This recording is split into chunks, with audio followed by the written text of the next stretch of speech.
Hello, hello, hello, hello, hello. Welcome back to the cafe, guys. It's great to see you tonight.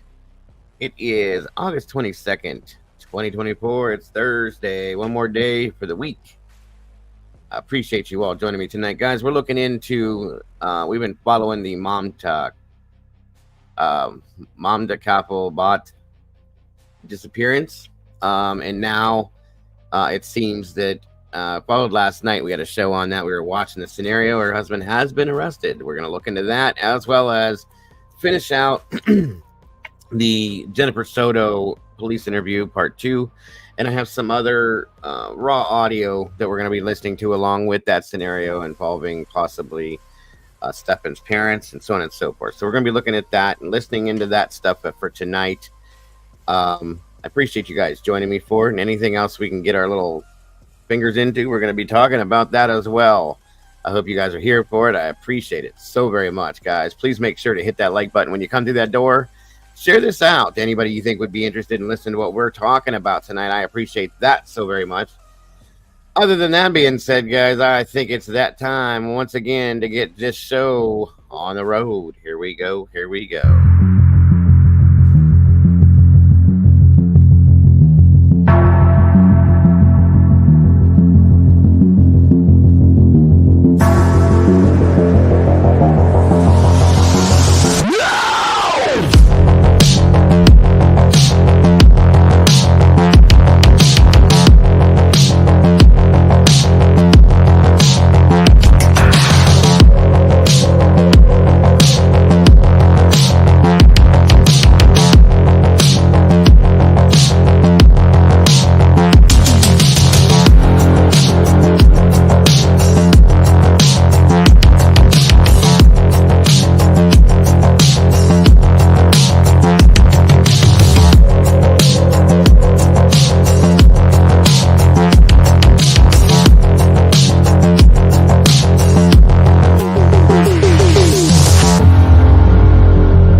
Hello, hello. Welcome back, guys. Great to see you guys here again.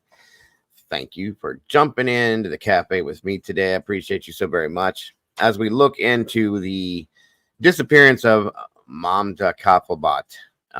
Today, again, I believe, like I said, we followed it yesterday. We were watching police at the home running search warrants. And I do believe, guys, as I'm going to show you here, the husband was arrested, taken out in custody, as well as the baby taken into CPS custody, sadly. I think they may have figured something out with this. Hopefully, we'll know what is going on with MAMTA. On top of that, also, we're going to be finishing up part 2 of the Jennifer SOTO police interview and some other raw audio that I have to cover and review in regards to that case as well. So I thank you guys for being here for it and supporting it very much. I do. And let's get this thing rolling, folks. Come on in, get a seat, get comfortable, grab a spot anywhere. There's a couch, a chair, a toilet, a stump, a stool, whatever you need to make yourself comfortable. Grab that in your coffee, tea, whatever it may be. Come in here, please sit down, have a conversation with me about these things, guys. I appreciate you very much for that. Come on, let's do this thing. It's great to have you all here today. Once again, another month almost over, guys, and the week is at the end. We're at Thursday, thank the Lord. So yes, it's great to see you. Speaking of who's here, let's see who's here. Tomboy Charm back in the house. SRB, thank you for being here. Walt Harris, always a pleasure, my friend. Lovey, Miss Kathleen, thank you for joining us. Doodlebug, good to see you. Miss Alicia J. Welcome to the Blue Crew, dear. Good to see you. Good to have you here. Green-Eyed Monster in the house. I believe that used to be the Green-Eyed PI. Thank you for joining us, Green-Eye. We always appreciate you. Miss, let's see here. Doc Holiday in the house. Good to see you, Doc. Great to have you here. Let's see here. Moni in the middle. No, she's not. She's right here. Good to see you, Moni. Good to have you. Good to see you. Let me see. Wildfire, welcome back to you. Good to see you. Great to have you here. Ro is in the house. Great to see you, Ro. Thank you for joining us. Brady B, the OG. Great to have you here, dear. Thank you for joining us today. Great to see you. DS, welcome back. Always a pleasure as always. Good to see you. Let me see. Who do I see? I think I got everybody. Nope. Miss Andy Rose. There she is. Good to see you. Thank you for joining us, Andy. Appreciate you. Farqu's in the house as well. Great to have you here, Farq. On down the bottom. Let me see. Steven's Adventure. Welcome back, my friend. Great to see ya. Great to have you here. No, it's Virginia. Okay. Sorry. You said you changed your name. I just thought, okay. Either way, Miss Virginia, thank you so much for joining us. I appreciate you so very much. We got 2 greens in here. Miss Kimber is on vacation. Her and Mr. Kimber, Doc. They're having a ball. Last I checked, she's doing well, I believe. Thank you for asking. I'm sure she'll appreciate it. Hopefully, whenever she has some time, she will be popping in with us. That will be great. Otherwise, I hope she enjoys herself. She definitely deserves it. Good golly. Molly's in the house. Good to see you, dear. Thank you for joining us tonight. I appreciate you very much as well.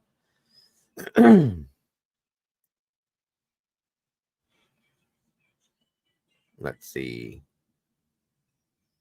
Come on in. Again, thank you to the Blue Crew for doing everything you do. I could not, nor should not do this without you. We all know that. And again, I'd like to welcome Alicia to the team. Truly, I thought she was already, but that's just me. So officially, Miss Alicia, welcome. And it's great to have you here. We do appreciate you being part of the team and the community. And that goes for all of you being part of this amazing community. Thank you so much for that. All right. Come on in, guys. Grab a seat, get comfortable. And we will get started here shortly. I'm just giving it a few minutes to make sure everybody's in here. She's just bossy. That's quite all right. You'll be fine, dear. You'll do fine. You got a great team of ladies around you. Well, ladies and gents now, I can say that, Mr. Walt, surrounding you, and they will help you with anything you don't get. Okay.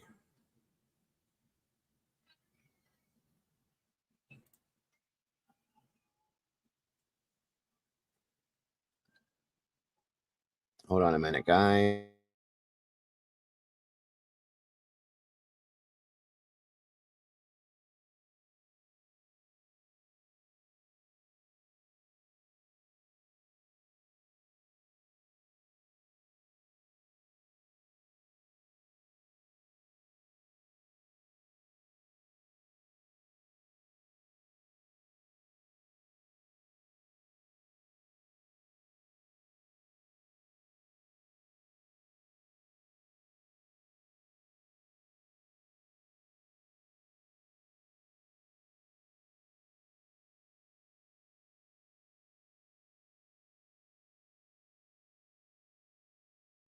Miss Cynthia's in the house. Welcome back, Miss Cynthia. Great to see you. Sorry, guys, it's a late show. I will be getting this back on schedule. Sorry, I had a lot of stuff happening today I was dealing with, and Mr. Caden had a doctor's appointment, so we had to get him there and deal with that situation. Sorry, guys, for the muting thing. I do it all the time.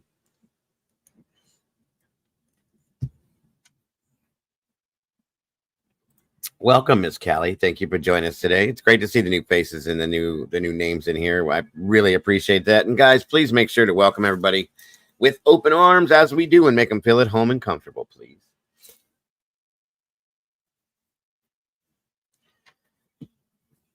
Come on in, guys.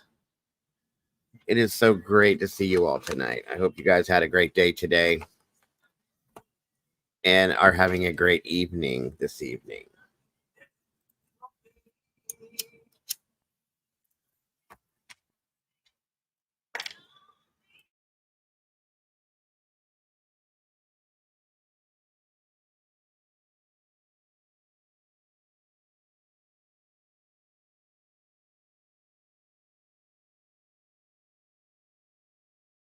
All right. Come on in. We got 38 amazing peoples in here with 23 likes. Let's try to get that caught up, guys, and make that match. You know, we got to get this up in that algorithm or it doesn't exist as far as YouTube is concerned. We got to get that algorithm rolling again. Once we get it rolling, guys, and get it back in order and keep it that way, we won't have to worry about that so often. I'm good, Cynthia. Thank you so much. I appreciate that, though. I really do. Always something going on. Always.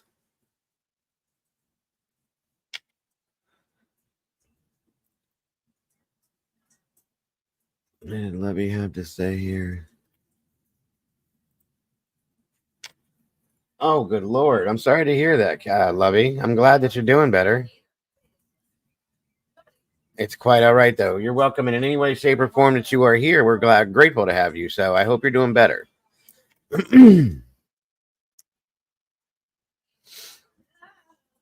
me see.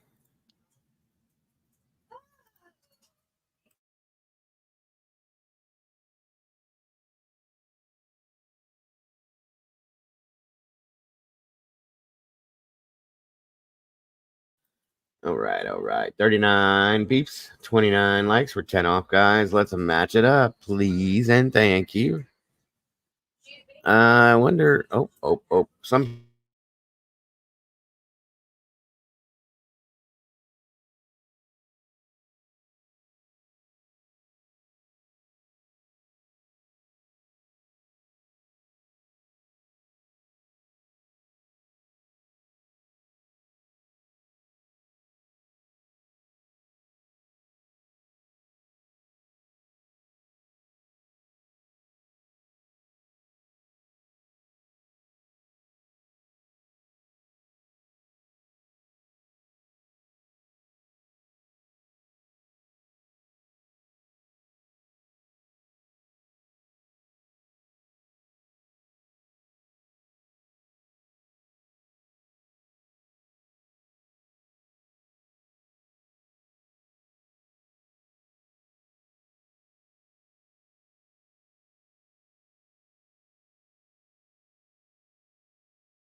All right, let's see. I think I got everybody that I typically will send that to. Everybody else is in here.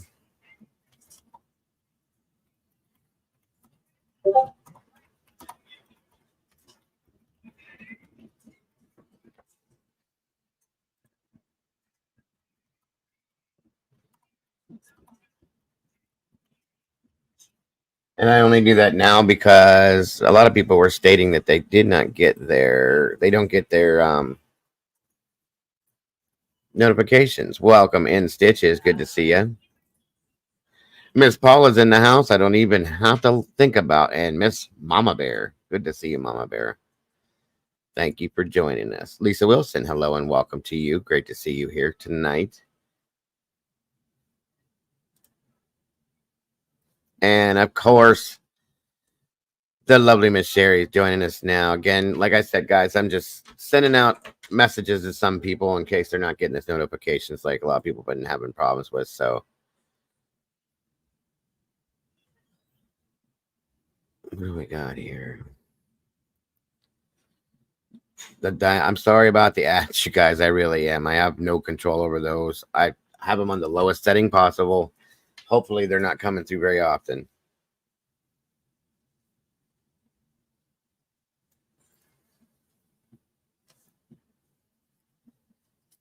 Let me see. One more I want to put out there, by the way. There it is.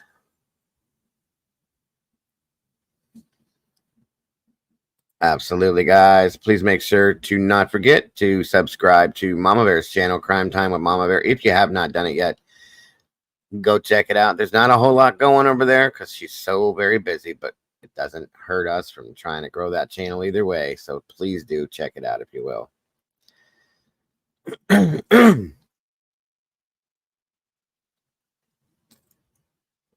Anybody that's not in chat here, guys, we welcome you as well. If you're just standing there around the corner kind of watching and listening, please, please, if you can, hit that like button as well. I do appreciate that, and so does YouTube very much.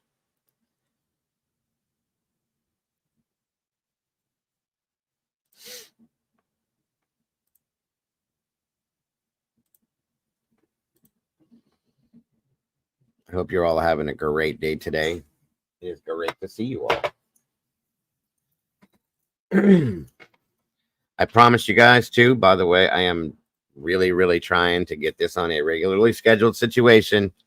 Now that Caden's back to school, I might actually be able to, if things start going the right direction, to where I can come in early afternoon, like 1 or so, and do an early show and then do an evening show as well. And that will hit everybody up. That way everybody can be involved. That's the hope. We'll see what happens. Again, though, it is awesome to have you guys here. Thank you so much. And again, please share this, guys, if you can, to anybody that you think would be interested in doing what we're doing or looking at what we're talking about. Please, it is so very much appreciated. Again, like I said, tonight we're going to be looking at the MAMTA KAFLE case. She's been missing for a while now. There's been some suspicion with her husband from the beginning. I know when I first brought it, I showed you guys, I said I had questions myself. Well, obviously, so does law enforcement, because now he's in custody. The baby went to state custody, unfortunately, for now. And something's going on. I'll just say that much. And I wasn't comfortable with this situation from the beginning. I had questions, and I still do. Excuse me. So next, and on top of that, then also before we end the show tonight, we're going to be looking at the second part of the Jennifer SOTO interview with the law enforcement. And I have some more raw audio as well. I do believe it includes Stephan Stern's parents possibly and some other stuff. So we'll be running through that to review it as well and taking that in to absorb and think about how that affects the case in the Madeline SOTO case. I do believe so, Lovey. Unfortunately, it's a sad situation. My understanding is that MAMTA's family was trying to get here. Her brother, for sure, was trying to get here from Nepal. They were working on that situation at some point. I don't know about the rest of her family, and I don't know what the situation is that's going on in that sense. I really feel bad for that poor baby. But one thing I'm grateful for is that she's safe. I'll say that much. Exactly. Completely turned upside down. SRB. It's a horrifying thing to think about what she has to grow up now, knowing or not knowing. You know what I mean? I hate seeing these types of cases. I really do. And I would love to believe that this lady, this mother, I should say, was okay and was just going to show up one day. But I don't believe that's the case. And I've had a bad gut feeling about this from the beginning, unfortunately. Let me see here.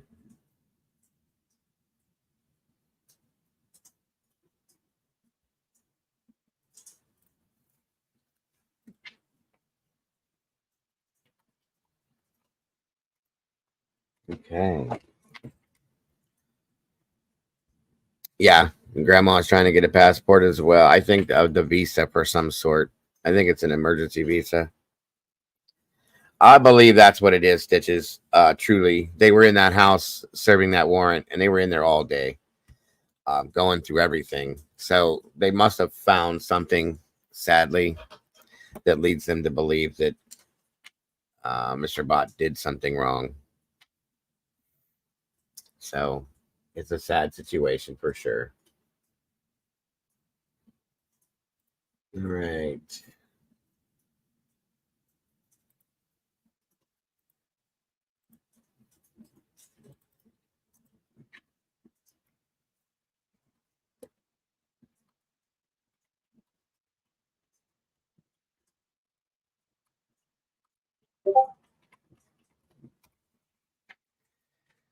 Welcome, Tracy Smith. Great to see you, and I hope your day is good to you as well. Welcome, welcome, welcome. It's great to have you all here. 36 amazing, beautiful people in here, and 35 likes. We're getting there, guys. We are getting there for sure. That's what I understand, Stitches. We're going to be looking at that here in just a second.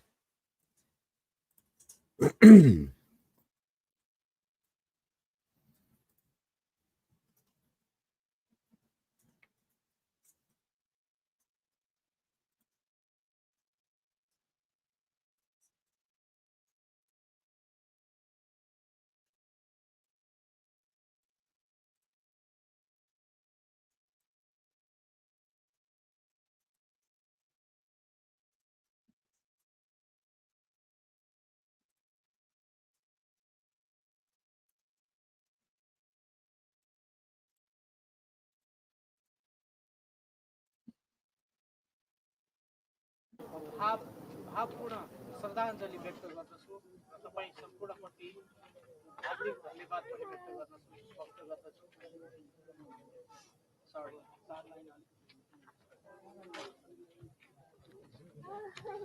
This is a candlelight vigil being held for MAMTA KAFLE BHATT. दुःखको मोडमा छौँ अनि हामी ममता बहिनीको आत्माको शान्तिको र स्वर्गमा बास होस् भन्ने कामना पनि गर्दछौँ र ममता बहिनीको छोरी हामी सबैको छोरी हुनेछिन्. The daughter of Mamta is going to be our daughter for the community and she's going to be our daughter. So हाम्रो responsibility मा हामीले सकेको any way possible all the community members will be there to support the daughter because Mamta is smiling to see us here. She is so assured that her daughter will be taken care of. So I would like to ask Thank you, all Paula. community member if you see any pages that is actually the legit pages that's actually asking for the GoFundMe to support for the daughter, please do so.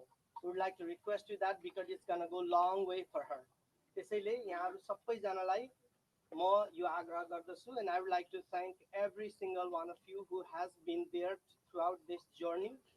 यहाँहरु सबैलाई I would like to thank you everybody and also it's a moment of happiness in terms of the justice is served today, and I hope Welcome, Holly it will be Ramsey. served Good to by the see you. court. K-Dips, what's going And on? we will have the culprit will have very worse consequences, and we'll pray for that.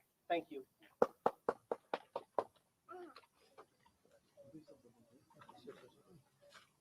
This is really sad.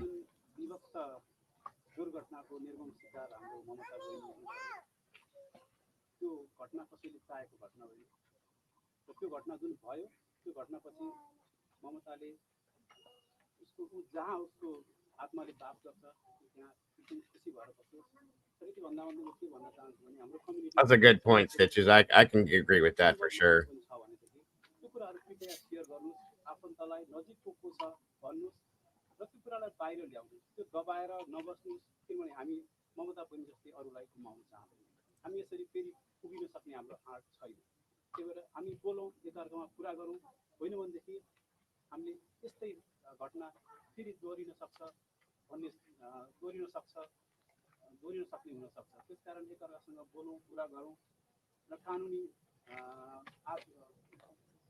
सहायताहरू पनि खोज्नको लागि पछि नहटौँ त्यति भन्नु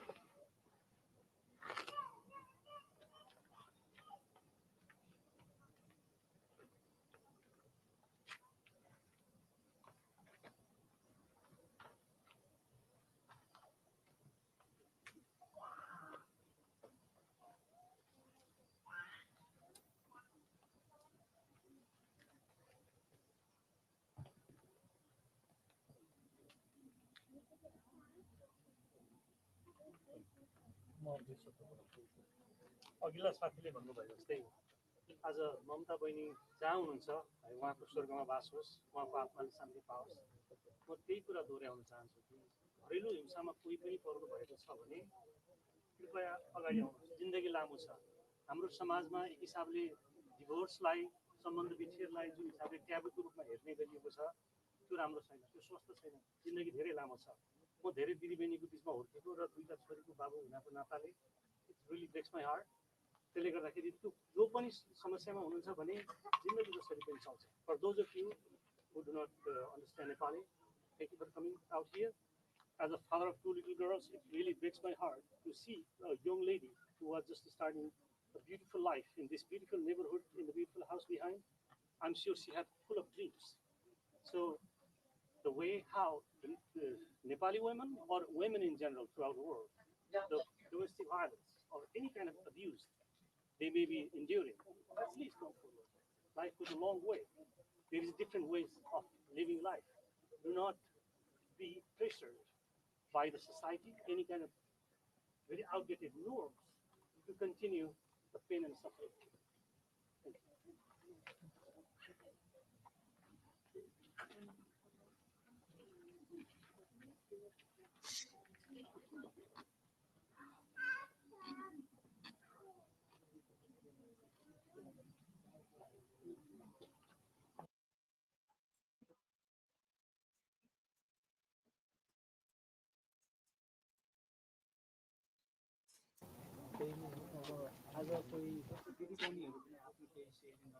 I have it turned up all the way. I know it's hard, you guys. I'm trying.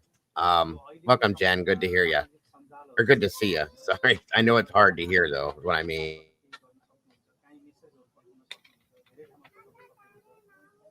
पुलिसहरूलाई पनि केही मेसेजहरू छोडिदिन सक्नुहुन्छ होइन 911 कल गर्न सक्नुहुन्छ यसरी चाहिँ अलिकति सेफ्टीको लागि चाहिँ let's work for So sorry, guys. community safety and each and everyone's safety.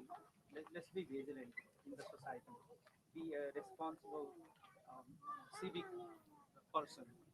I can't even turn on the CCTV thing. It's not, I don't get it. It's weird. Would you like to share something, or if you know MAMTA and you want to tell something about MAMTA, that would be great as well. She's only 28 years old, Jen. Welcome, Robin. Good to see you. I'm so sorry to make you wait. Just had a busy day today.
भाइलेन्सहरू भइराखेको छ अथवा पीडित हुनुहुन्छ आउनुहोस् अगाडि हाम्रो समाजले के भन्छ होइन हामी अब आफ्नो गाउँ छोडेर आइसकेका छौँ नराम्रो समाजलाई नराम्रो कुरालाई हामीले नेपालमै छोड्यौँ राम्रो कुरालाई चाहिँ हामीले फलो गरौँ नेपालको हरेक राम्रो कुरा हामीले यहाँ फलो गरौँ नराम्रो कुरालाई नेपालमै छोड्दैन आउँ जुन कल्चर थियो हामीसँग होइन बिहा भइसकेपछि छोरीले चाहिँ सहेर बस्नुपर्छ माइतीको इज्जत जान्छ भन्ने कुरालाई अब हामी त्यसलाई चाहिँ फर्गेट अबाउट द्याट हामी त्यो सिचुएसनमा छैनौँ हामी हाम्रो लागि आफै लड्नको लागि हामीसँग त अब यत्रो धेरै एउटा दुईवटा पहिलाको जस्तो एक दुईजना नेपाली हुनुहुन्न अब यो सारा संसारले थाहा पाइसक्यो कि नेपाली कम्युनिटी कति बलियो रहेछ विदेशमा पनि भन्ने कुरा प्रुफ भइसकेको छ जति पनि दाजुभाइ दिदीबहिनीहरू हुनुहुन्छ प्लिज अगाडि आउनुहोस् कतिपय देखिराख्दा राख्दै पनि दिदीबहिनीहरू अझै पनि हामीसँग सङ्कुचित No, Ro, the husband was actually arrested this morning. These are just supporters and family members, I believe.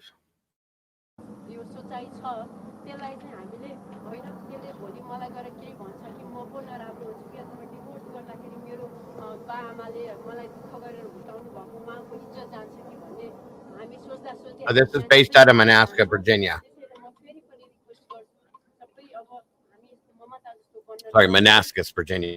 ममताको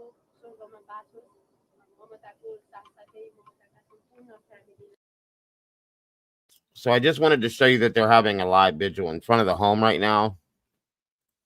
I'm going to show you guys why. Thank you, Paula.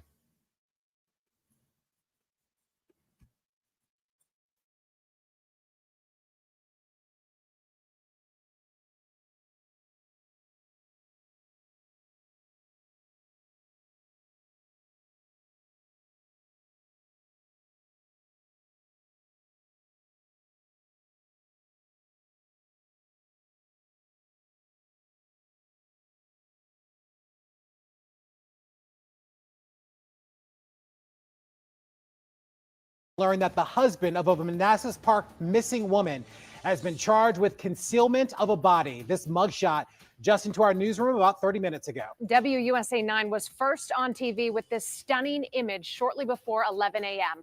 MAMTA's husband, Naresh, hauled away from his home in handcuffs. We were also first to alert you on the WUSA 9 app.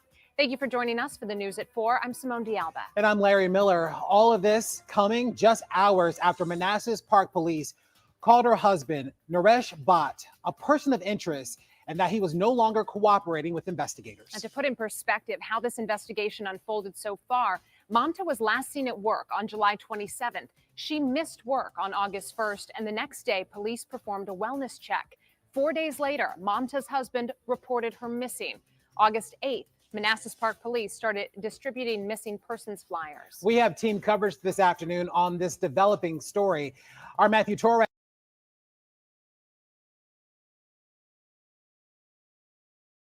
I'm going to pause that for a minute with anybody that might be taking notes on this possibly. Something they didn't throw in there was that she last spoke to her best friend Nadia on July 28th via text message. She tried to contact Nadia by calling her first, and Nadia missed those calls. Okay. And I guess there were some text messages that were traded between her and Nadia. According to Nadia, she really wanted, MAMTA really wanted Nadia to come to her home. She couldn't do it.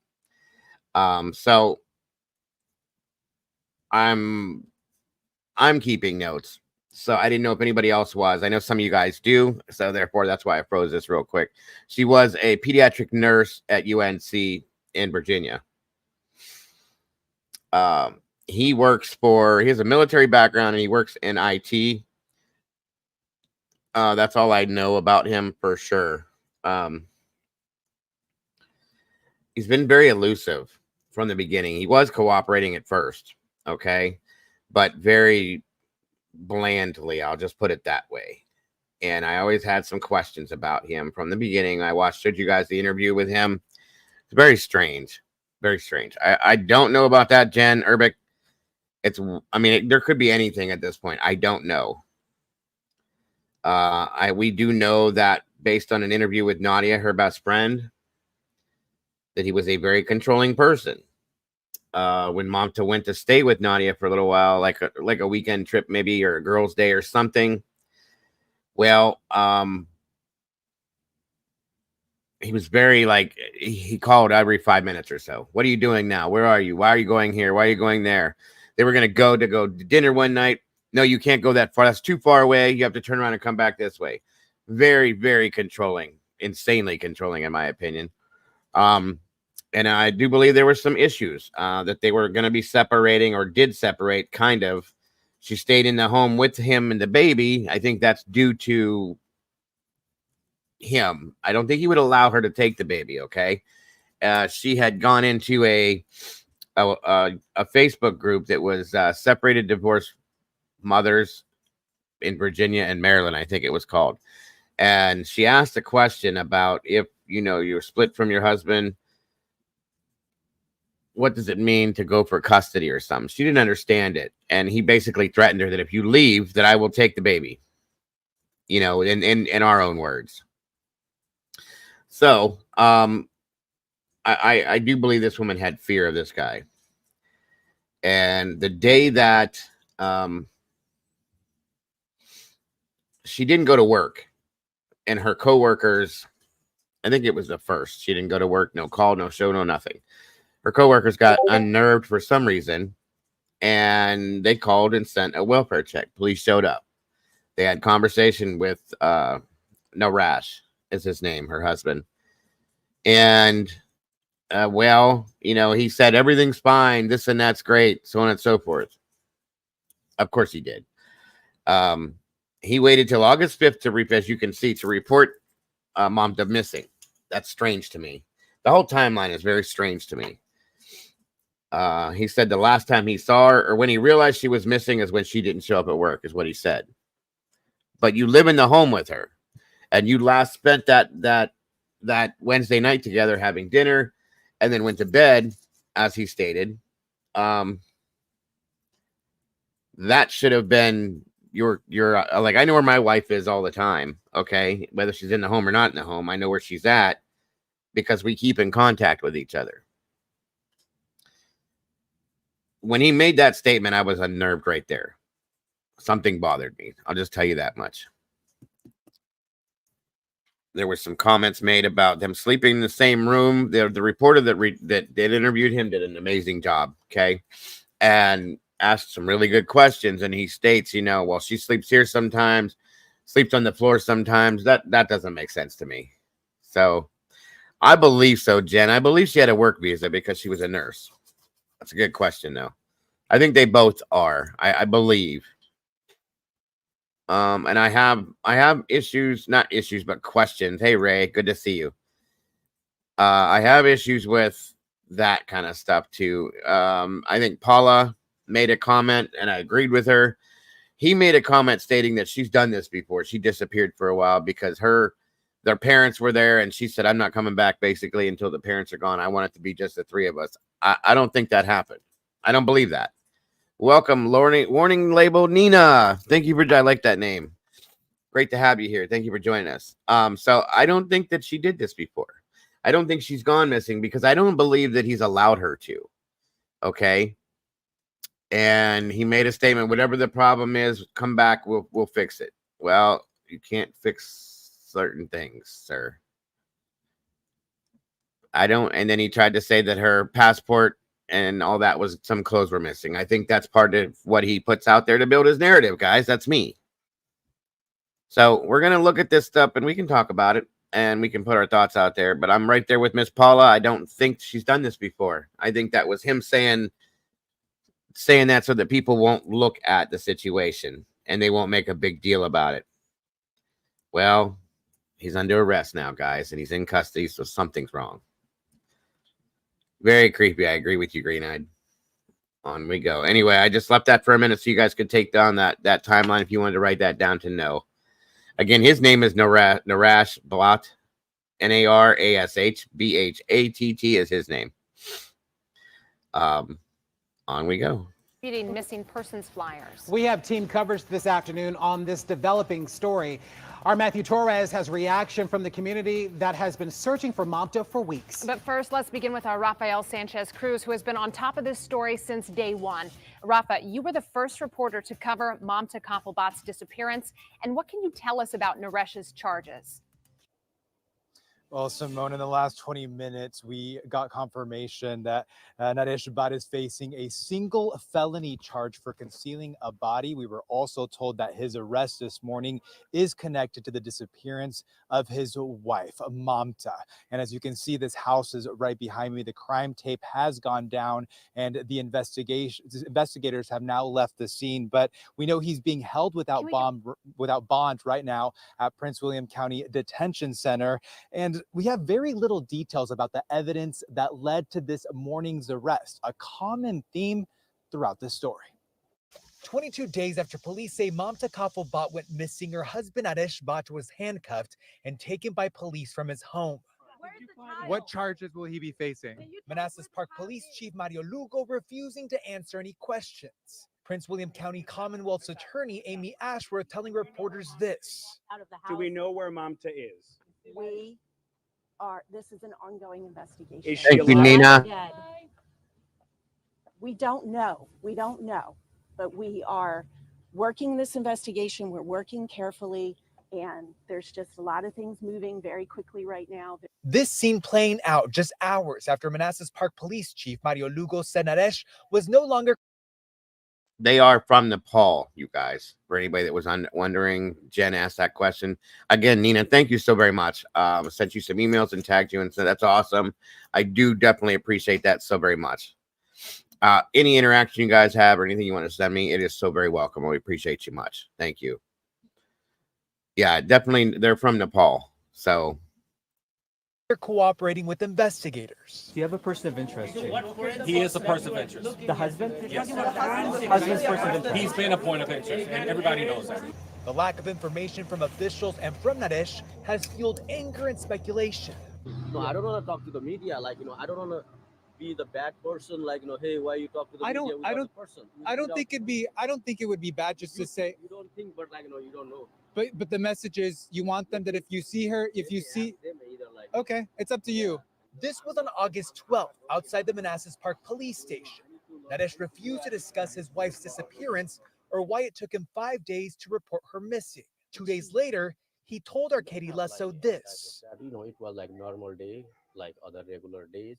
Just, we were taking care of our babies. It was like very normal. Did she say anything about leaving? No. Naresh did say that MAMTA had left for extended periods of time, at least 3 times prior. Now, Naresh Bhatt is being held without bond. He will be arraigned tomorrow morning in Prince William County Court. The sad thing in all of this is that we still do not know where his wife MAMTA is. Investigators tell us that they're following leads tonight.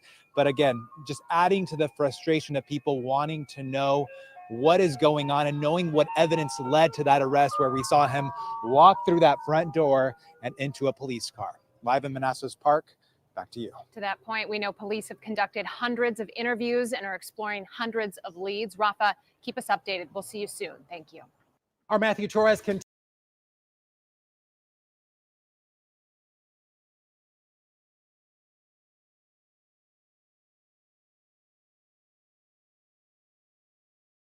Again. All right, Matthew, give us a feel here. What's the atmosphere like out there? We saw the frustration boiling over last night at the press conference, and what's the tone today? Hey, Simone, just within the last really 10 to 20 seconds, someone from the city just came out of this police station right here telling everyone there is a community meeting happening right now. All of the members that we have seen throughout the weeks just rushed in. They told us cameras are not allowed inside, but there is a community meeting taking place right now. We saw the mayor of Manassas Park go in, as well as several council members, as well as the state delegate of this area. I'm assuming they are getting an update now from police, probably more information in there that we have been hearing, at least within the last few hours, whenever the husband was taken into custody. But so far, the people that we have talked to say they are really not surprised by him getting arrested. They say now, though, they're trying to focus on that little girl. And I want you to take a look at the video that we captured while we were there on the scene earlier this morning. Our cameras were rolling as that little girl was taken away under an orange baby blanket. I'm told by a source that social services was already on standby. The department could also be seen taking away baby stuff like diapers and strollers away from the home just a couple of hours ago. Members of the Nepalese community and friends who helped in her search were already questioning the husband. They felt there were too many discrepancies in the stories. Some friends have already alleged that there may have been domestic issues in the past. I've always thought that he did something, because a mother wouldn't leave her baby. Definitely wouldn't miss her baby's first birthday. I am glad that we're getting somewhere. We're still looking for answers, but at least there's something actions happening.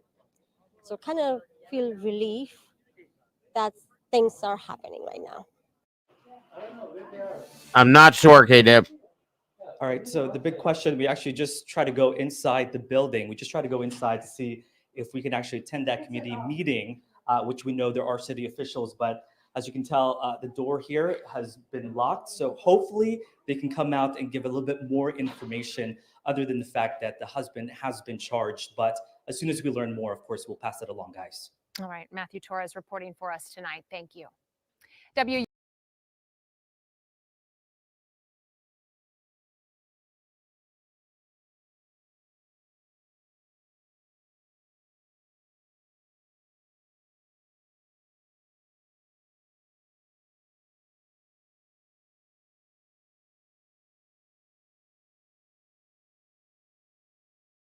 This is really sad, you guys. I feel so bad for this baby.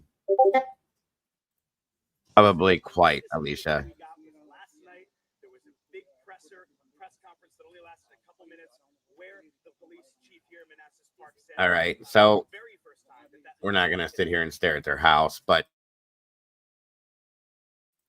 still, I wanted you guys to be able to see what went down, how it went down, and that he is in custody now. And I'm praying to God that leads some answers to what happened to MAMTA. Let me see something here. I'm going to see if there is anything at this point.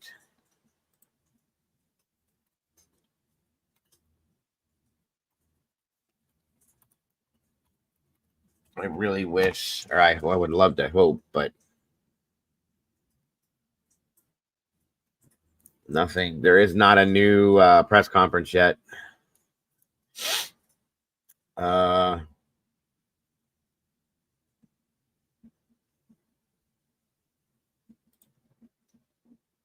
me see something here.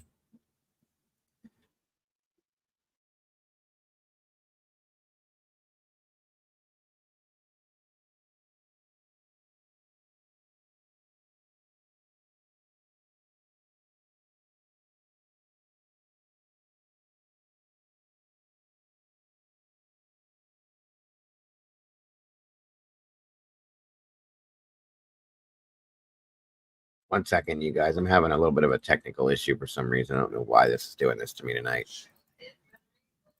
There we go. There we go. On News 4 at midday, MAMTA KAFLE BHATT's husband was taken away in handcuffs by police. This was 3 weeks after her disappearance and 24 hours after he was named a person of interest in her disappearance. And just minutes ago, we learned he is now charged with concealing a dead body. This mugshot is... Okay, so that's different now. Okay, they said concealing a body on the last... I'm really hoping for some form of a presser now. Now they're saying concealing a dead body. They don't have proof that he did whatever he did. Where's the body?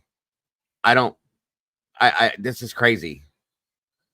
Nope. There has been nobody that's seen her, Stitches. They're not saying they found her. That's the thing, Metamom. That's what I don't understand. And that's what I'm saying, Paula. We don't know. They had a rug that they took out of the house and put into the back of the CSI van. There's got to be something on that rug. But there's no body. Unless they're charging him because they know she's deceased, but they can't find her body.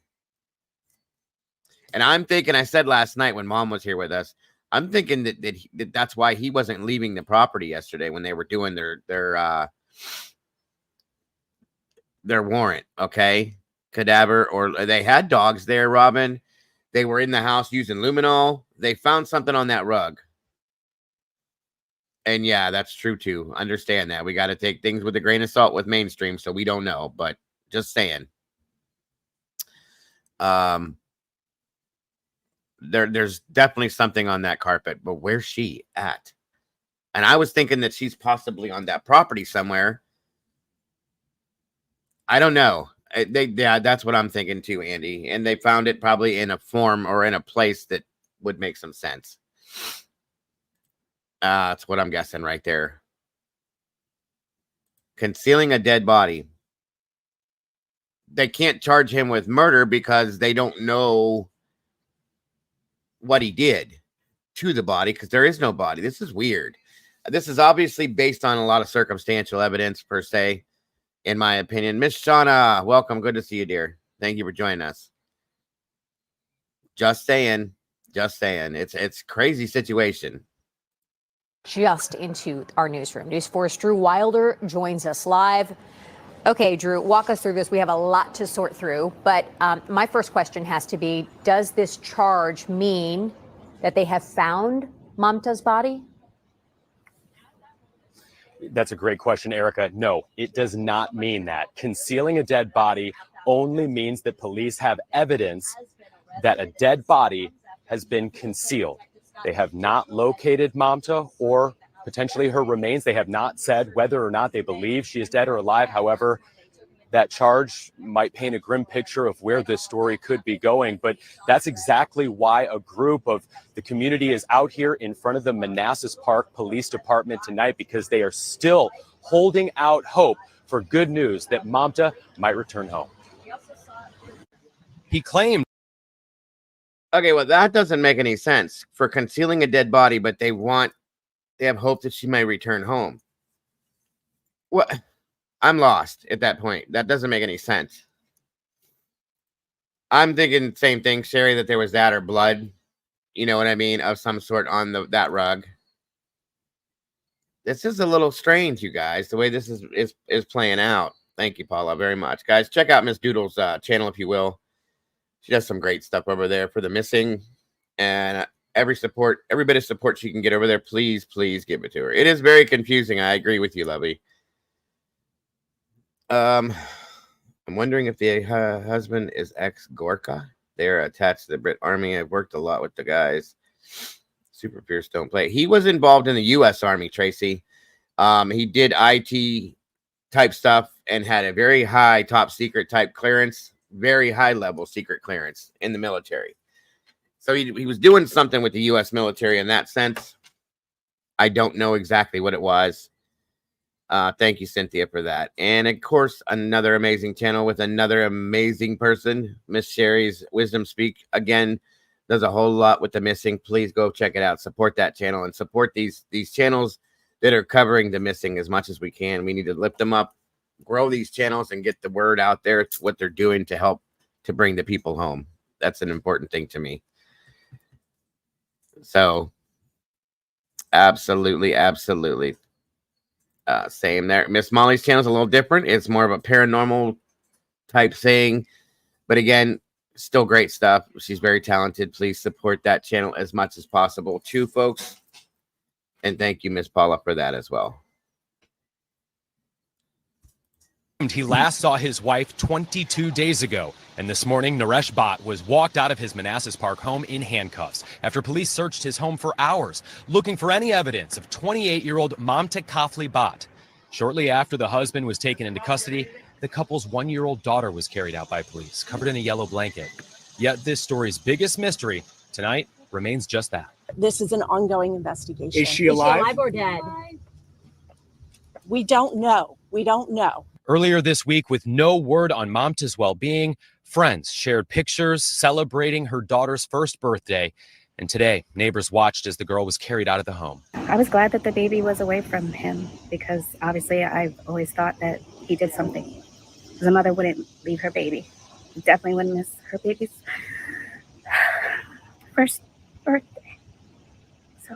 MAMTA is a pediatric nurse from Nepal. She was last seen at work on July 27th. A friend reported speaking to her on the 28th, and her husband told police he last saw his wife on July 31st. But the case was elevated to a critical missing persons case on August 8th. And last night, this story took a turn. If they're going to do it tonight, I don't know. She's dead or alive? She's alive or she's dead? A frustrated and worried community showed up at a news conference with the police chief and shouted question after question until the chief said on the record for the first time that MAMTA's husband was a person of interest. No, the husband is not cooperating. Today, after the husband was taken away in cuffs, the chief refused to answer questions. Has Mr. Bhatt been charged? Has Mr. Bhatt been charged with a crime? Earlier this month, members of the local Nepalese community and her co-workers organized several searches for MAMTA. Today, many of them gathered again outside of the police station to keep pressure on the search for their friend and colleague. We have been working literally around the clock since August 5th to put pressure on the police and get tips generated. And I think the combination of those things has resulted in what we saw today. While it appears the case is moving forward, lost in the middle, a 1-year-old girl whose father is now in custody in connection to the disappearance of her mother. So right after our story started, the group of people here that was waiting outside was actually brought inside of the Manassas Park Police Department. We're being told that members of the community are getting a briefing right now from police and kind of a community meeting, but we're also told the cameras are not allowed inside of this meeting for the community. So we're going to wrap this up and we're going to go up there and see if we can get a little bit more information on this. We'll of course bring that to you at 5 o'clock. I do want to say though, but before we get off the air here, that the husband Mr. Bhatt, he is scheduled to be arraigned on that felony charge in juvenile domestic relations court here in Prince William County tomorrow morning. Those usually start at about 8:30 in the morning, you guys. All right, Drew, we'll let you get inside the police station, see what's going on there. We appreciate it. Thank you, sir. Thanks, Drew. Breaking news in the search for that Virginia mother who's been missing for more than a month now. Her husband has now been charged with at least concealment of a dead body. Yeah, we're getting our first look at the mugshot that was out in the last hour. Again, the charge is in connection with her disappearance. We have stayed ahead of the story from the get-go. Lily Zhang has the latest right now from Manassas Park. Hey, Lily. Hey, good evening to you both. So the home where Naresh Bhatt was escorted out of this morning is also the home that we were told his wife was last seen more than 3 weeks ago. It is also the place where we spoke with him one-on-one just last week. I have only one message for her. Hey, if you are anywhere, if you are able to listen this, just, like for my baby, you got to be here as soon as possible. That was Naresh Bhatt last week. Today, he was captured on video by a woman who was on Facebook Live as police were at the home. Since that video was taken, we have learned that Bhatt has been charged with a prohibition against concealment of a dead body. The person who took that video this morning does not personally know MAMTA KAFLE, his wife, or her husband personally, but she says that she's been following this case closely. She says that it is a community issue at this point. Bhatt was named a person of interest just last night. A friend of Bhatt, who met him through a veterans group a few months ago, says he has been checking in on him and his child. Now, he says he last spoke with Bhatt last night before the authorities executed that search warrant. So every time I say, man, look, whatever it is, it's going to come out. You got to be honest of whatever. What happened, but got to be honest. But every time he said, so we use a word dai, means brother, right? Elder brother. He said dai. We not even have any kind of simple argument with her. We ate and I went to sleep, and next thing all of these things happen. I don't know, but I left it on his hand. Be honest. That means if you're not, something's gonna come out. Now, back here at police headquarters, you can see that there are dozens of people outside of the police department. We also know that in the past hour, there was apparently a community meeting of some sort inside of the police department. By the time the reporters were inside, we were told that it was at max capacity. I did speak with a woman who was inside of that meeting. She gives us a recap coming up here at 6. Guys. Okay, we know this. We've seen the timeline now multiple times. So, you are so welcome, Miss Ray. And thank you, Paula, for that. Guys, get a Walt Harris t-shirt here. Or Walt Harris here t-shirt if you want. They're pretty cool, actually. For those of you that are familiar with Walt, he's always here and he's always saying, Walt Harris here. There you go. So, pretty cool shirt that Doodle put together. It's pretty cool to have. I'm getting one as soon as I can. Anyway, there's the link to that and the other merch in the Printer Pie shop, guys. Check it out if you're interested in any true crime cafe merchandise. So, I'm waiting on a press conference for this. The arraignment is probably going to be tomorrow. I mean, it is going to be tomorrow morning, and it's probably going to be, maybe we'll get something out of it. The only other thing I have on this is, of course, my boy Vinny. Wait a minute here. I like to hear what Vinny's got to say about it all the time. You know, I always bring anything I can from Court TV to you guys. I'm a big fan of theirs, and therefore I show it to you guys. Yes, well, professional troll. He is my own personal troll, Ray.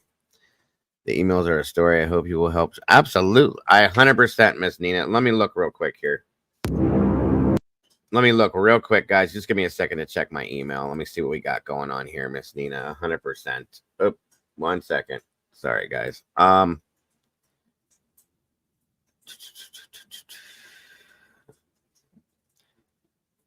Can you tell me what name it's under, Nina? Because I don't see it in here. Hold on.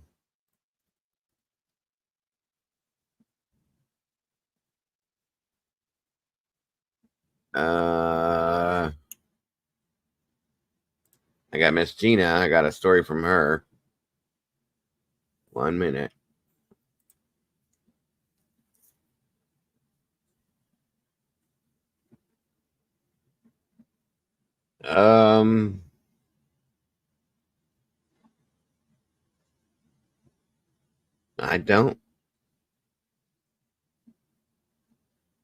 I don't see it.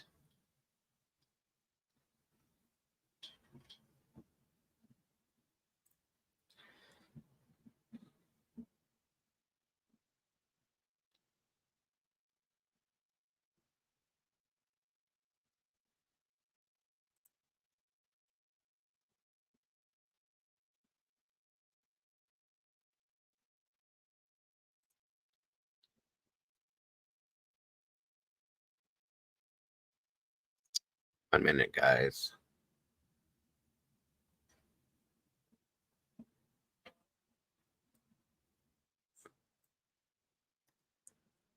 Okay, let me double check that again.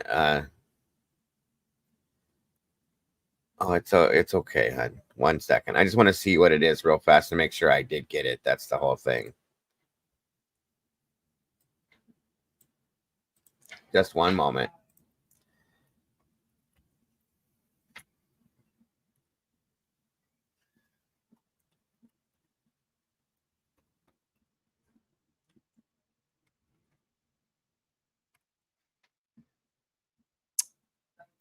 I don't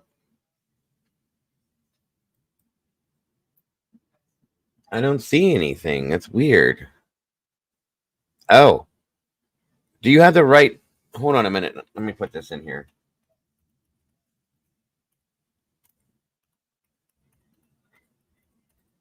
Okay, that is the right email address, just in case you didn't have it. Because I didn't see anything from you in there, hon. I know, Paula. I know. I don't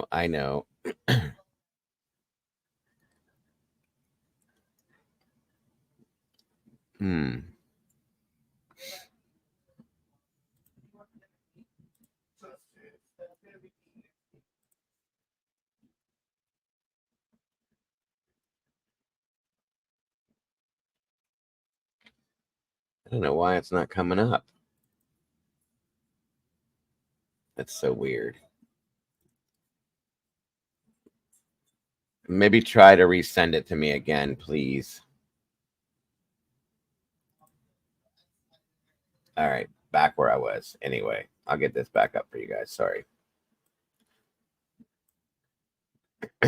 Excuse me.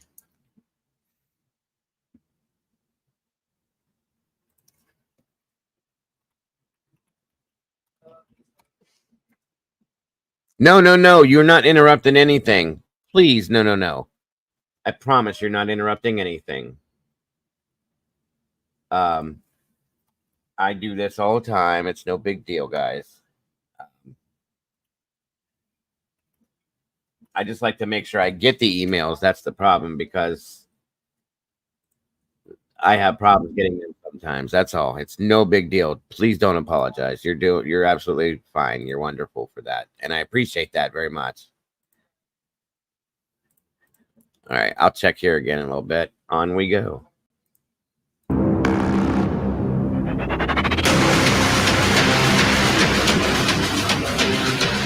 Was officially declared as an in August of 2023, MAMTA gave birth to a baby girl, the first child of MAMTA and Naresh. And then MAMTA went back to work.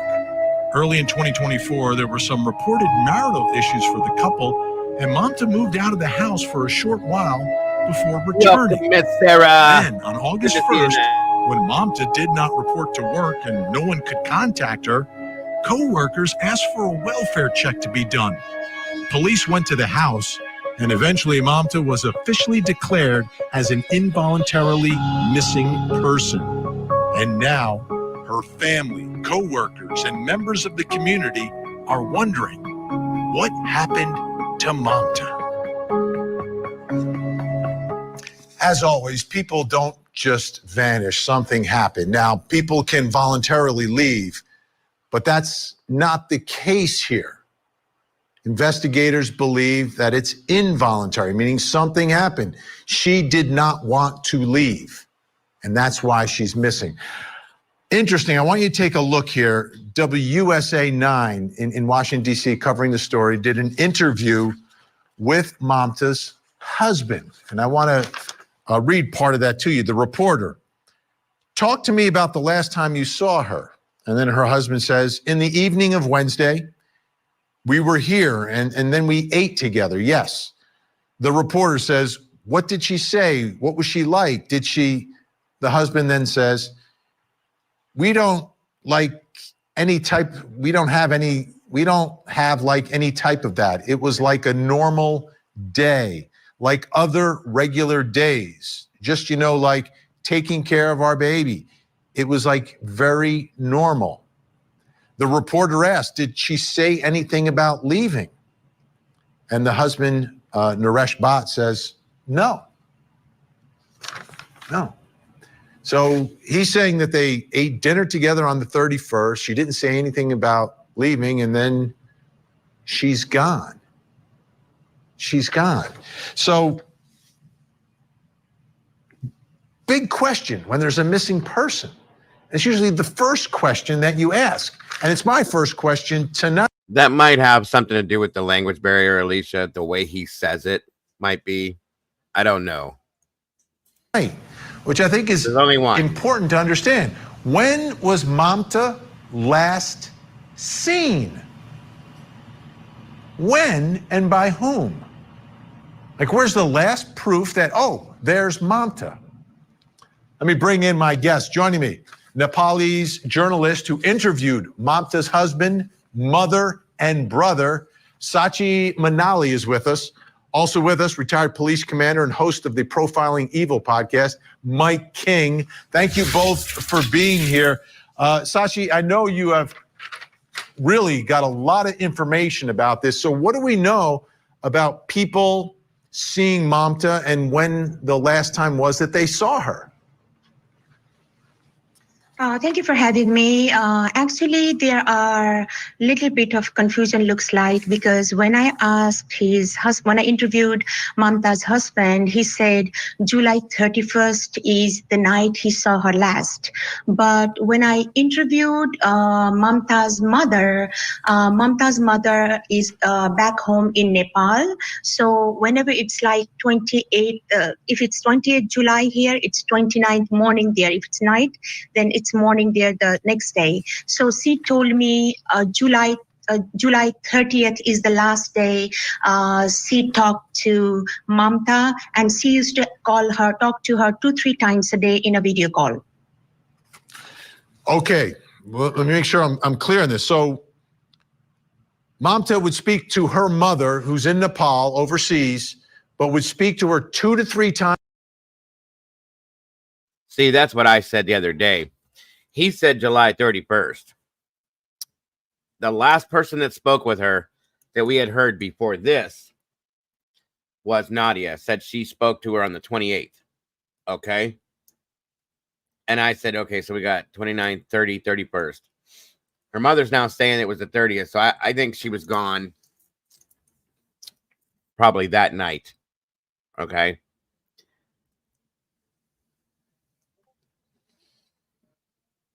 Let me see. Warning label and subject. Okay. Got you. Thank you so much, Nina. YouTube didn't like that comment. How about I'll adopt a baby? What did you say, Sarah? That's weird. I still don't understand the baby's part. Bless that baby. So yes. Absolutely. Yes. Please, guys, if you will, just say a little prayer for that little baby girl, please. And her mother, if you will. If you're praying type people, please do that. That's all I'm saying. Times every day? Yes, they used to do the video calls, and she said that on the last day, her face was very gloomy. So as a mother, she asked, what happened? Are you okay? Then MAMTA said that everything is fine. And from what I'm hearing from all of her friends, childhood friends, even including her husband, MAMTA neighbor used to have a gloomy face, they said. Even the husband agreed to that. She is highly inspirational. She never shares her things with other people because there is kind of stigma to it if other people know about our, personal matters and they start talking about it. So she used to. There's one other possibility in my mind. I don't want to say this out loud because I hate thinking this. There's a possibility that maybe she did something to herself. And he, in turn, not doing the right thing, maybe panicked and maybe disposed of her somehow to hide the situation from, the public or his family. Maybe that happened. Maybe that's what the whole concealing a dead body thing is without having a murder charge attached to it. I don't know. That's just a very big speculation, guys. It's the only other thing I can think of. If, this woman's saying that she had become very unhappy. She just had a baby a year ago. Postpartum is a real thing. Mothers, this. I've experienced it with the creature I was married to in the beginning. It could have been a situation. And he went to bed first. Maybe he woke up to this and didn't know what to do. And they have certain, beliefs in their culture. I don't know if that has anything to do with it. Don't quote me yet. But it's a thought. Do you know what I mean? I gotta wonder if she was that unhappy between him being as controlling as he is. All she seems to do is work and be a mom. She has no life. Okay, she's only 28 years old, you guys. This could have, we don't know what her mental status was, how she was that way. I gotta wonder if that was something maybe he woke up to the next morning and, oh my God, what do I do? You know what I mean? I'm very curious. Again, don't take that as facts, guys. And oh my goodness gracious, what a pleasure. Hello. Hello. How are you, my dear? I'm good. How are you? I'm wonderful. Thank you for joining me. I just got back from town. I had some stuff I had to take care of. So you were the white woman in town? I was. For those of you that don't know what I'm talking about, there's a movie that was after a Stephen King book called Thinner. And one of the lead characters would call lead character white men from town. So I'm kind of a dumb cornball. Don't mind me. I know you're very white. You're very clear. So anyway, back to where we were at. Welcome, Mom. Thank you for joining us. Obviously, you know what we're covering. Yeah, dude, I saw that today. So do we have any details on why said husband that I called it was arrested? Yeah. We said that last night. We knew he was going to get today. This morning, he got charged with concealing a dead body. No shit. Oh, sorry. No, you're fine. You guys, you can swear in here. Just don't be vulgar. That's all. I don't mind the swearing. I don't want to offend anybody. And hello, Chad. I see everybody. SRB, Sarah. You are fine. Go ahead and talk to them real quick. I got to grab something. Everybody, how y'all doing? How y'all doing this fine evening? Wow. So they got him for man. I knew they don't take no 12 hours to do no search warrant unless they looking for forensics. Well, they wasn't looking for data because we already know, because how many times we've been through this, y'all. They took his phone, they would have cloned his phone. So that was out the window. We already knew they wasn't looking for that. They spent all that time in the house. What they looking for? Girl, SRB, you gonna have to come over on mine sometime when I'm on the front porch. I'm quiet over here because, I love Dago and I love you guys, and I try to be respectful. Hi, Madam Mom. I try to be a respectful lady when I'm over here. You ought to come over here sometime. I'm a whole lot different. Which I'm still respectful. I just, Well, and you are you're not being disrespectful. Just swearing is swearing. That's all. Well, yeah, but I try to mind my manners, not lose my temper. Andy, how are you feeling? You're wonderful. Don't even worry about that. Crafts and Crime, welcome to you. They did not find her as of yet, but like I said, he was charged with concealing a dead body. Now, I've been thinking about this here.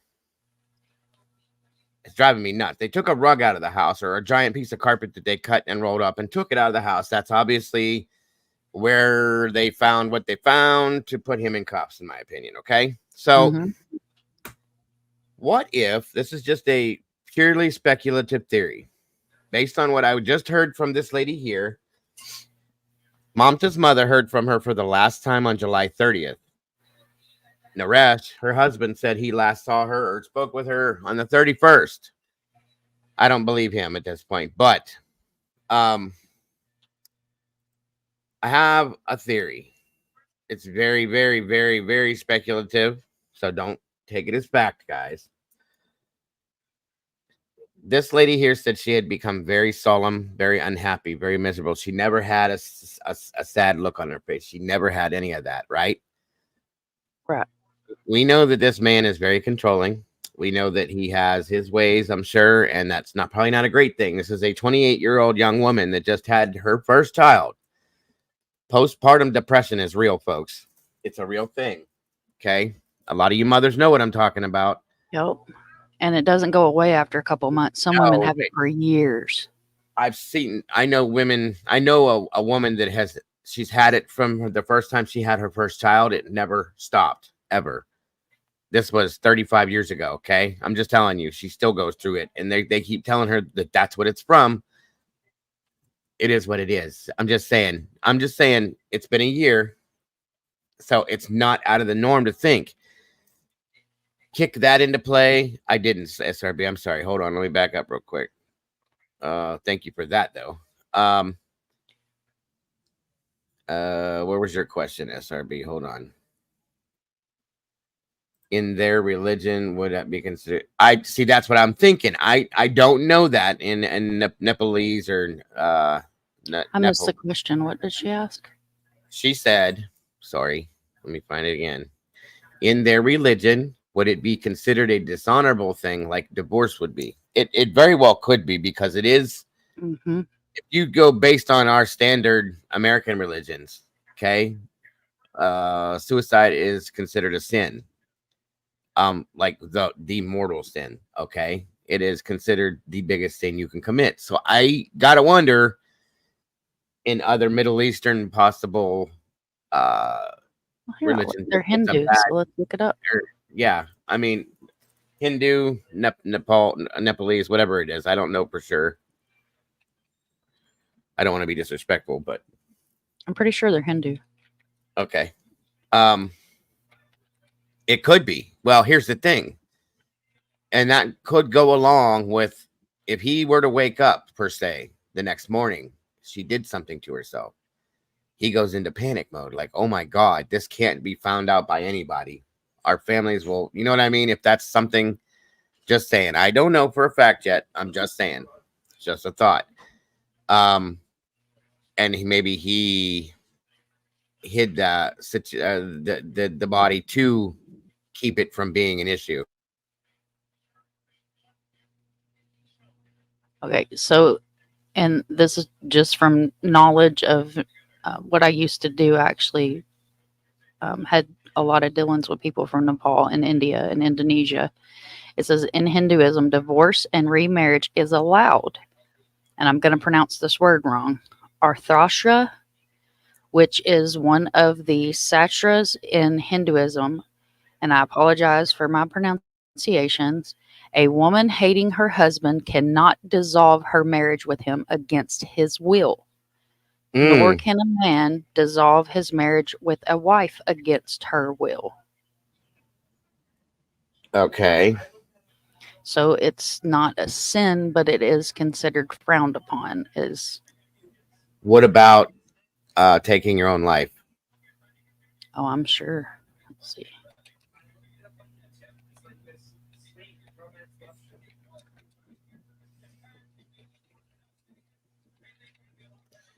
So you cannot get a divorce over there without the other one approving of it.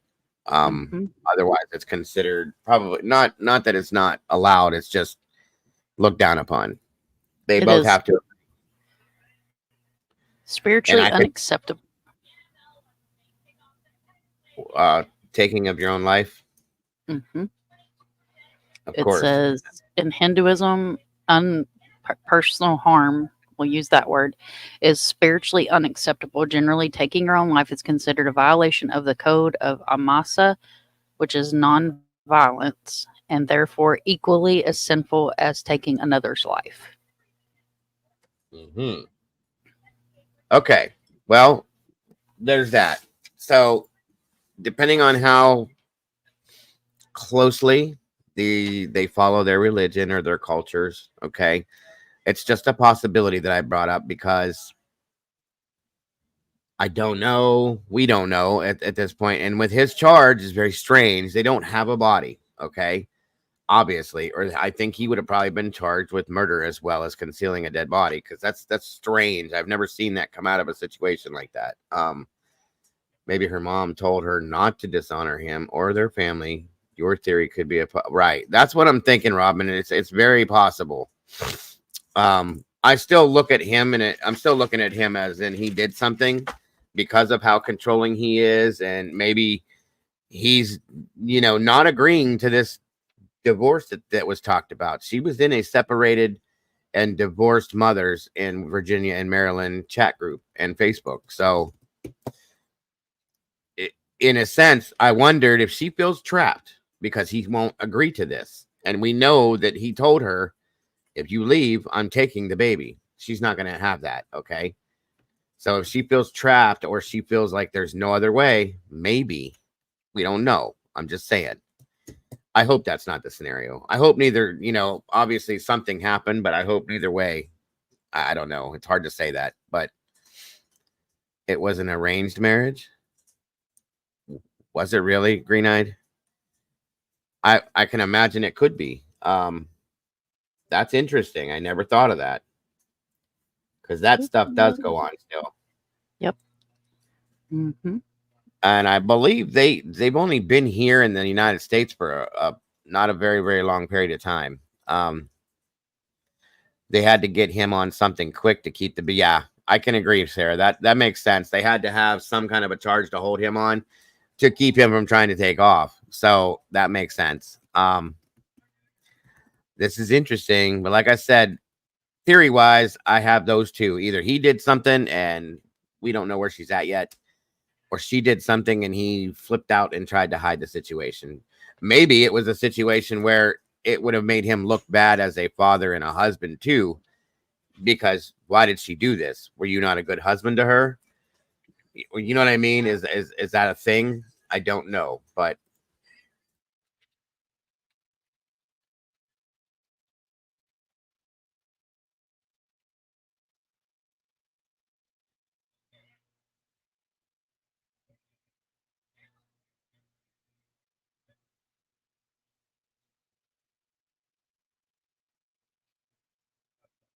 It's a class 6 felony, just that one charge.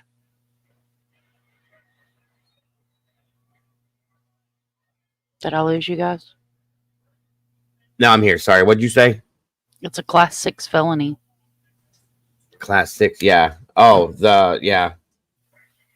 His charge. I think he's being arraigned in the morning. Do we have the paperwork? Nothing yet. No, nothing yet. I looked. I can't find anything. Hey, Jaded. I can't find anything yet. Maybe because it's still a little early, but we should be able to at least find a PCA on this, or an affidavit, arrest warrant, something like that. You know what I mean? I would think at least. Or do you think it's still too early for that? No, they would have had to have. They have to have the arrest warrant. I mean, to have it out here somewhere, or to where you can get to it. I'm gonna have to look that up. Let me see here. Okay, write this down. Boom, boom, boom. Gotcha. All right. Let me finish this out here. listen to what the rest of this says. To keep the information to herself, but there are very few people who she has talked to. Today only I found out that she has been talking about the troubled marriage. On June 24, she talked about her troubled marriage with one of her childhood friend. That information just came up this afternoon. That day she had a gloomy face, mother said, and when I asked Naresh about that, he said he has never seen her gloomy face. Okay, Mike King, as an investigator now, so getting some of this information, how do you determine the last time she was seen, and how do you verify if it's someone in the house, right? If it's the husband, how do you verify that she ate dinner with him that night? She didn't speak to her mom that day, and she speaks to her mom 2 or 3 times a day. So what do you do with that type of information to try to get to the truth here? Well, I think this timeline's now coming together much clearer, and it's really nice having this guest on who can help us understand that there was another name in there. I'm sure law enforcement has that name and that discussion, or at least I would hope they do. So now we're starting to see the timeline starting to tighten up a little bit. The interesting thing to me, Vinny, is that we have this last day seen at work of the 27th of July here in the United States. So those are firm dates. We have now this idea that she was speaking to her mother possibly on the 30th, but we have a friend who spoke to her on the 28th. And then the husband who's saying, I've talked to her, or we had dinner with her on the 31st and I went to bed. And there are so many interesting dynamics and red flags here that it's just making you really scratch your head. But the thing that you have to do as an investigator now is start putting those together and then corroborating them with other pieces of evidence. If it was a Skype call or something else, was it done on a mobile device? And can that mobile device be digitally analyzed to determine that that call was made? Or was it made some other way? And so there's got to be information to corroborate these little pieces and nuggets of information that are coming along to help tighten that timeline, because those are the things that are going to be needed to really understand people's testimony, the husbands, the friends, or anyone else who might have something to do with this woman. All right, I wanted to put up on the screen something from the Washington Post, who did some investigating here as well. On July 31st, she did not call her mother in Nepal. By the way, there is no bond from my understanding, so that's not going to be an issue. Probably because, I don't know, I'm surprised that there isn't, but I think it's maybe just until the arraignment. We'll see what happens at the arraignment. Then he may have one then. What's up, brother? Virginia Wolf's in the house. I do agree, my friend. I do agree. It's a very sad situation. As she had faithfully done every morning and evening to share the mundane, what she ate that day, and the significant, the milestones of her infant daughter was hitting. Her brother said she missed her child's first birthday. That just happened the other day. That's something I can't imagine a mother missing, especially of your first child. That is weird to me. Just saying. Said in an interview. On August 1st, co-workers called police when she missed the shift at the UVA Health Prince William Medical Center. Manassas Park police officer went to her house the next day to do a welfare check, but left after her husband declined to report her missing. The police department said in a news release the family still had not heard from her, said the brother, who described pleading with his brother-in-law on August 4th to call authorities. So it seems, Sachi, that the family and her husband, so her brother not necessarily seeing eye to eye with her husband at this moment about the significance of her not being around. Actually, I have found many contradictory statements already. And today only I was told that the brother, because her mother is not that educated and she has confessed that. So mother might have given us the wrong date. It could be even one day earlier, because I came to know this afternoon. I have not got a chance to contact his brother because it's early morning back there right now. So I came to know that actually the date was 29th morning. So I have to verify that after this program, maybe I can verify that. And I have requested a screenshot of that call recording. so that we know which day exactly it is. But mother said in my interview, it's 30th of July. Yeah, and Mike, how does this get more complicated for? Here's the thing to understand, though. Like was said earlier, in Nepal, if it's the 29th, it is the 28th here. Okay. If it's the 30th in Nepal, it's the 31st here. They're a day, or wait a minute, I have that backwards. They're a day ahead of us, is what I'm saying. So if it's the 29th there, it's the 30th, or here it's the 30th there. If it's the 30th there, you guys know what I mean, right? Did I make that make sense? Are you still there, Mom? Yep, I'm searching. Okay, I'm yeah, here. I believe if they're a day ahead of us, just like Australia is a day ahead of us. So it's I think it's a 8:22. 9 hour. Is it a 9 hour difference? I think it's more than that. I'm gonna say around 12 or more. Obviously she had to go to bed, but she messaged me and asked how everything was. Awesome. That's awesome. And this is why I say I don't believe she walked away herself, guys. And it's hard for me to believe she unalived herself, knowing that she's leaving that baby here. And had the baby was getting ready to celebrate her first birthday, something's not clicking there. Nope. Does that make sense? That's what I'm saying.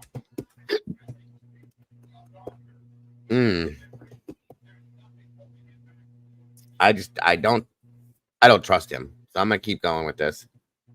Investigators, now there's something else going on here, right? There's language differences. Obviously, she's speaking to her brother and her mother in their native language, I presume. You as an investigator have got to get all the information you can. How do you approach a case like this where there may be some witnesses who may have some language issues and not even be living in the United States, but have important information? Well, at that point, you're reaching out to your friends at Interpol and you're getting someone locally to go and talk if you can. You're getting translators to help you with understanding, especially the written communication, or if there's a recorded communication somewhere, and you're trying.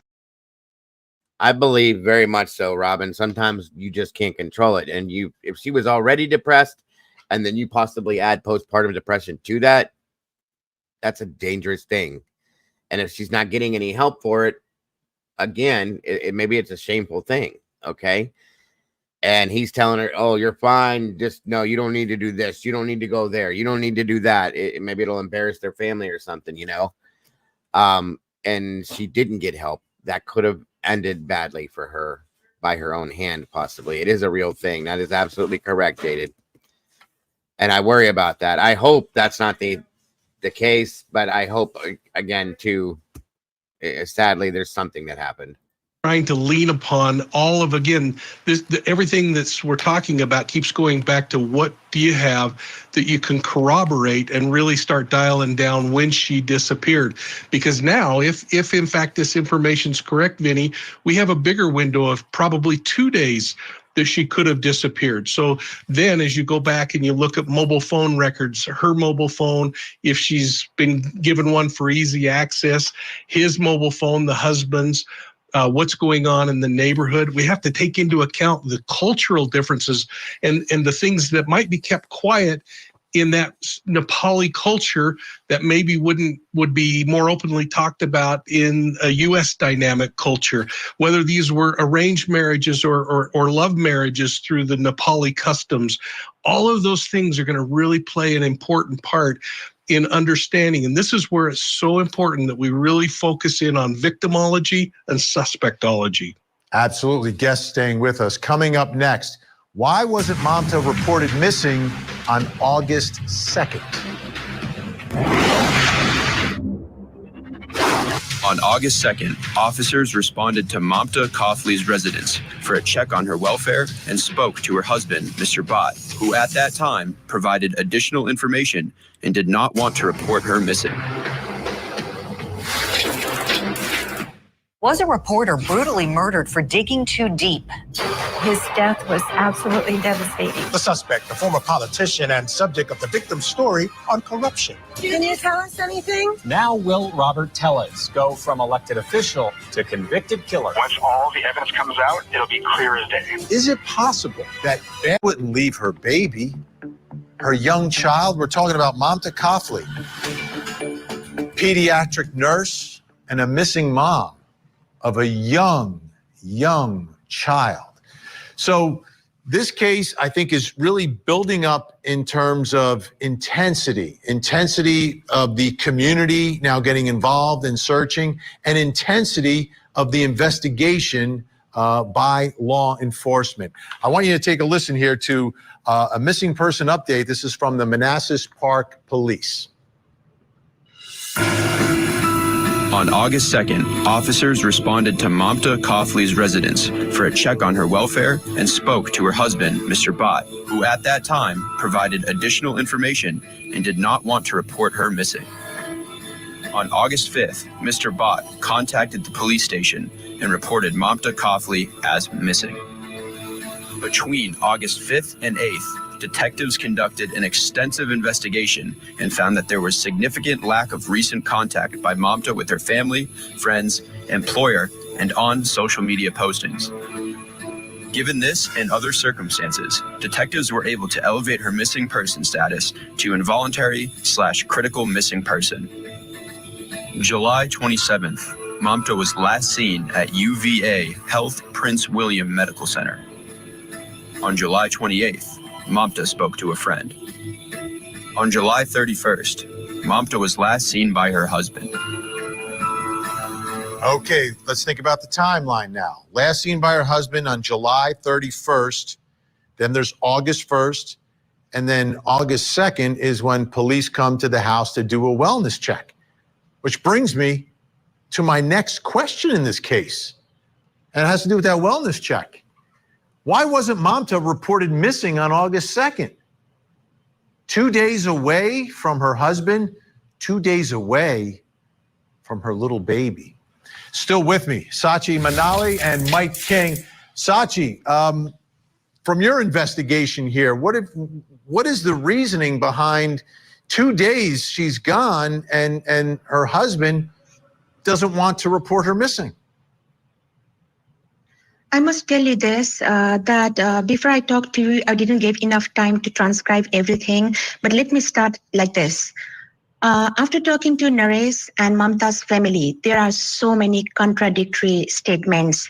Naresh, whatever statement Naresh made, I have a proof that is not true already, and Naresh reported on 5th of August after being pressured by MAMTA's family and her cousin who lives in New York. He didn't report by himself. MAMTA's mother called him, repeatedly from Nepal, but he did not pick up the phone on August 3rd. And then I don't know when he replied back. I have to get that timings because I have not collected that yet. But he did not pick up the phone till August 3rd. And then after that, he called back because they were desperate to know the whereabouts of MAMTA, but he didn't pick up the phone. And from there, they started contacting the cousin who lives in New York. And that cousin actually texted Naresh asking how MAMTA is doing. And then I can read that text to you here, which is in front of me. I have printed the text. On August 2nd, they started chatting. Actually, they have a long chat. They started chatting from August 2nd, asking the whereabouts of MAMTA. And then on August, what is interesting is on August 4th, on August 4th, the information that Naresh gave to her is quite concerning because till now, I have not followed the mainstream media because I'm working tirelessly in the group,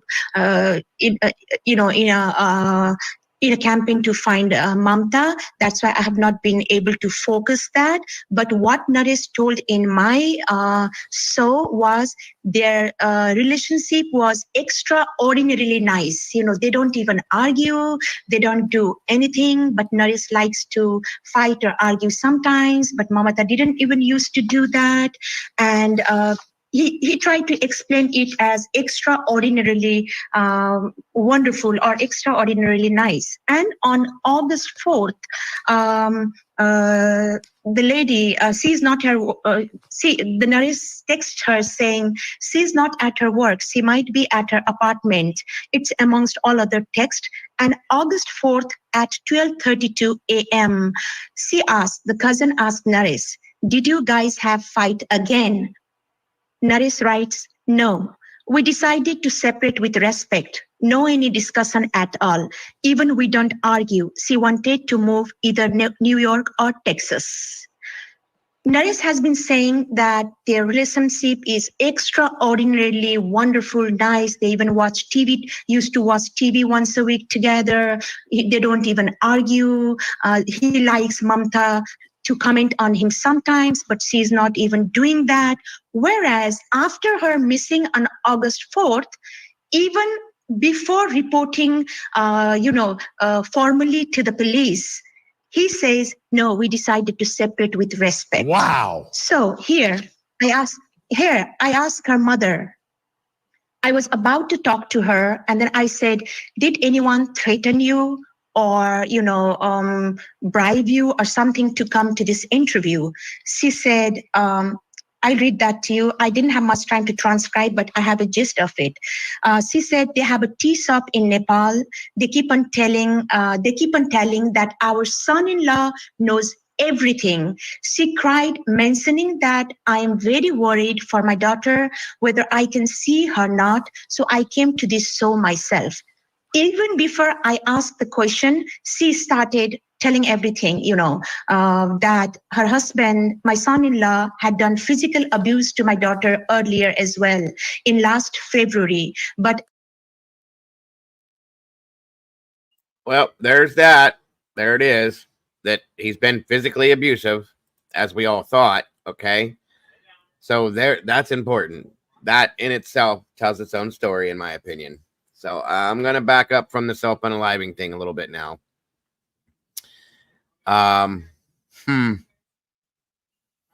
Interesting.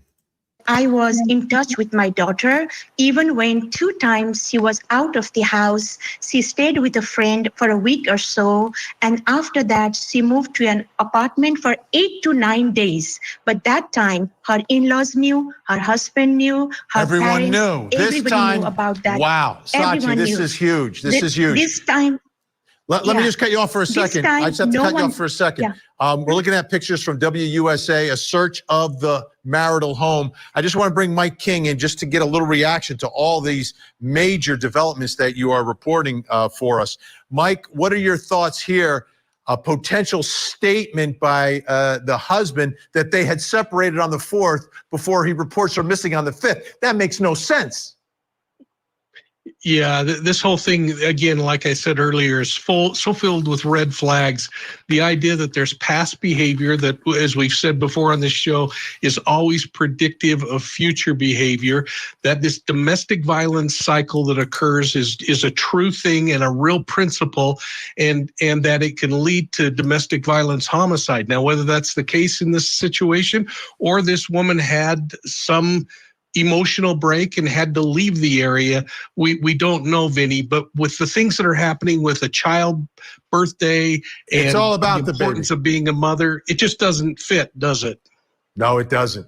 All right, Sachi Manali and Mike King, unreal developments here. All right, folks, we got more. I'm Vinny Politan. We'll keep digging for answers as the investigation continues.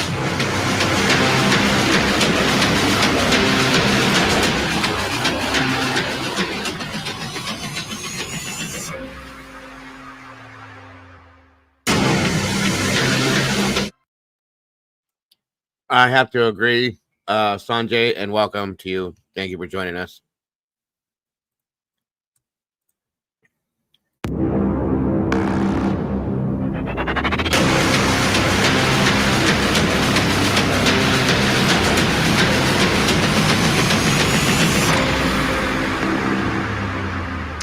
I'm Vinny Politan as we continue our investigation of missing mom MAMTA KAFLE from Virginia. I want you to keep this in mind. This woman chose to be a pediatric nurse, and she's a young mother of a young child. Here's her story. MAMTA KAFLE came to the U.S. from Nepal in 2021. She worked as a pediatric nurse and married a man named Naresh Bhatt. They lived on a beautiful, quiet cul-de-sac in Manassas Park, Virginia. In 2023, they welcomed their first child into the world, a beautiful baby girl. But close to a year later, MAMTA vanished, missing seemingly without a trace. And now her family, her co-workers, and the community are coming together to help find MAMTA.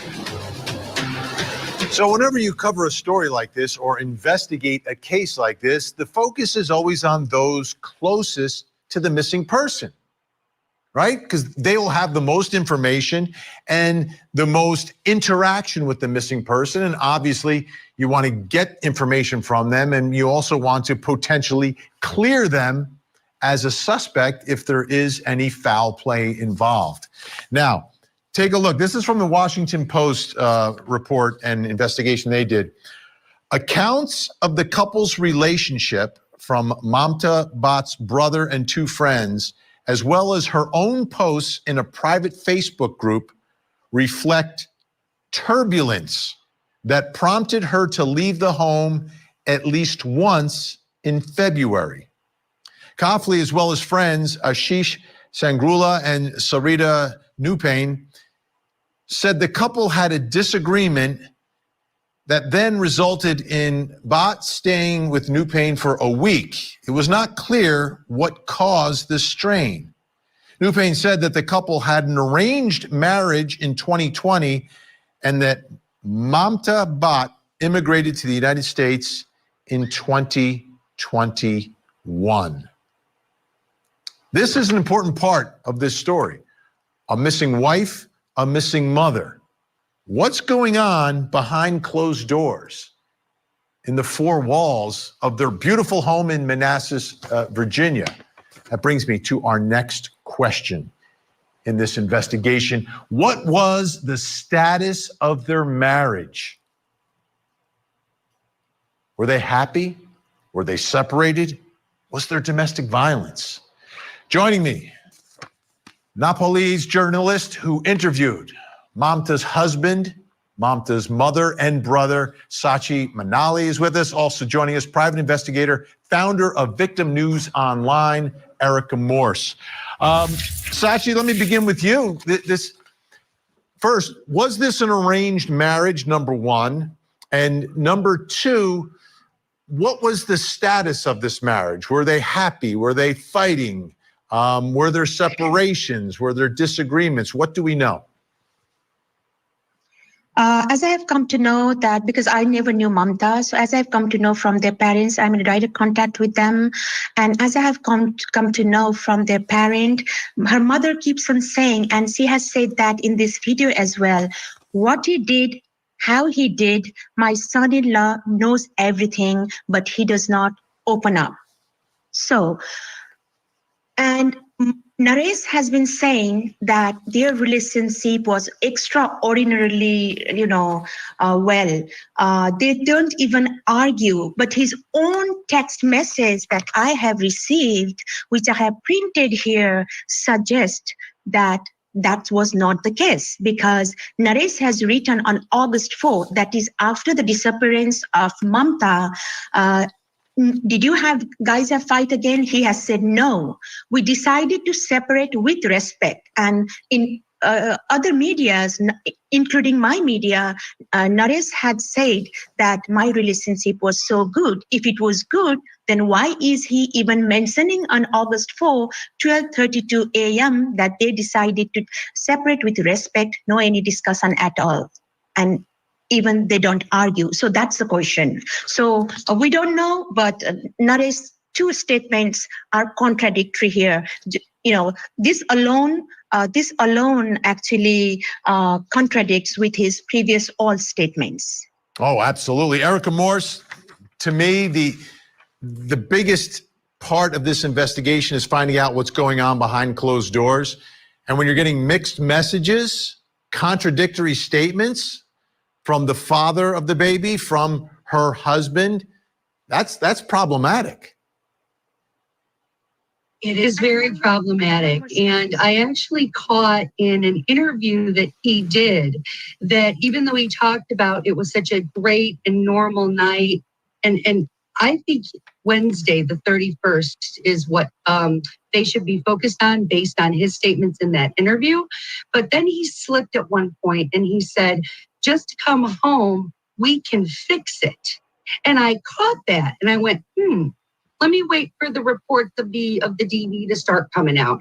And then I saw an interview with one of her friends that talked about on the 28th, she had several missed phone calls from her.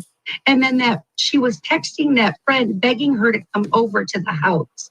So I think there was a buildup taking place. And I think we're starting to learn more about maybe a potential explosion or an argument that went awry. Okay, this is from the Washington Post, and we've been talking about this. MAMTA and her baby arrived at New Payne's home in February. Now, this is a friend without money, a car, or a working phone, she said. So New Payne bought her a used phone and added her to her family's phone plan to ensure she could coordinate rideshare trips to her shifts at the hospital. New Payne said at one point, MAMTA briefly had her own apartment in Falls Church. In an interview with WUSA 9, the husband, Naresh Bhatt, cited this as a reason he did not immediately report her missing, saying she had gone missing 3 times before. At that time, she has some demands, so that's why she just stepped out and stayed with a couple of times with her friends. And one time she moved to Falls Church to someone, I don't know the name, but she has an apartment. This is what Naresh Bhatt told the reporter, according to WUSA 9. So, Sachi, as I'm looking. That explains why he said he went looking where in Falls Church. I thought that was a church. That's an area. Okay.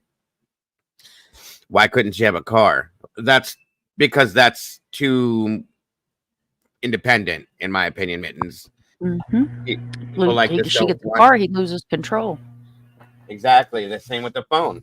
She probably wasn't allowed to have a phone, a car, or anything, probably her own money. None of it.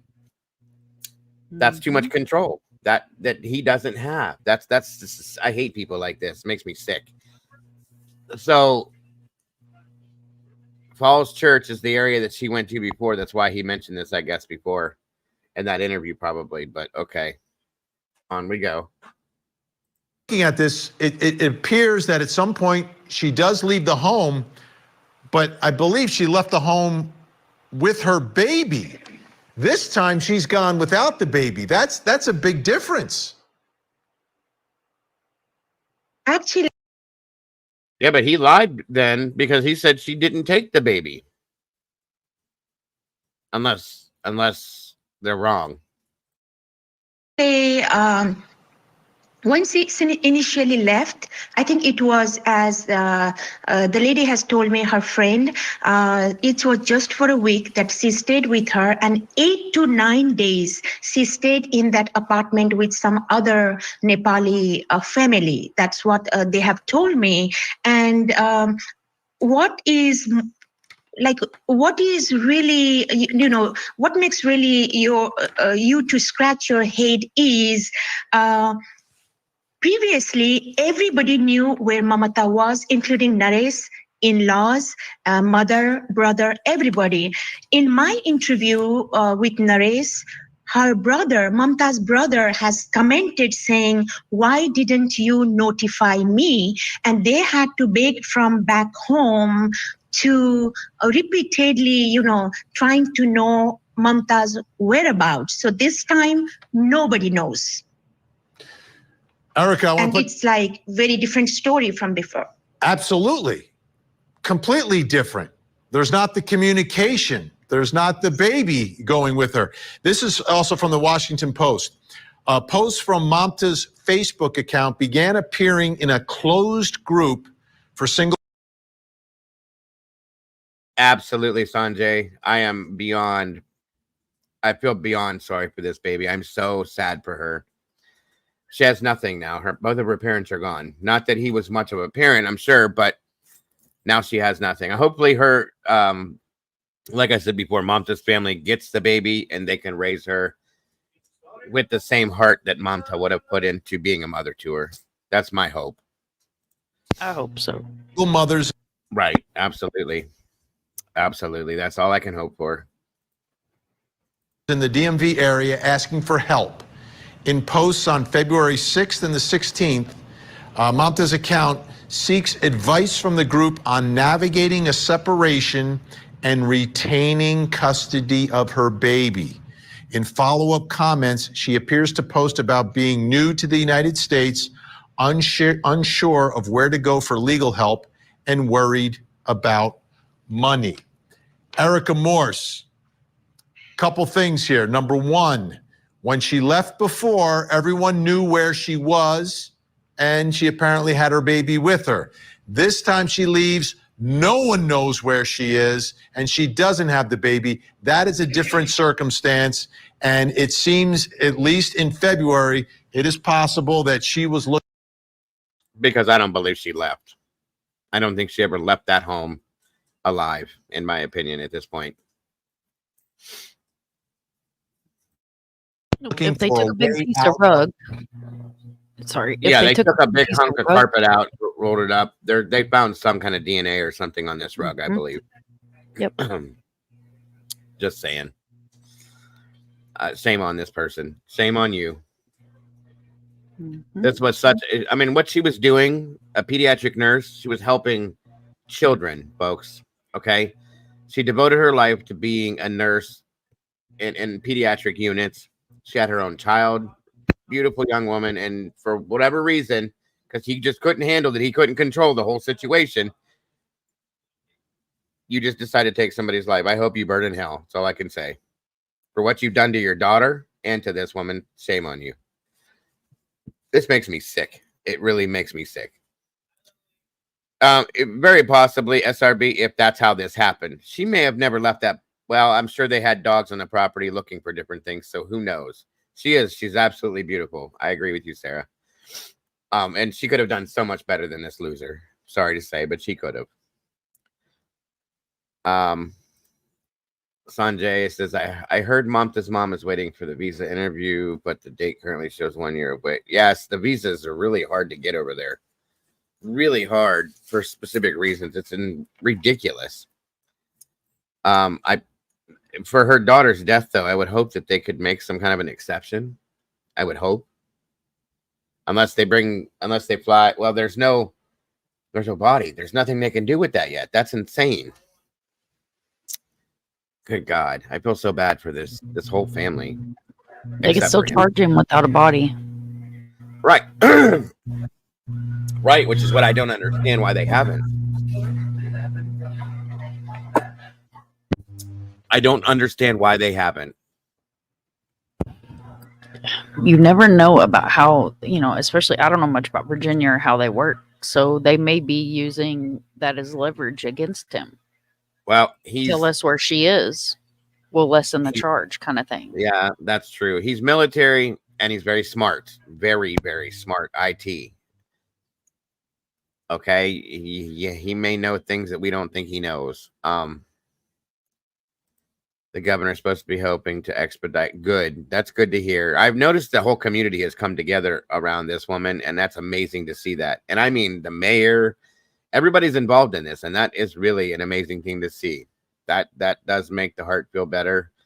But every time I look at this creep, I can imagine, I can visualize in being inside their home and watching him with her. You know what I'm saying? The control, the yelling and screaming, physical, it makes me sick.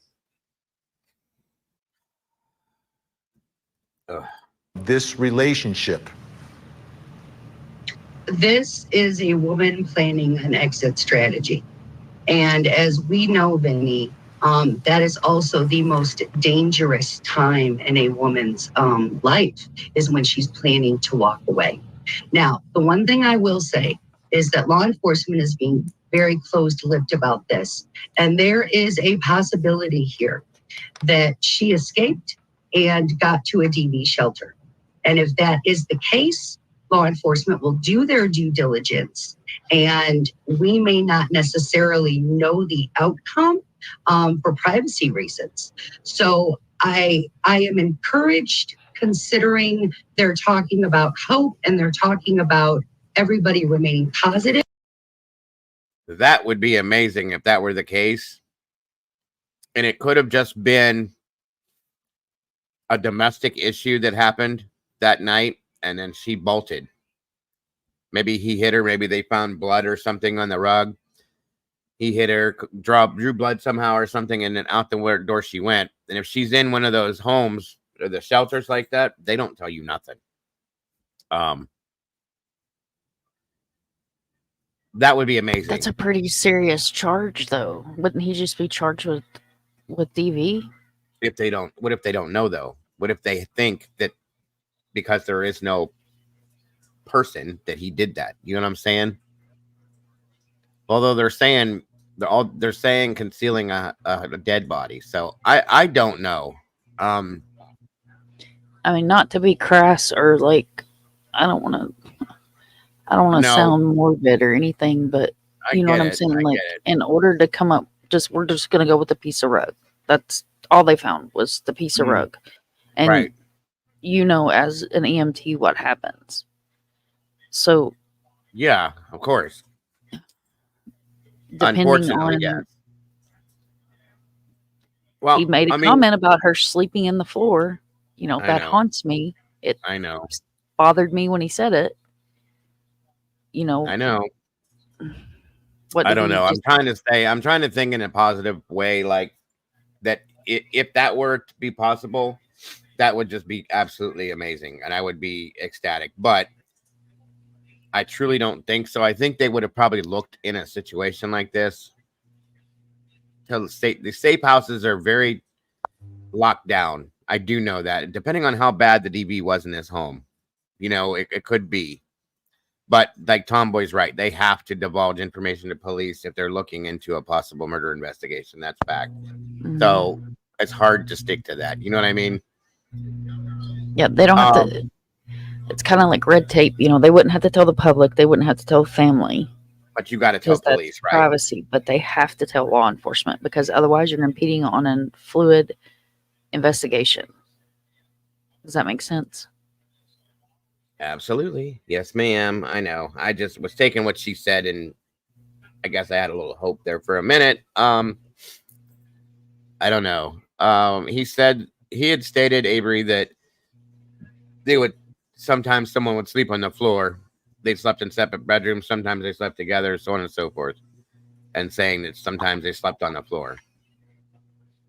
Right. And Jaded brings up a good point with the Napoleon or Nepalese, that community there.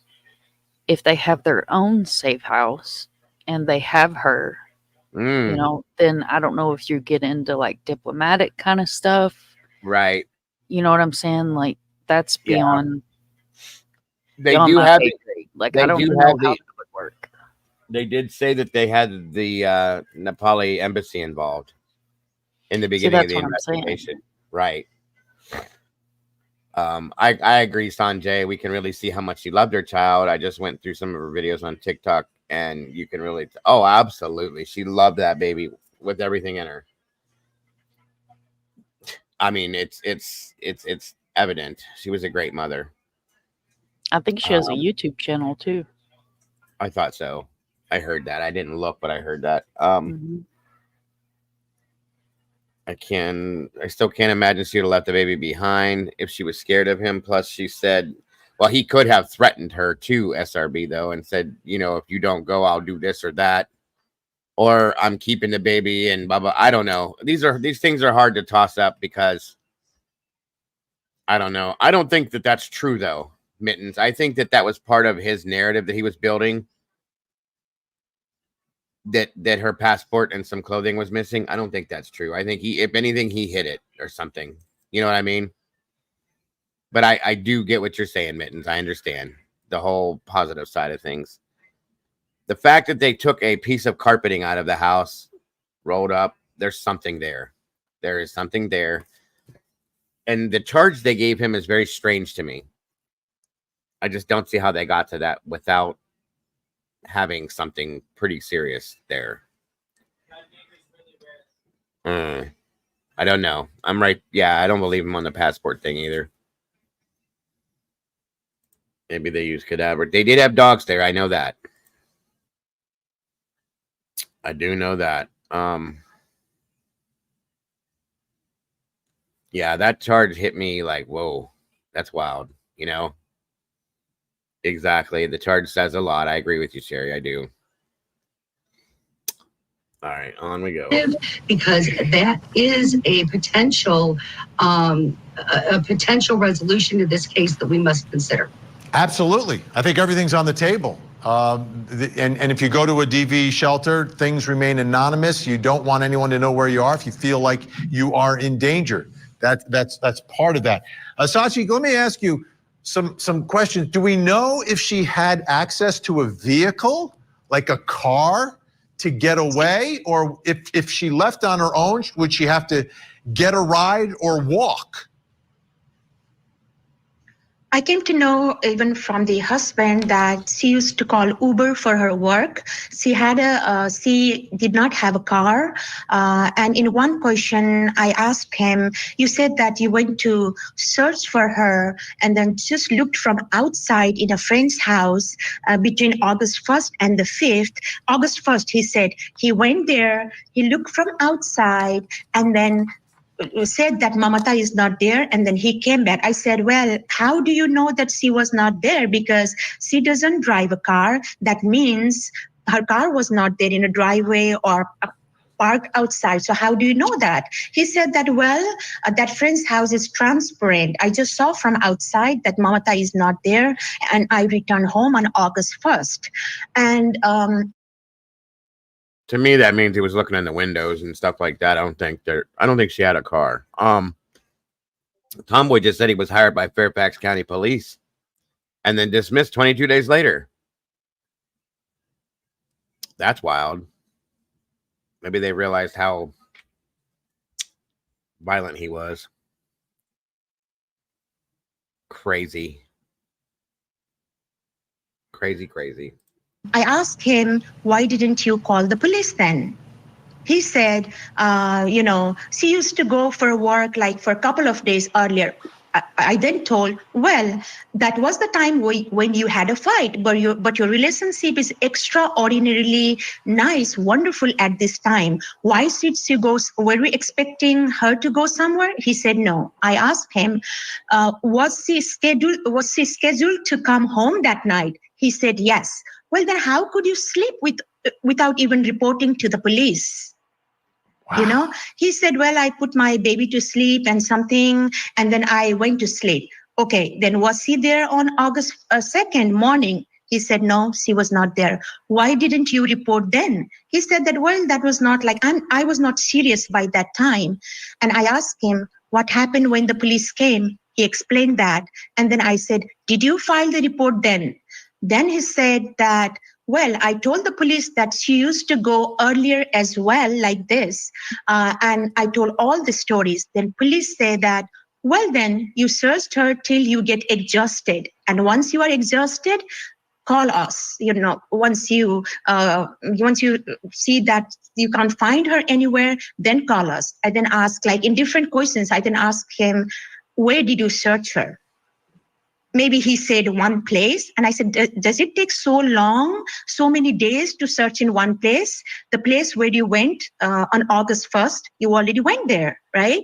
So it doesn't make sense. And then when I asked that about August 1st, he was out of the camera because it was Facebook Live. And then he said, baby is crying. Well, when I revisited this just before talking to you, I didn't hear baby crying. Then I put like really that, device to my ear. I don't hear baby crying. He goes to the room And then I don't think I have mistaken that. He goes to the room, camera turns to, and he was trying to mute the camera. I said, well, this is a live session. Just turn the camera on. It's okay. People will see your natural life. Just try to be natural. That's what I told him earlier as well. So he goes to the room. We don't hear even any baby crying sound. The camera goes face towards the wall or the ceiling, and then baby cries.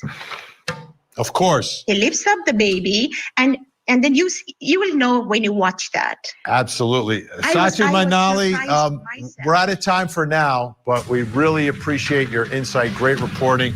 Erica's going to stay with us. Still to come, how does this case get solved?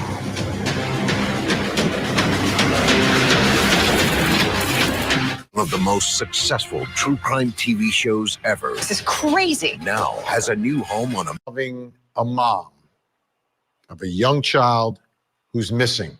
They live in a beautiful neighborhood. I want you to take a look at the area. I have a few maps to show you here because I think it's important. I think it's significant that we figure out exactly what we're talking about here.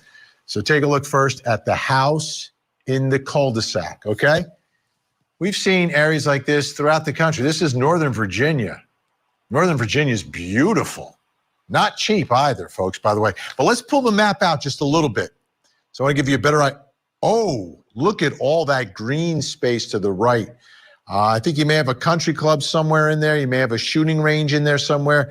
You've got some trails and a whole lot of trees. Let's pull it out a little bit further. I said it's Northern Virginia. So yeah, you've got water as well. So, you put the timeline here's a little bit vague.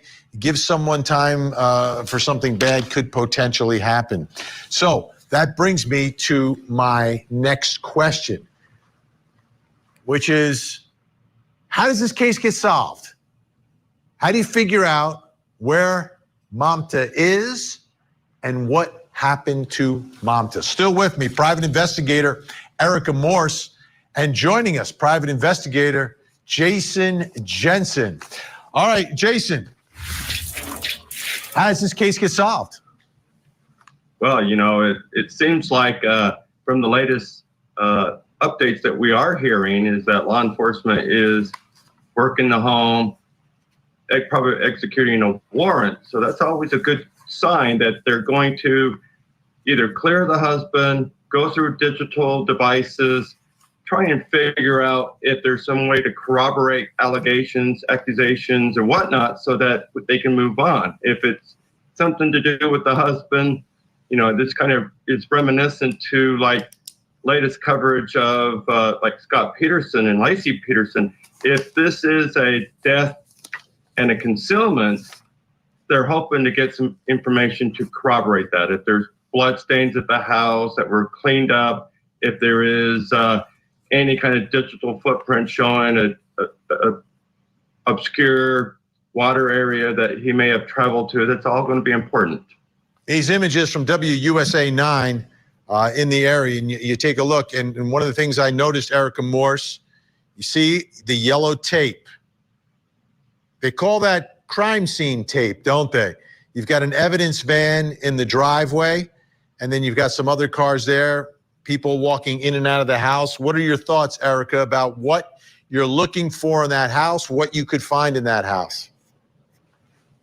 Unfortunately, that is called crime scene tape, and that's not necessarily a good sign because that's indicative that they believe a crime transpired in that location. So as Jason said, they're going to be looking for digital devices. She maybe didn't have a phone, it sounds like, or was borrowing a phone from a friend. They're going to be looking for evidence of a struggle. They're going to be looking for things like furniture missing. Is bedding missing? Are sheets missing? Is there evidence of something being cleaned up recently or recent bleach in a specific area of the house? And then they're going to lean on the husband. If I were law enforcement, I'd be pushing him to take a polygraph. That way we can rule him in or rule him out. But the crime scene tape around the house, not necessarily a good sign. Jason, every time someone is missing and there's a wooded area near the house, I say that's the area that you've got to hit first. in a search. You've got to search that area. How many times have we seen that someone who is missing is somewhere near the closest wooded area to their home?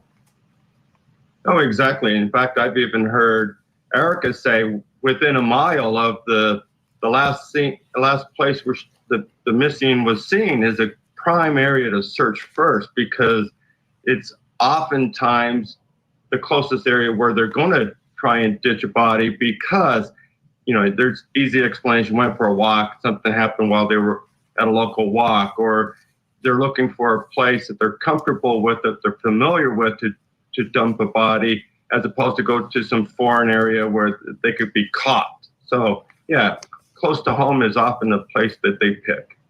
And you back up to a vast wooded area, even if she's wandering out on her own, that could be a place where she could go. Erica, let me ask you this. I'm asking, how does this case get solved? What are your thoughts about the chances of this case being solved? I think the chances are as good as Maya Milioti, just plain and simple, because the two cases are so similar. And I bring that up because of the daughter's birthday, Vinny. Here we are again, a mother missing her daughter's birthday. I'm not buying it. So either this woman ran for her life in a moment of actual escape, and she felt that was her only time to flee and did so without her baby because it was that dangerous, or they're treating that like a crime scene for a reason, and they're going to have to expedite, finding her, and that's why they have all these searchers. Erica Morse, Jason Jensen, thank you so much. MAMTA is a mom. MAMTA is also a pediatric nurse. I'm having a real hard time thinking that there's any chance that she voluntarily left her baby behind. I'm just not buying it. Something happened, and hopefully investigators find the evidence that lead to an answer for that little baby. I'm Vinny Politan. We'll keep digging for answers as the investigation continues.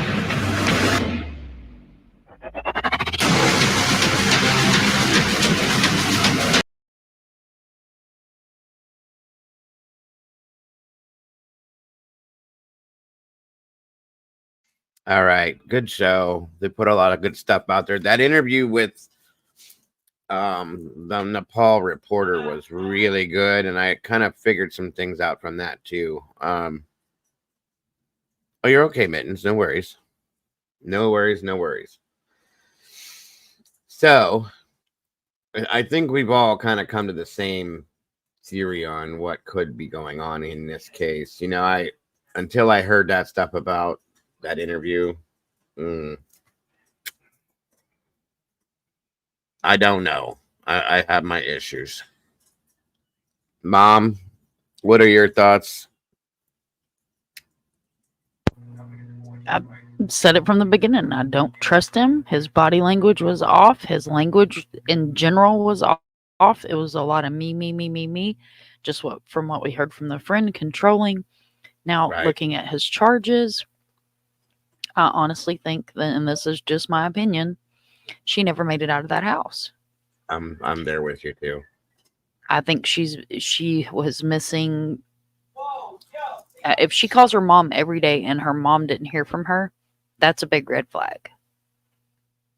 That's a big red flag. So we need to look. I mean, if I was I would look at the date. When was her last phone interaction? Because we know they look at stuff like that from the Murdaugh case.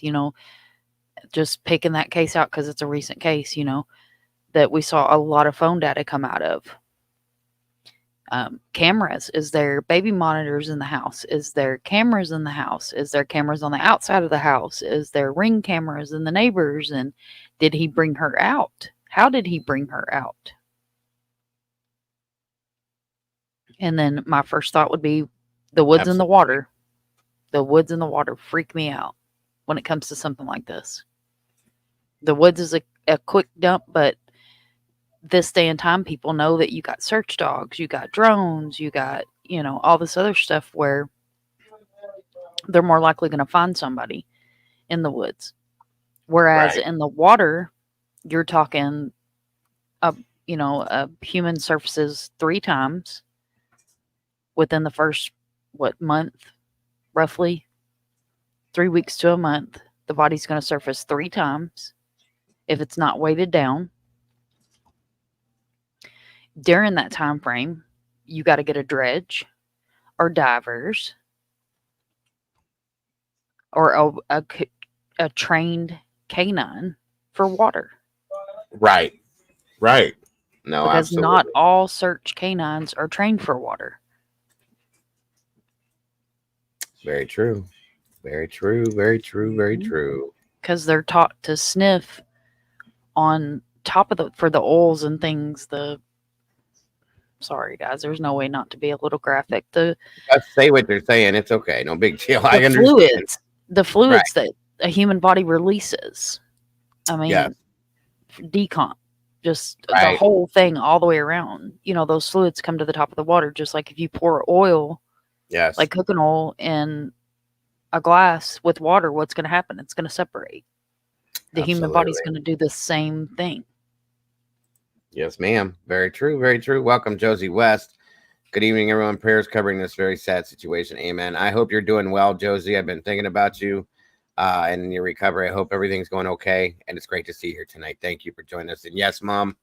Yeah, it's absolutely correct. It's just not a good situation, guys. It's definitely not a good situation. Excuse me. Let me show you guys something real quick here. All right, where is it? As soon as I find it here. Hold on. There. Okay, 1 second here.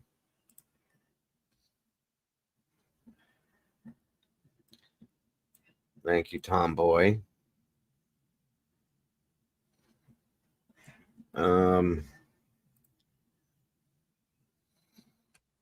One moment here. So in a statement, let me show you this real quick. Fairfax County, I'm believing this is fairly close to where they're at.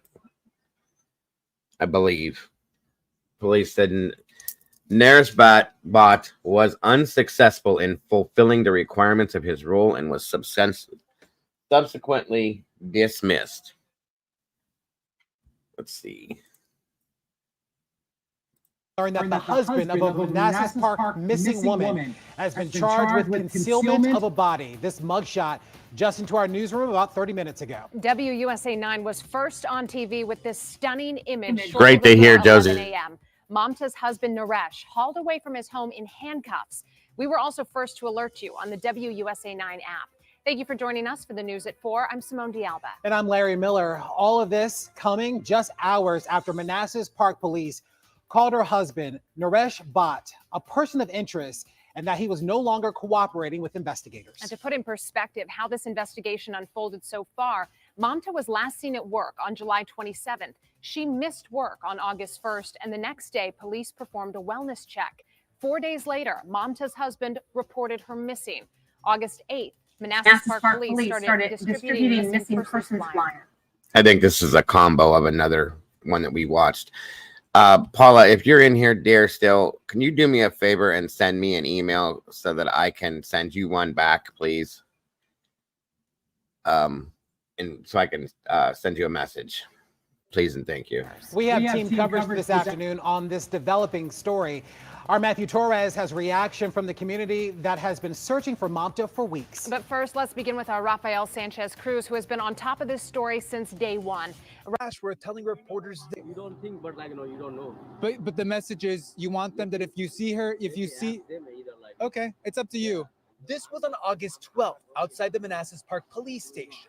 Naresh refused to discuss his wife's disappearance or why it took him 5 days to report her missing. 2 days later, he told Arcady Lasso this. It was like normal day, like other regular days.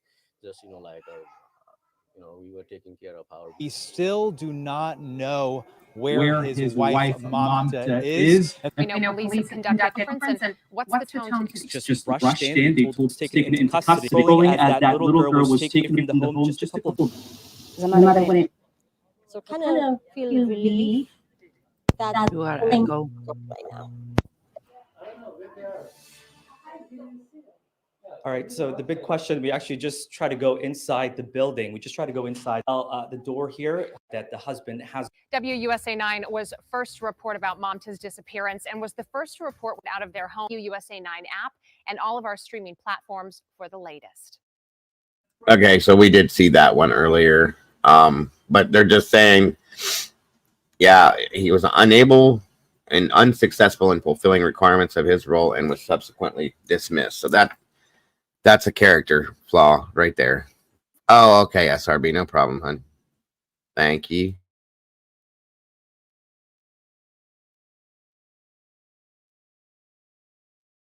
Is that Miss Barbara? Hello, Miss Barbara. Wonderful to see you. The SEC basketball schedule is Hello, Barbara. Thank you so much for joining us tonight, Miss Barbara. It's wonderful to have you here. Great to see you as always. Hope you're doing wonderful.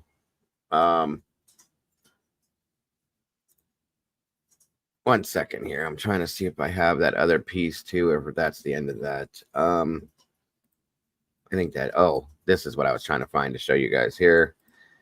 Thanks to Mom. She found it while we were talking. Okay. Yeah, I wasn't ignoring you guys. I was digging.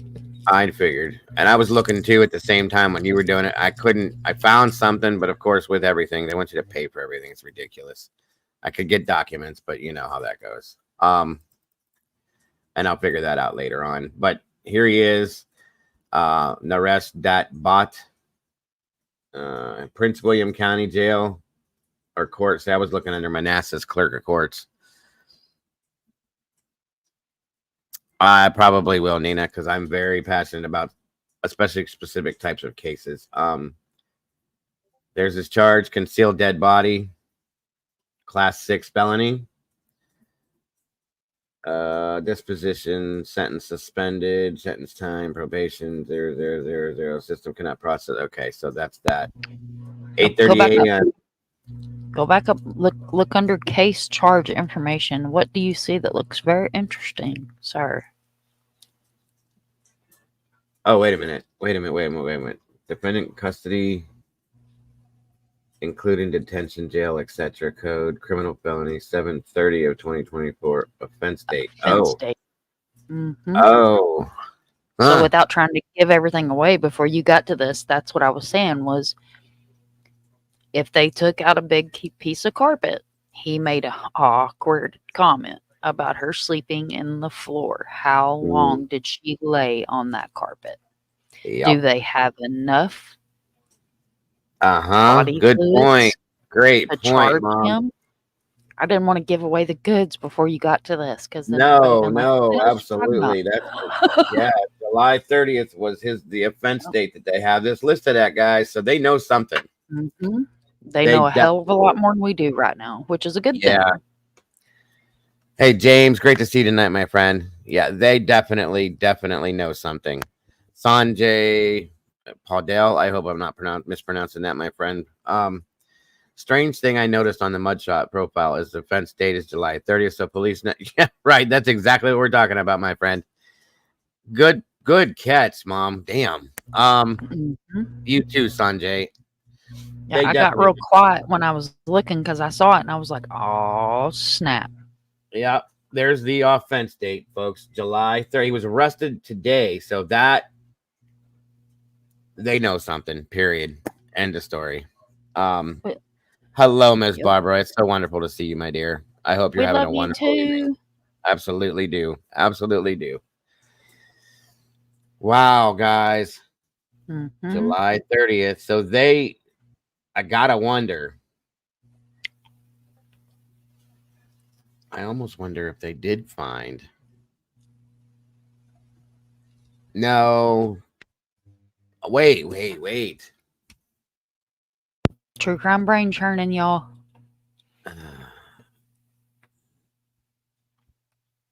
Do you think they found her maybe and they're running an autopsy to see how she died and they haven't been able to make a charge based on that yet?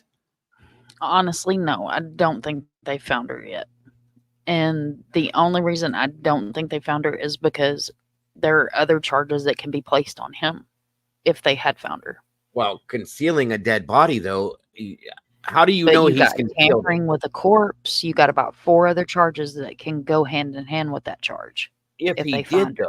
though, here's the thing, though. That's if he did. What if? Well, then, yeah. Okay, Because you got to think that once you commit the unaliving of another human being, right? Okay, you do it in the kitchen. Well, you pick that body up, and this is going to sound Of crazy course, and very that's simple, tampering with but the course. Yeah, it you is. pick the body up and you move it to the bathroom, and then you call the police department. That's tampering with a corpse. If that, the only reason I said that, though, that's if he moved her. Okay, exactly.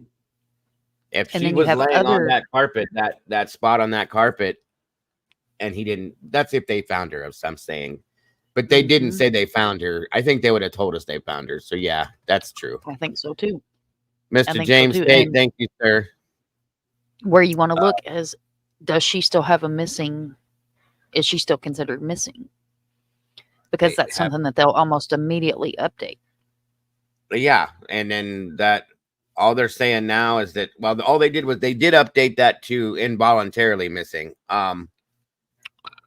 No, I I'm don't talking know. about like the missing alert, like on the police department's page or on their Twitter or whatever they predominantly used in this case. Yeah. Is she still featured as a missing person? I didn't get to look. I didn't see it yet. The newest, I haven't like updated or anything. Right. So those are just a few things that you want to look at, because if they found her, they don't want the public still searching for her, because that's I hate to put it like this, but it's a waste of resources. I just let my head gets away from me sometimes with this whole Mine does too. I'll be all over the place. Right. Investigator done kicked in. I'm over here, got my candy. Right. Cap said they probably have enough evidence showing that she's not alive no more, which is what I said earlier. Could be overabundance of her blood in the house, or that piece of carpet they took out of the house, Cap. You know what I mean? I gotta agree. I'm like, that's a blow away right there to me. 7/30/2024 offense date. That's interesting. I've never seen that filed like that before. He did say things, Mittens. That's something else too. Mittens is right. He referred to the kitchen a lot too. You know, she's doing dishes in the kitchen, cleaning up the kitchen in the kitchen. He said a few times he referred to that. So I agree with you, Mittens. I remember that. Or is it a coincidence? It could be. It could be, or I don't know. But like I said, the gears are turning hard and fast right now in my head. That caught me off guard, though. That whole 7:30 thing. And she was not even. That's the night before she went missing. He claimed the last time he saw her was Wednesday. And I even challenged that. And it was her mother spoke to her on the 30th, I think it was. But because the time difference, it could have been the 29th. That's where this whole timeline thing got screwed up, I think. Or are they a day before us or a day behind us? I don't know if it's the day before or behind. I know it's one or the other for sure. Because like Karen said he was cleaning a day before us. Mm-hmm. Like it's Thursday here, but it's Friday in Australia. That's what I was going to say. Australia's the day after us. Yes. It's already Friday there. Mm-hmm. My friend David is in Australia and told me Happy New Year's a day before it was. So, yeah. I remember going through that. I heard he bought cleaning supplies. Where did you hear that at, bud? I won't doubt it. He probably did. I did not see that anywhere, but I'm not doubting you, sir. I'm with you, Barbara. I understand completely, hon. But said it was her. It's projecting. Good point there, Karen. Good point. As of 2 hours ago, they had not found her body, but have enough evidence to know she's deceased and died in the house. That's kind of what I was putting together. Thank you, Avery. Where is she, you guys? Where is this woman? Where did he go with her, and how? If he had that baby to take care of, or did he take that baby right along? I mean, they had dogs in the woods. I saw that when they were searching, and they didn't come up with anything. But again, this man was military, and he's very smart.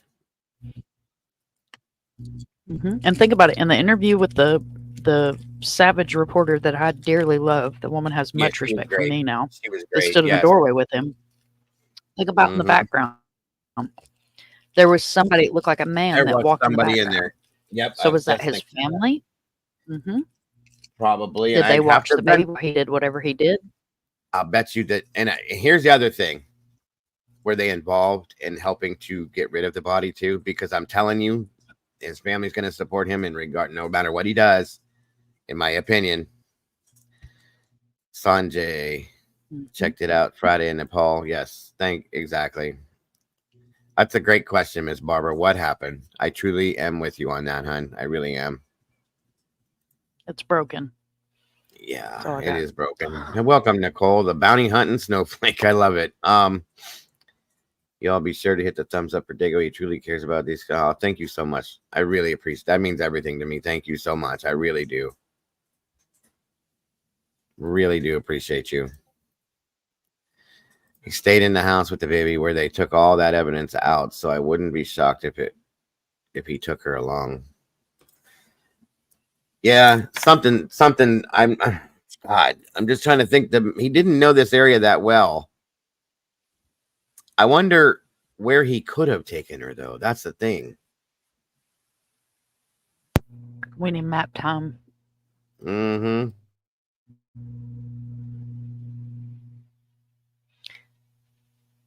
There is a handful of bodies of water, but I'm not from there, and it's been a long time since I was in that area.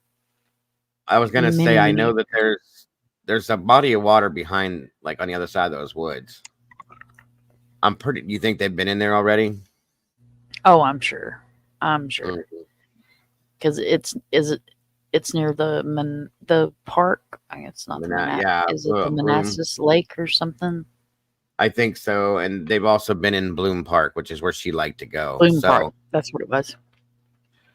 He did mention, thank you, Tomboy. He did mention that Falls Church area, that he went there to look for her. But again, we know how these criminals work, their minds work, and how they slip up all the time.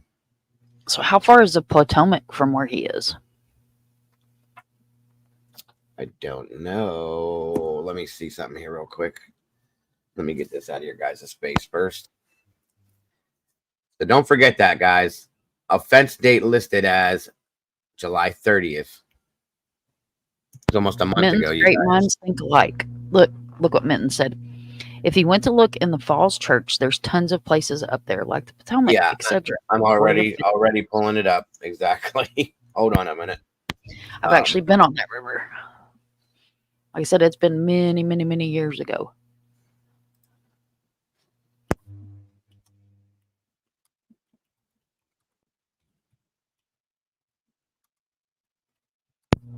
This is why I love the tanks over here. You guys are awesome. The chat is rock stars. It's a great community for this type of stuff too. They're always on point. Always on point. So give me a second, guys. Uno momento, please.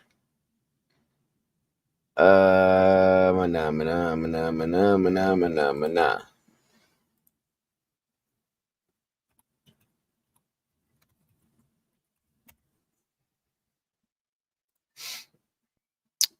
All right.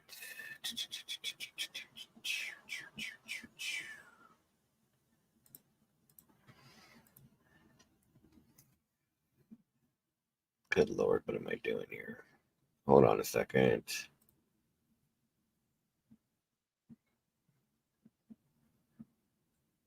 1 second. Oh, we'll get there. Well, come on here. Work with me.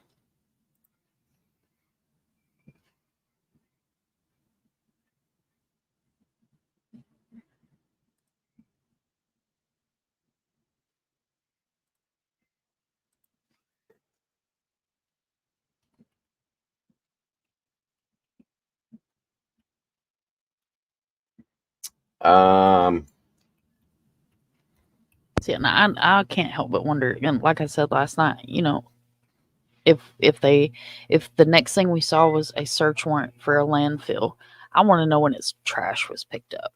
Yeah, that's always there, guys. Always. I cannot help but wonder, when was his trash picked up? Yeah, very good point. So let me see here. 39 minutes, 43 minutes. So about 45 minutes, I'll just say, roughly between a half hour to 45 minutes to get from where he lives to the Potomac. And it's a straight shot. It's about 37 minutes. Being from a river city, I can't help it. Like, that's the first thing that goes to mind is there a river? Oh, big one. Big one. Yeah, I've been on it. We took a pontoon boat down it one year. Right. Mm-hmm. Prince William Forest Park. That's right there. That's the jail he's in right there is Prince William. Isn't a coink dink. It's right there. God, it's right there. I'll bet you they gotta go look there. And like you said, there was it would look like an adult male in that house when they did the interview with him. He could have very easily left that baby with whoever that was, dropped her in the river at night, came home, end of story. It's not far at all, SRB. No worries, Mittens. We'll be here. Damn it. But the thing is I've never been on it. I know about it. Is it a fast moving river, Mom? I don't remember. Like I said, Tater, my youngest son, was like, I think he was like 2 years old when we went up there. That was many, many years ago.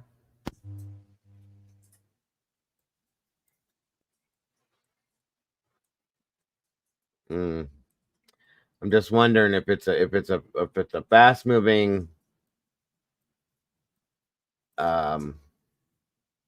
river. You know, would it carry her away quickly?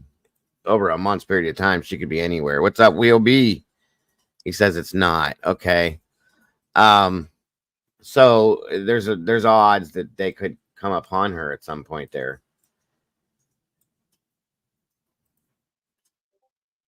So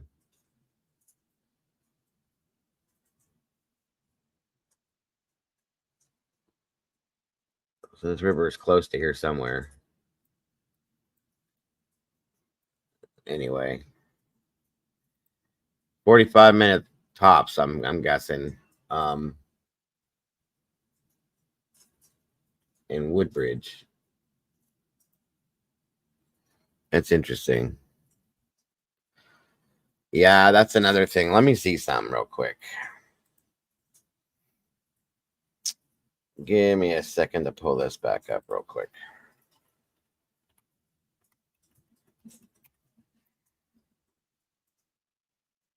One more time, real quick here, guys.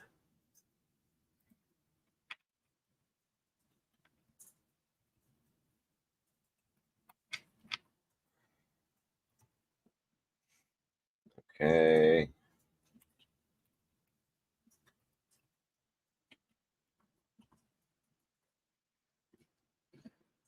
Let's see here. Oh, Lord. 28 minutes to 34 minutes to go from Manassas Park to Falls Church. That's the one place he mentioned. Okay. And again, it's a straight shot right down 66.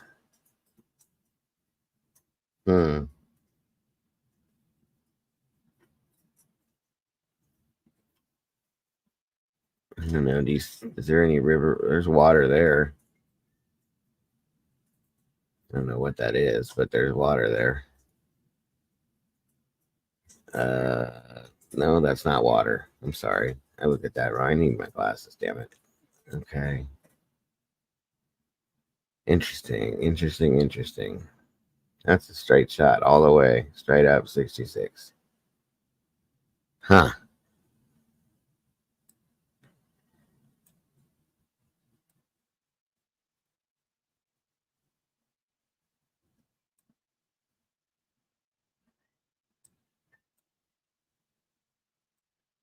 This is where she had that apartment at, but gotta wonder if she...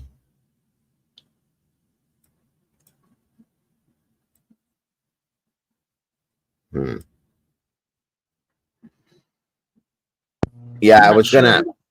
That's a good point, Miss Barbara. If they could pull up navigation on his vehicle. Then again, did he use his vehicle? Mm-hmm. You know what I mean? Do we know what kind of car he had? I don't. I think I remember seeing it was some type of an SUV. I think I remember seeing that in the driveway at one point, but that's all. That's a good point, though. Very good point. Very good point. That's a good point, Miss Barbara. I'm sure they're checking it anyway. This route has tolls. Okay.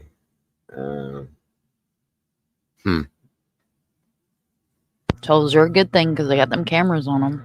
Exactly. That's what I was just thinking. Toll road always has cameras.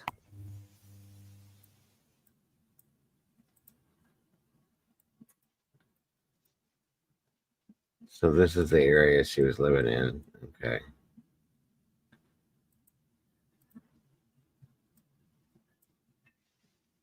Cute little area. Anyway,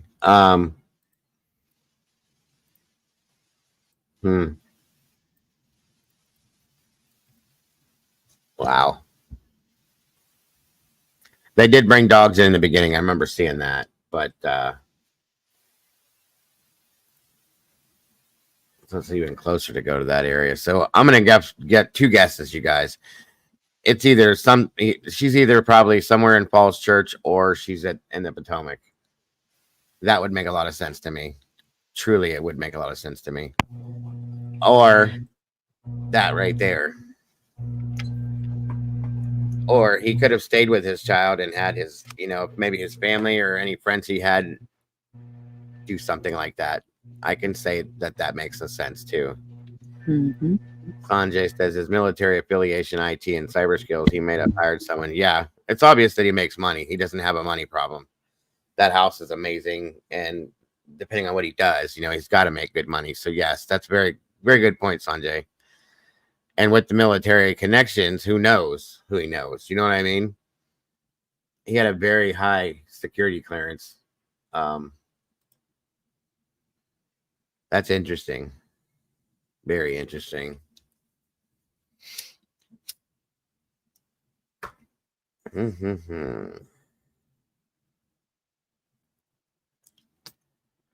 Wow.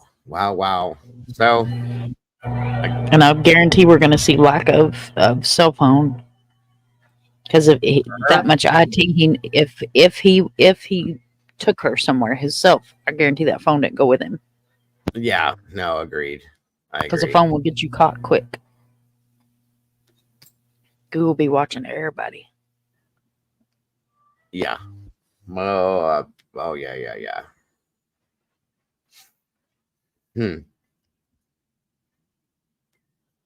Let me see something real quick here.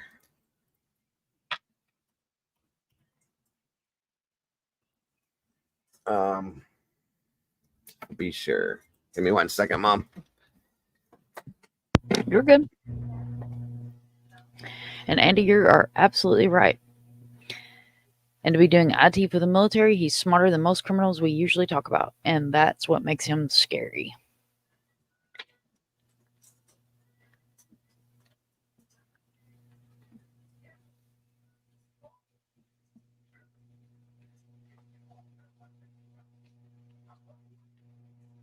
It's possible the dark web. Right, Miss Barbara? He would know it with his training. Mm-hmm.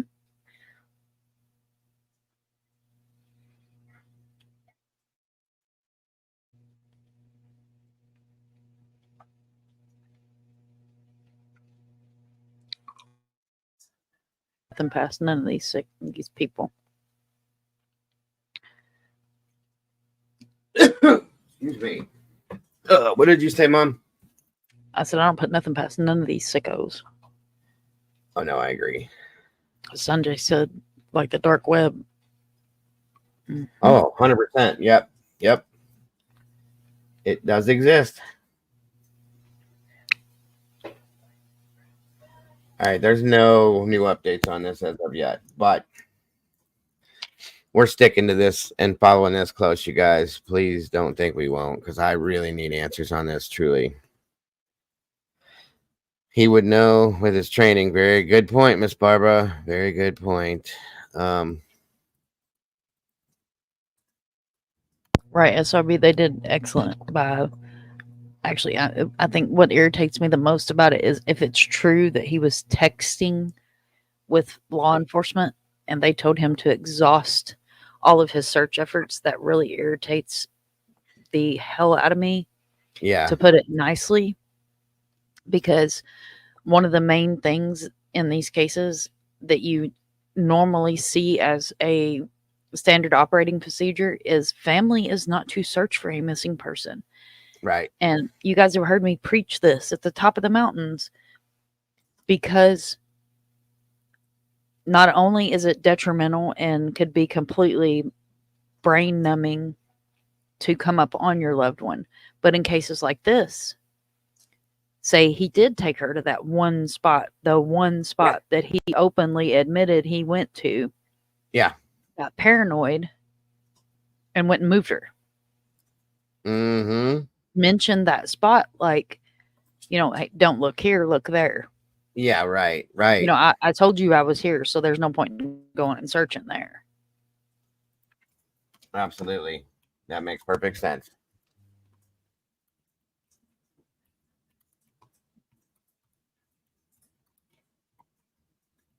All right. Well, like I said, you guys, we're going to be following up on this case. Like, I'm sticking to this one like glue. I definitely want to know what happens when he's arraigned. I want to see if there's any extra charges, and I really want to find this woman. I'd love to know where she's at. And just, again, pray for this baby, guys. Do we know if her brother made it over here yet? Not yet. I don't believe he did.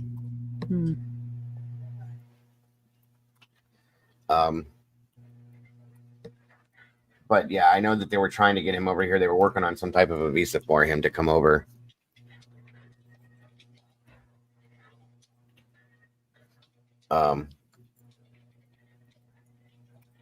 So yeah, there's that. But moving on, I do still have something else for you guys tonight too.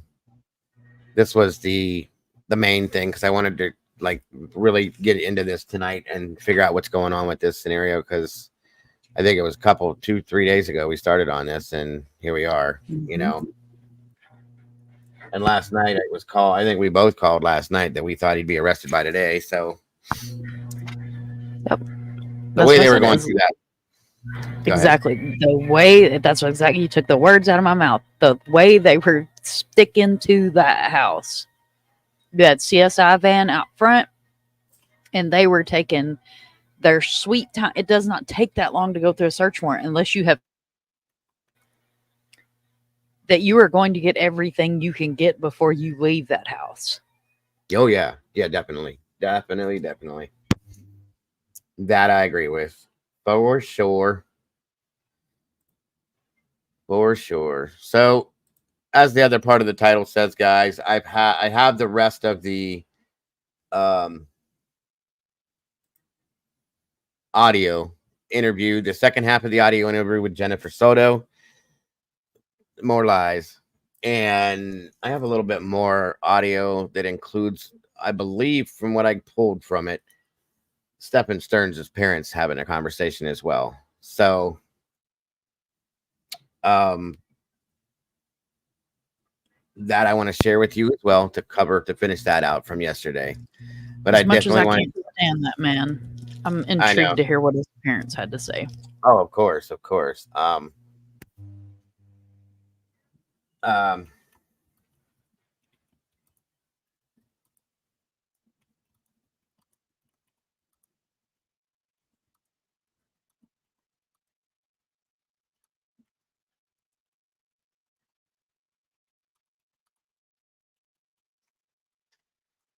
So let me see here. Oh, I did get that sent to me too. Awesome. Whoever sent that, thank you very much. Bear with me, guys. Bear with me. 1 second. Let me find this here. Or do I have it over here? I don't even know where I put half this stuff anymore. I need to get way better organized. Give me 1 second.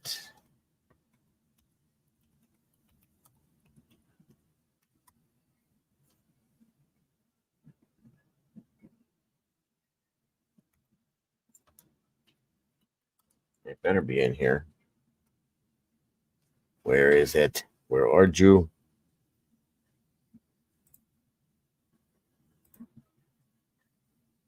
Oh, okay. I know what I can do.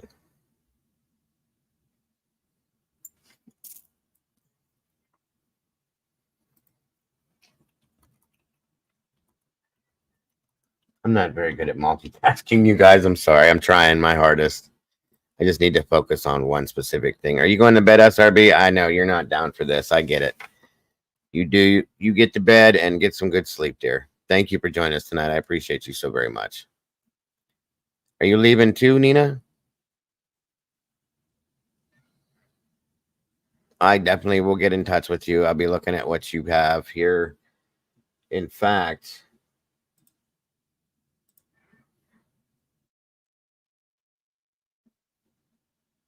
oh God. Okay. Yeah, I'll be getting in touch with you, Nina.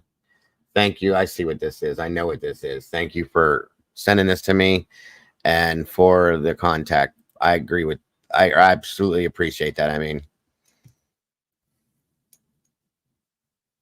Good night, SRB. Good night, anybody else that's headed to bed. You guys are all rock stars. really, really, really.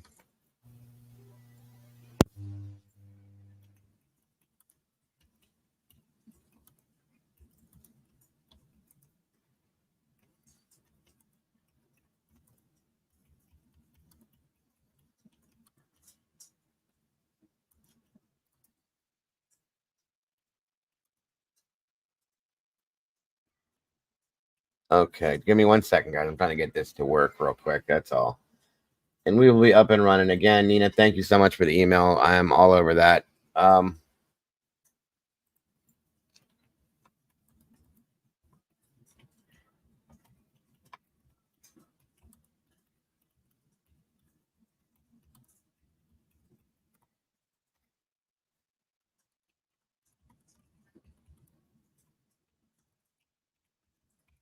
Okay.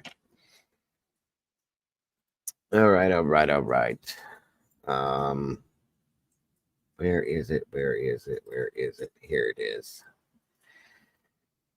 Okay, now, is this gonna work for me? Yes, it will. Good stuff.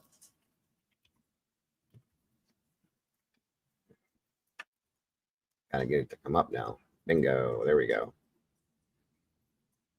Bingo, bingo, bingo, bingo, bingo, bingo. Hey, where is it? Hey, hey, hey, hey, hey. Wait a minute. There it is. Derp. Sorry. Sorry, I'm talking to myself, you guys. I do that from time to time. Wait a minute. Abhiznik, Reg. I'm sorry. If I mispronounce your name, please. I'm so sorry. I don't mean to. Abhijit Regmi. Since he served for U.S. Army, wouldn't he be charged with civilian as well? I was just wondering that a little bit ago, sir or ma'am. I don't know how to just differentiate that name. I'm so sorry. But if he's still is he in the military as far as like the reserves? If he's in the reserves, I would think that the military court would take that over, wouldn't they? Like he would be court-martialed, I think. That depends. Is he active? That's what I'm wondering. I don't know, but that's a good point there. Abhishek. I think that's how you pronounce that. Abhishek. There we go. I think that's how I think that would make sense. If he's in the reserves or still active in some sense, because he was deployed, they said. So I wonder if it's reserves or if he's just on auto deployment or something like that. You know what I mean? Yeah, because if he's active reserves, that's different. Yeah, right. But still, if you're still active like that, if you're active in military, I think you would be court-martialed, or the military court would come and take over for whatever the scenario is. Great point, Abhishek. Very good point. Serve for the U.S. Army. See, I don't know. I don't know if it would be based on branch. I've seen him in military uniform, so.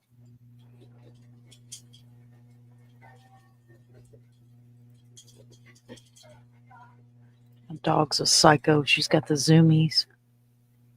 Oh, I gotta love when that happens. Again, thank you for joining us, Abhishek, and I appreciate that comment. That's a good point. Very good point to bring up. I'm definitely going to be looking into that as well. Definitely. I never thought of that until just now. That's interesting. Okay, guys. For those of you that have been following along with the Jennifer Soto, Madeline Soto, Stephan Stern scenario, we're kind of jumping to that for the tail end of the show here. I ran an interview with Jennifer. Is it yesterday? I think it was yesterday or day before. One of the two. Yesterday.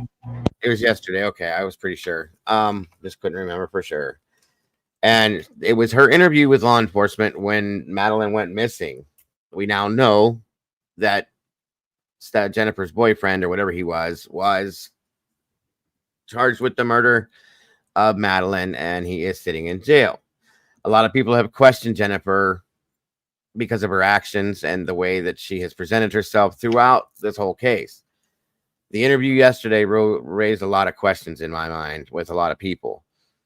That was just the first half. This is the second part of that interview, and I believe there's some overlay where there's some of the same stuff, but there's different and there's more. And then I do have some other stuff too to present that is listed as raw audio between Stephan's parents, and there's other stuff too. I'm not 100% sure. It was labeled weird, but I did get it. And this comes directly from the Orange County Sheriff's Department. This here was released as of August 21st. It does have redaction. Well, it says redacted and extraction, 8 minutes and 13 seconds with Jennifer. It's a raw audio file. It says the detective shows Jennifer Soto a bad quality photograph of his phone. On his phone, someone black shorts and green jacket. So here we go with this, guys. I'm glad I have caught my cotton candy because I know I'm going to get mad listening. I'm sorry, Alicia. I know it gets to some of you guys, and I don't blame you. Give me one moment to drop this real quick, you guys, and then we're off and rolling. Trigger warning. Content may include sensitive or violent content not suitable for all viewers. Feel free to step out if needed.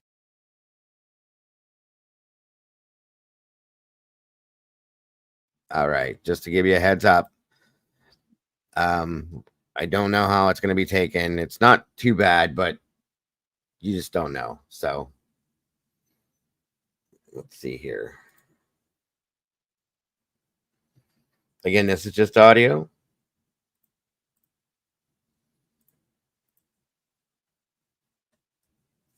Thank you, Miss Alicia. Great job. Miss Alicia has joined the team, Mom, just so you know. Welcome to the Blue Crew, Alicia. To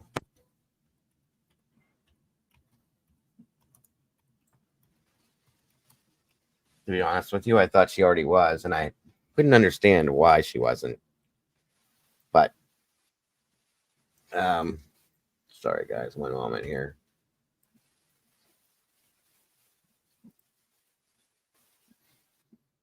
One moment. Sorry it takes so long to get things set up.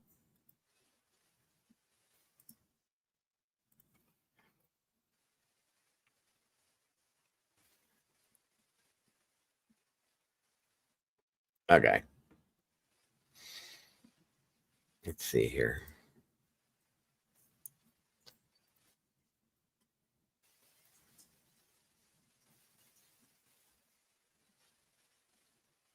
Okie dokie. Oiki doiki.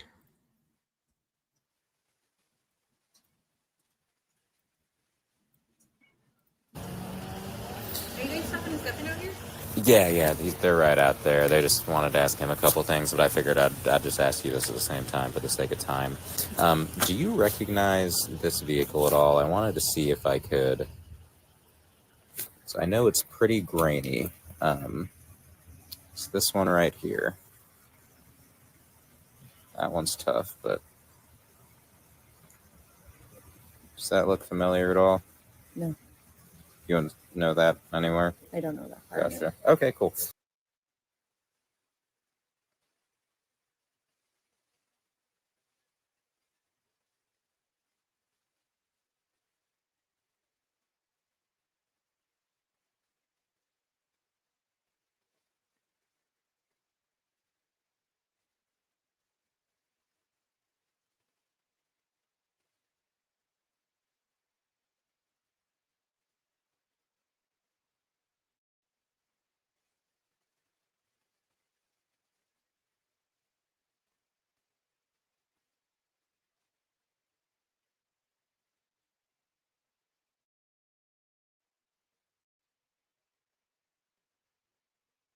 Oh, this is what she's supposedly the church photo they're trying to show her.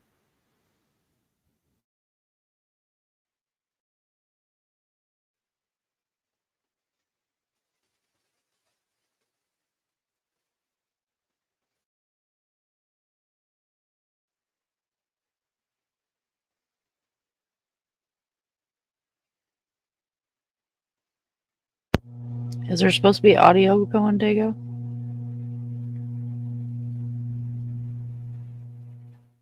But you didn't hear it? Hold on. Uh-uh.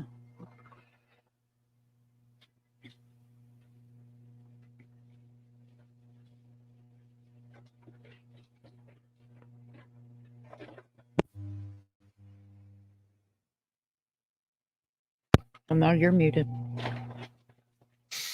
I thought I shared it. My apologies. I might have kicked it down. Sorry about that. Okay, let's try this again. Here we go. Let me know if you hear it. Yep. Yeah, they're right out there. They just wanted to ask him a couple things, but I figured I'd just ask you this at the same time for the sake of time.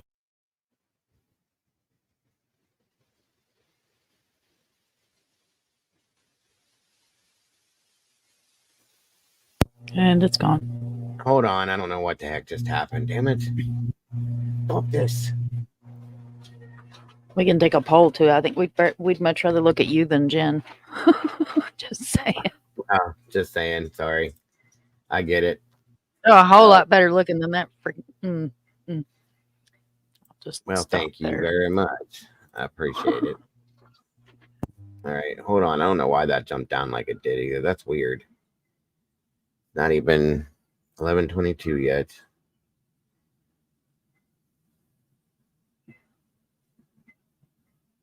Here we go. Now, try this again.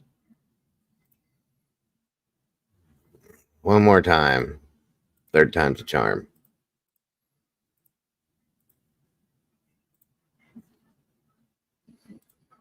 Do you recognize You hear this it? vehicle at all? I wanted to see if I could. Yep, we hear it now. So I know it's pretty grainy. Thank you, one Ms. right here. That one's tough, but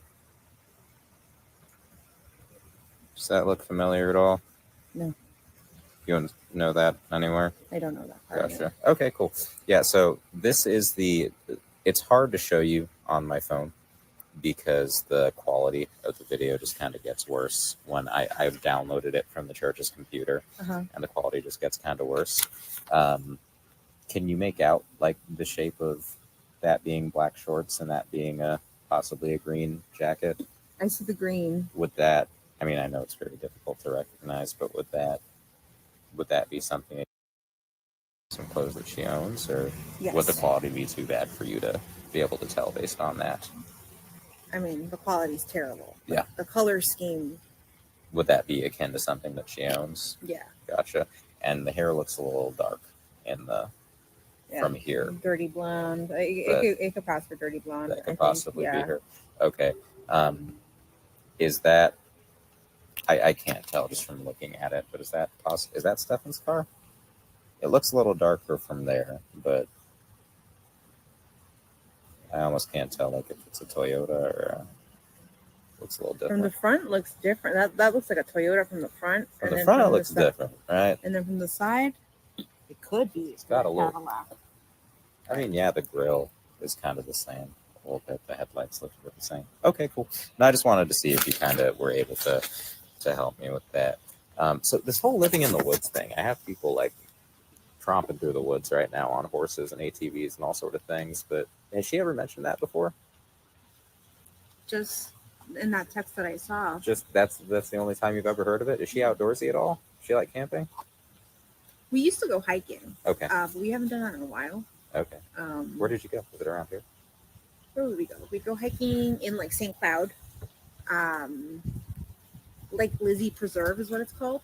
Oh yeah, well, that's not too far. It's but about that's 35 minutes away. Yeah. Okay. On 182.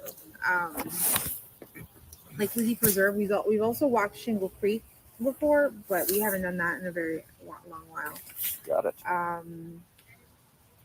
But no, I know the thing is, I started talking to her about World War III. I was talking about like, hey, this is going on in Palestine and Israel right now. Oh, so you're talking to her about the wars. I was telling her, I was talking to her about just what's happening politically, and I'm like, I don't know what that means for us, but we'll see what happens. But I've talked to her about World War III, so that's what I'm just saying. How long ago was that? I mean, is that something that might have impacted her? Yeah, thinking I feel now? like Okay. that's why when I read that conversation, I'm like, oh, that's directly related to me talking to her about what's happening in Israel, Palestine, and the potential World War III that might happen from that. Okay. And that's why she said she wanted to go live in the woods. Okay. Got it. All right. No, just wanted to figure out where that might have come from. Maybe help me see if she just wanted to be in the outdoors. Definitely, if, the World War III conversation, that's definitely me. Okay. That was me. It's fine. I mean, it's fine. So one thing that I think I may have misheard you say earlier, but I want to make sure that I have it absolutely clear, is on Sunday night, y'all went to bed around 11, and the reason that you sent her upstairs with Stephan was because you had work in the morning, was it? Or you just started a new job? I just started a new job, and I haven't been sleeping well. I take psychiatric meds every night for my bipolar disorder, and if I don't take them the right way, eat, and go to sleep on time, they don't work. They don't work. Gotcha. So I was just like, hey, I really need these meds because I forgot them the night before. I forgot them, I think, Saturday night. So Sunday I was not myself. So I asked, I'm like, hey, I need to be medicated. I need to sleep. Can you take care of the morning duties so I can go and sleep? Gotcha. All right. No, I just wanted to make sure I understood you right, because I was like, did you have work in the morning? Or I didn't write that down, and I wanted to make sure I heard you okay. Are there any cameras in the neighborhood that you know? Does anyone have any ring cameras? Do you have any security cameras out front? I'm gonna say there are cameras in the front. There are cameras in the back gate as well. Okay. I know one neighbor around here has a ring camera, but I didn't want anything like that. Okay. Hey Jay, how are you? And if you don't mind, just try to keep people out of because I have a canine that's coming. If you don't mind, they're going to try to run another track from the church and from here. Okay. To see if we can maybe just try it again. Last night it didn't work out because the dog lost interest and they weren't able to continue. But I figured, it's worth another try. The dogs are pretty good, so just try to keep them out of her room. We're probably going to use does she have dirty laundry or like a hamper? Her most recent dirty laundry is on my bathroom floor, and we've walked around it. We haven't touched it. Okay, just keep people off of it. Yeah. Just and as much as you can, try to avoid crowding the front door for the dog. Yeah. So that they know where from. Okay. Just let me know when they're coming. Yeah, I'm gonna they're gonna call me when they're on the way, but just as much as you can, try to keep the scent pretty fresh. There you go. Cool. All right. And another thing I just wanted to confirm, because I know the last night was a long night, but you said you said when you woke up around 9, you left your house at 9:30 for your doctor's appointment. And Stephan hadn't come home yet. And then he called you at 10. You were At like 10:15, yeah. 10:15-ish to have the conversation. McDonald's and yeah, she didn't want McDonald's, so he came home. I think he had accidentally left his phone at home. Yeah. So he was just letting me know because I had called him multiple times. So he was just returning my call, going, "I'm so sorry, I left the phone at home. I went to the vape store. I waited there for a little bit. Nothing. Nobody was there. He came back home for a little bit and then went back out to the vape store." And then what time did you get home again? Was it around 11?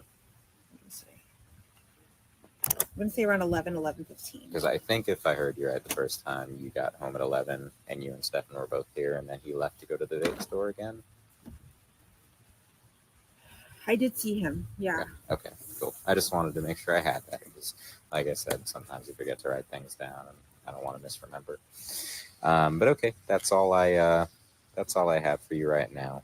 We're still looking. I mean, that's unfortunately the best update I can give you. Is we're all out and we're everywhere, asking people and looking. And I know your family's also doing the same. So if you get anything new like that thing you sent me just a little bit ago that I can look into, just keep on sending them to me. Okay.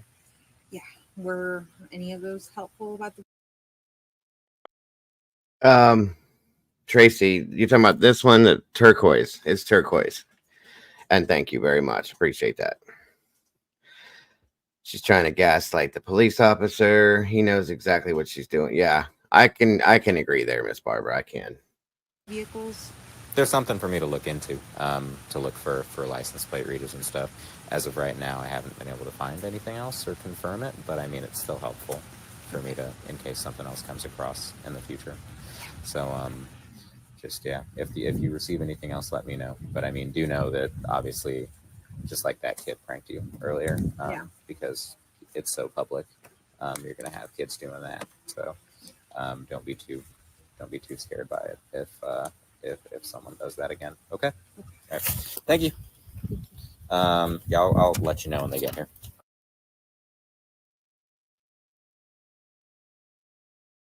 All right, so that is that part. Any thoughts on that, Mom? She irritates the shit out of me. I mean, other than the inevitable guess, I think she does that to all of us. Truly, she irritates the shit out of me. The and, calm, you know, she just zero emotion, zero concern. Just, hey, girl. Oh, I could pop her head off. That's kind of what it Agreed. It's so ridiculous too, you guys. It is so ridiculous. Ward 3 comment, she's full of it. Like, I call bullshit.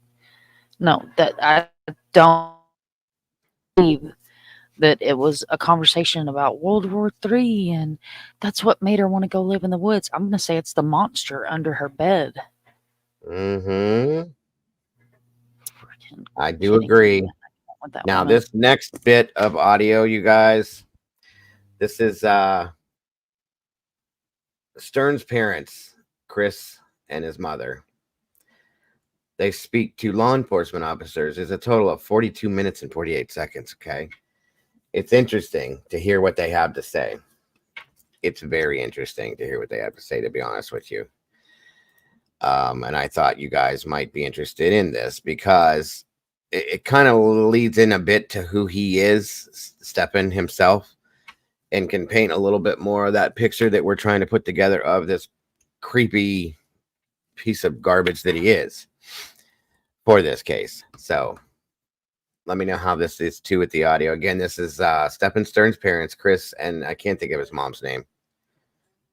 I know it. What the hell is his mother's name? Good Lord. It'll come to me.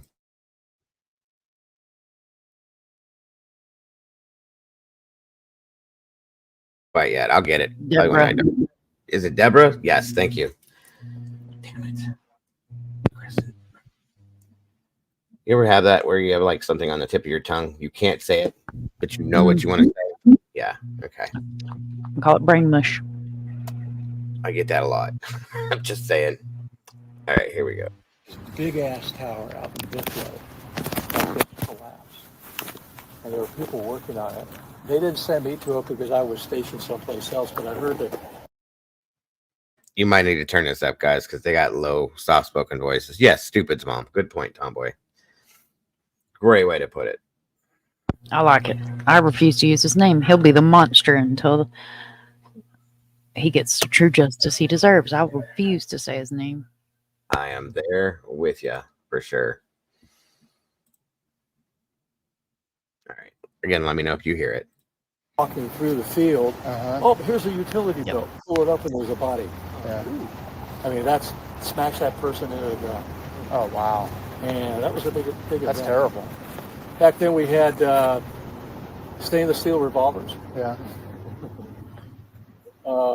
And I was telling the other guy I was driving at one time I had a Pala that the siren button was a button on the floor, left side. Yeah. No air conditioning.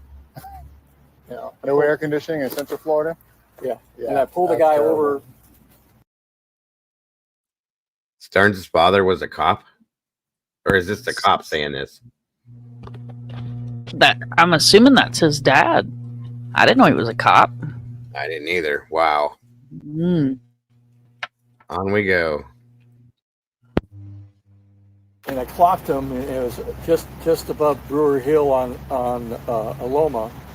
And he said, I said, you were doing 70. And he said, no, this car won't do it 70. I said, this car does 70, and it was clocking you at 70. Gave him the ticket. How long did you do?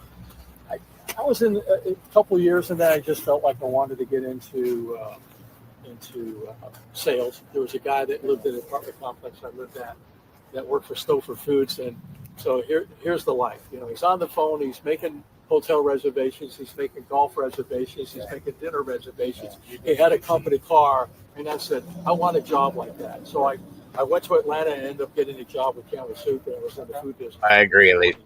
Oh, very cool. Yeah, very nice. So obviously this is a huge deal, right? Obviously it's changed from where it was at 3 o'clock. Yeah. So throughout our investigation, we came up with, obviously you live down in North Fort? Yes, sir. Okay. And I'm just going to shoot you straight out of respect for you and everything else. Appreciate it. There's a storage unit down there. Yeah, I have a storage unit. You have a storage unit. Is that your son's storage unit, No, or is it's that mine. your storage unit? Yeah. Okay. Does he have access to it? No, I have the keys. Okay. Were you aware that, did your son come visit you on Monday morning? This Monday? Yeah. No, he the day left she Sunday. disappeared. Okay. He left Sunday. No, go ahead, Evan. So, what time did you get here last night? 3 a.m. 3 a.m. When you got here, where did you meet your son and Jennifer? We apparently pulled up at the same time at the hotel. Perfect. Okay. When you guys got there, what did you guys end up doing? We checked into the rooms. They had 239. I had 203. Opposite ends of the building. I brought my stuff up, went over and said goodnight, and then hit the sack. After you guys went to your separate ways, when's the next time you talked to Stephan? I got up at 6:30, 3 hours sleep, and went to the office because I figured he'd be sleeping in, crashed and burned, and didn't speak to Jen until 10:45-ish, and she called and asked if Stephan was with me, and I said no. Why? Well, he's not here. Oh, we'll go down the lobby and see if he's down there. How long has he been gone? 25 minutes. Okay. I said, go check the lobby. Then I started to think about it, call her back. No, I don't have the keys. So then she said, well, they just called and they're going to be out here within the hour. I said, oh, shit. So I drove out there. So it's probably out to the hotel because I was at my office. Oh, okay. Over off of Westwood. And I just grabbed my stuff and said, I'm going to go out there in case you guys showed up. I wanted to be there. So he hadn't showed up by the time I got there, and about 30 minutes later, he finally showed up, and I read him the fucking riot act. Did he tell you where he was? Well, he had an energy drink in his hand. He said he got lost. And, you know, on the back roads. Hell, I got lost, and I had a GPS. And I said, "No, this isn't the right exit. I had to return." So I always get messed up over there. Okay, so like my partner said, we're not here to waste your time. You've been in this line of work before. Did he tell you he was in Northport today? I'm assuming he didn't, based on your reaction. So, do you need to take a seat? Or? No, okay. He was in Northport. Yes. What's the exit you take to get off at your house? All right. 179. Okay. Do you know the street? Like Toledo Way. Okay. So we have more than enough reason to believe that Stephan was in Northport today at the exit that you took to get to your house. Our concern is we're conducting a missing person investigation. Yes. Given the proximity of that exit to your home, what we're trying to find out is if she's just hanging out in your house, you just want to get her somewhere safe, we want to put eyes on her, make sure she's okay. She's not at our house because my wife. Well, here's something strange. Is anybody at your house now? Yes. Hang on a second. We raise standard poodles. Say it again. We raise standard poodles. Oh, okay. Poodle. And they all. Okay. Except they went on full fucking alert. House, yes, throughout this period of time. Wait, what did he say? We raise poodles, but what? You're not back it up. It was jumping around. I know because it's some of the stuff's redacted, but I wish you would talk louder. Hold on. Okay. Are you guys hearing this? Okay. I mean, I have it up as loud as I can get it, guys. I don't know why this guy talks so quietly. All right, let's try it again. And I just grabbed my stuff and said, I'm going to go out there in case you guys showed up. I wanted to be there. So he hadn't showed up by the time I got there, and about 30 minutes later, he finally showed up, and I read him the fucking riot act. Did he tell you where he was? Well, he had an energy drink in his hand. He said he got lost. And, you know, on the back roads. Hell, I got lost, and I had a GPS. And I said, "No, this isn't the right exit. I had to return." So I always get messed up over there. Okay, so like my partner said, we're not here to waste your time. You've been in this line of work before. Did he tell you he was in Northport today? I'm assuming he didn't, based on your reaction. So, do you need to take a seat? Or? No, okay. He was in Northport. Yes. What's the exit you take to get off at your house? All right. 179. Okay. Do you know the street? Like Toledo Way. Okay. So we have more than enough reason to believe that Stephan was in Northport today at the exit that you took to get to your house. Our concern is we're conducting a missing person investigation. Yes. Given the proximity of that exit to your home, what we're trying to find out is if she's just hanging out in your house, you just want to get her somewhere safe, we want to put eyes on her, make sure she's okay. She's not at our house because my wife. Well, here's something strange. Is anybody at your house now? Yes. Hang on a second. We raise standard poodles. Say it again. We raise standard poodles. Oh, okay. Poodle. And they all. Okay. Except they went on full fucking alert. House, yes, throughout this period of time. At what time do you think that's that what was? I'm Okay. Okay. What time did the dogs go full alert last night?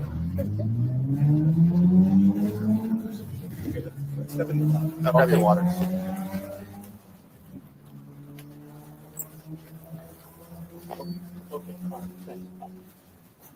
Damn it. 319. It's 3:19 a.m. Yeah. Okay. Do you guys have like ring cameras, any kind of security cameras on the property? So we locked the door. So what he just said was that the dogs, the poodles that they raised, I guess at 3 a.m., 3:19 a.m., the dogs went nuts.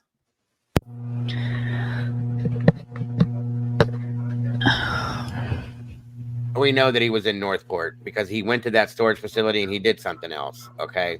That's when the mother, I guess at some point, the mother was informed that, or Deborah, whatever her name is, was informed that police were coming there to question her. She goes outside being weird, screaming for Maddie, stuff like that.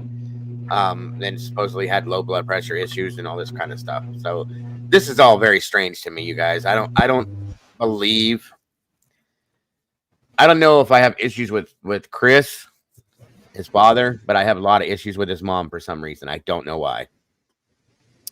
They went full effing alert, right? That's what I thought. So I was just going through my Maddie tab, and how about on March the 4th? It was apparently 11 o'clock at night. So this was when I was like, it was eating at me. I pulled up a map and I checked the distance between Northport and Kissimmee. I knew in my heart he had been there. Uh-huh. I thought I did, and I just double checked myself. Do you remember the distance? I screenshotted it. 97.98 miles. Now that's a straight shot. All I did was draw the line. Now, if you are where her body was found, it is an hour and 45 minutes to Northport from there on the back roads. Right. Okay. Gotcha. Oh, shoot. 11:22. I hope it. He'll be back. His computer boots him. Hopefully y'all can still hear me.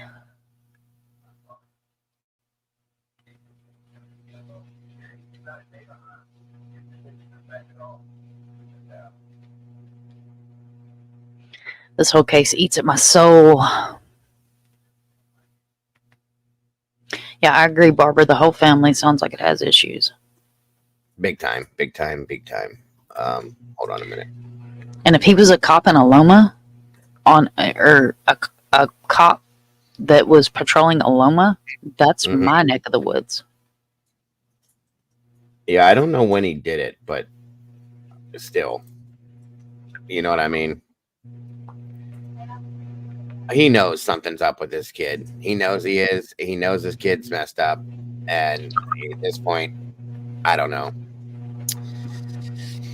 The whole family. I can't avoid it. I can't avoid Maddie's case. This is literally in my backyard.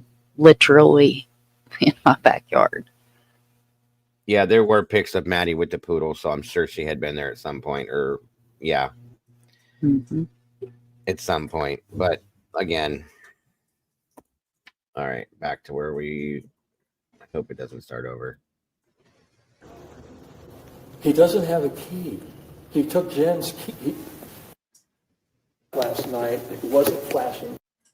I'm going to... 179? Okay, do you know the street? Toledo Way. Okay. So we have... It's going to get better. Can you hear it? Reason to believe that Stephan was north of today, at the exit that you take into your house. Our concern is we're conducting a missing person investigation. Yes. Given the proximity of that exit to your home, what we're trying to find out is if she's just hanging out in your house, you just want to get her somewhere safe, we want to put eyes on her, make sure she's okay. She's not at our house because my wife... Well, here's something strange. Is anybody at your house now? Yes. Hang on a second. We raise standard poodles. Say it again. We raise standard poodles. Oh, okay. Poodle. And they all... Except they were on full custody. House, yes, throughout this period of time. At what time do you think that's that what was? I'm Okay. What time did the dogs go full alert last night? 7. I've got your water.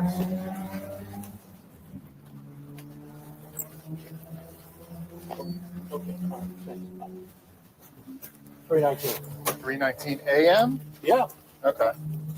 Do you guys have like ring cameras, any kind of security cameras on the property? Yeah. So we locked the door, and I don't, and the door has a keypad, but when I left last night, it wasn't flashing. And that keypad, the battery's been in that thing for 4 years.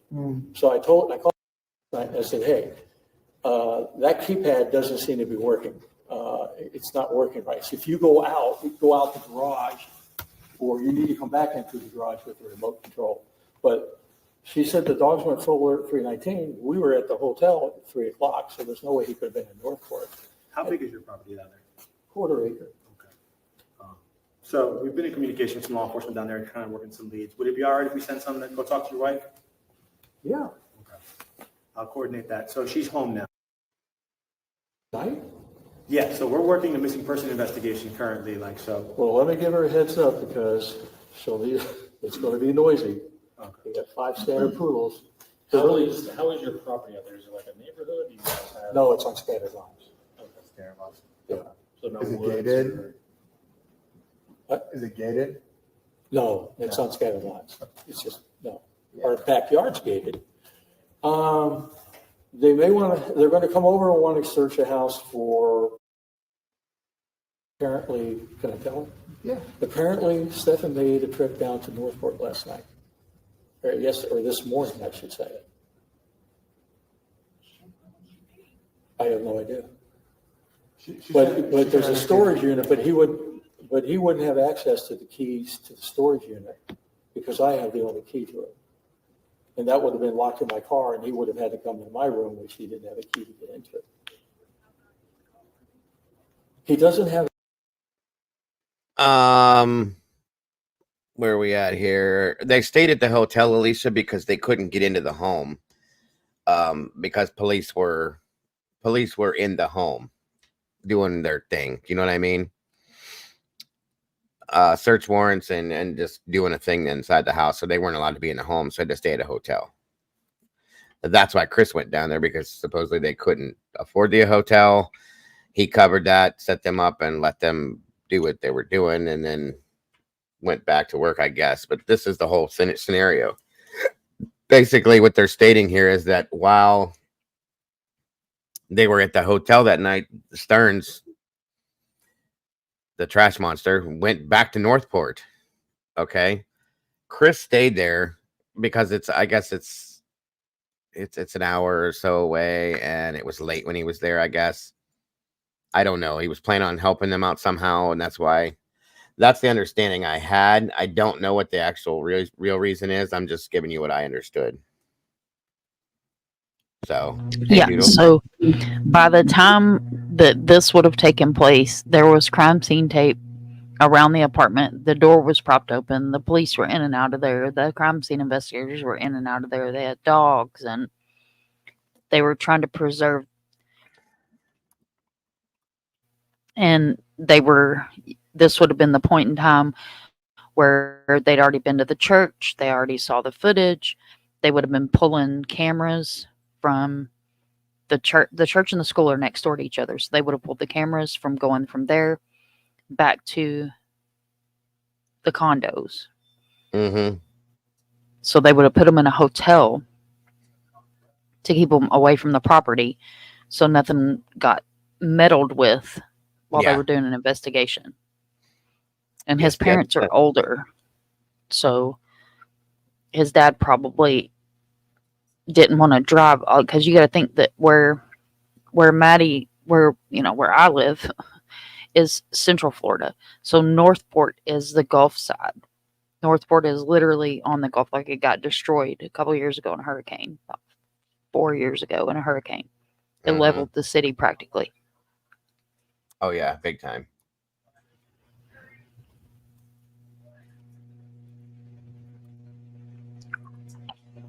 Okay. All right. On we go. The key. He took Jen's key. Room. It's in my console. Can she check and make sure the key's there? What? Well, is the key in the basket? We'll go look at the key in the basket. The key in the console is in this car that you're driving up? Hang on a second. What? You said the key in the console is in My car. Yeah, it's only one key. This car out here? Yeah. Do I need to go look? Yeah, let's go see if it's in there. Yes, she can look for the key in the house. We can look for the key in the car.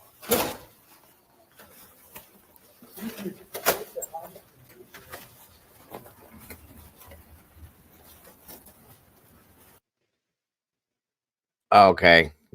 I get it now. Alicia was wondering why Chris stayed at the hotel. She thought they lived closer together, so that's why. I get it. I'm sorry, honey. Yeah, no, it's a stretch. And it's back roads. Like, there's not, the way the interstates run through Florida, there's not an interstate that goes across. It's like highways. They're like toll roads. But he had to have been hauling ass that night though to get there and back. And let's say an hour and 45 minutes there and back. You know, that's three hours and 15 minutes or rough, something like that. I'm not very good at quick math, but just saying, you know, that's a good trip throughout the night just for whatever he did. And I gotta wonder, what was he doing? What was he actually doing there? You know, because we know that he didn't take her body there. At least we don't think so. I gotta wonder, what the hell was he doing? It's weird. I don't know. What could he possibly need to go to that store? Was he going to do something with her? Was he looking for shovels or something? Or this guy's so dumb. Who could tell? Honestly, he is really stupid. To do the things the way he did things, you got to be a dumbass. Anybody with any common sense wouldn't have done this the way he did, but it is what it is. Videos, maybe. Good point, Tomboy. Maybe. Possibly. That is a great point. It is very possible. See, that's why you guys are here. Investigators, as Mom calls you. Love it. Love it. Love it. Good stuff, guys. On we go.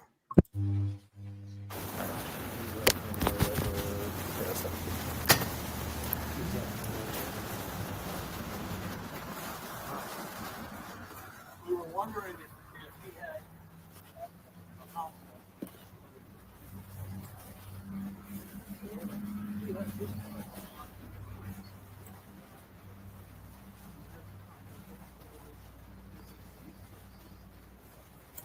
Hey, Kath. Hello. Good to see you tonight, huh? Thank you for joining.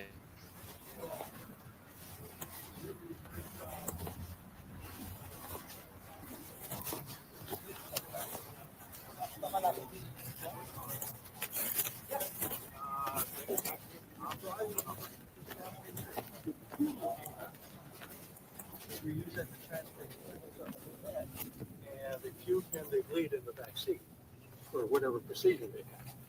So that's the hello, sailor. Watch out, sailor. Oh, there's a poodle with you. No, it's a. Oh no, it's like a. It's my sister's dog. Yeah, right there. And that's the only key you That's the have only to key. the storage unit? Yeah. There's supposed to be two keys, but I haven't seen that key. Is his name on the storage unit at all? No, it's not. Like he can't show up and say, hey, I lost my key. Can you give me access to... Interior, right? Here's your waters. Oh, thanks. So other than the storage unit in your house, could you see any reason for Stephan to go down where you live? No. Does he have friends down there, other family members? No other family members. He's got some friends or acquaintances that he plays whatever war games or that. Like computer games or? No, it's a board game. He plays on card games and action figures. Oh, yeah. He's painted all these caricatures and what have you. He's gotten, some awards or recognitions for the work that he's done with these characters. But what time did you catch him on the camera down there? He knows exactly what it is. He's on the phone, so I don't want to misspeak. But it was clearly when you were unaware that he was down. So I went to bed. How long did it take you to get from Orlando to there? Well, with no traffic out last night, 2.5 hours. Okay. But if you're dealing with traffic early this morning, you're going to be looking at close to 3. Yeah. Because the traffic on I-4 getting out of here, and then you catch up to 75, and then you catch up to Bradenton. And what ways can you go? So you can go through the center of the state. Is that the turnpike? No, the center of the state would be where the technical college is on I-4. Okay. You hit there, and then you go down like 27 or 17 or something. But you go down the center of the state and avoid all that bullshit. So 27 to what? I'd have to look it up on the map because I don't pay attention. I just follow GPS. Okay. But you're going down really the middle of the state, and you come down at Arcadia, and then you head towards 75, Kings Highway. And then There is no video, Cassie. This is just this is just audio of the interview between Chris and Deborah Stearns with law enforcement officers. Sorry. No See what video. I'm saying? If you take the way that a GPS would take you, which would be over to I-4 and down and all that crap, that's going to take you longer. But if you take the back roads, I'm telling you, you can make it there hour and a half, hour and 45 minutes easy. And that's not even with my lead foot. That's just natural driving on highways where you're not going to deal with I-4, which is a shitstorm. And he was probably hauling ass the whole time. I would have to imagine that, yeah. For sure. No, I think he is. I think he's playing dumb in some senses. I'll just say that, because he was a cop himself, you know.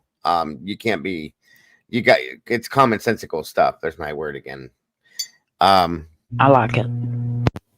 You're okay, Miss Cass. You're okay. So, see, I would take 14, but I would take back roads. Yeah, right. I think the dad's I wouldn't very take I-4.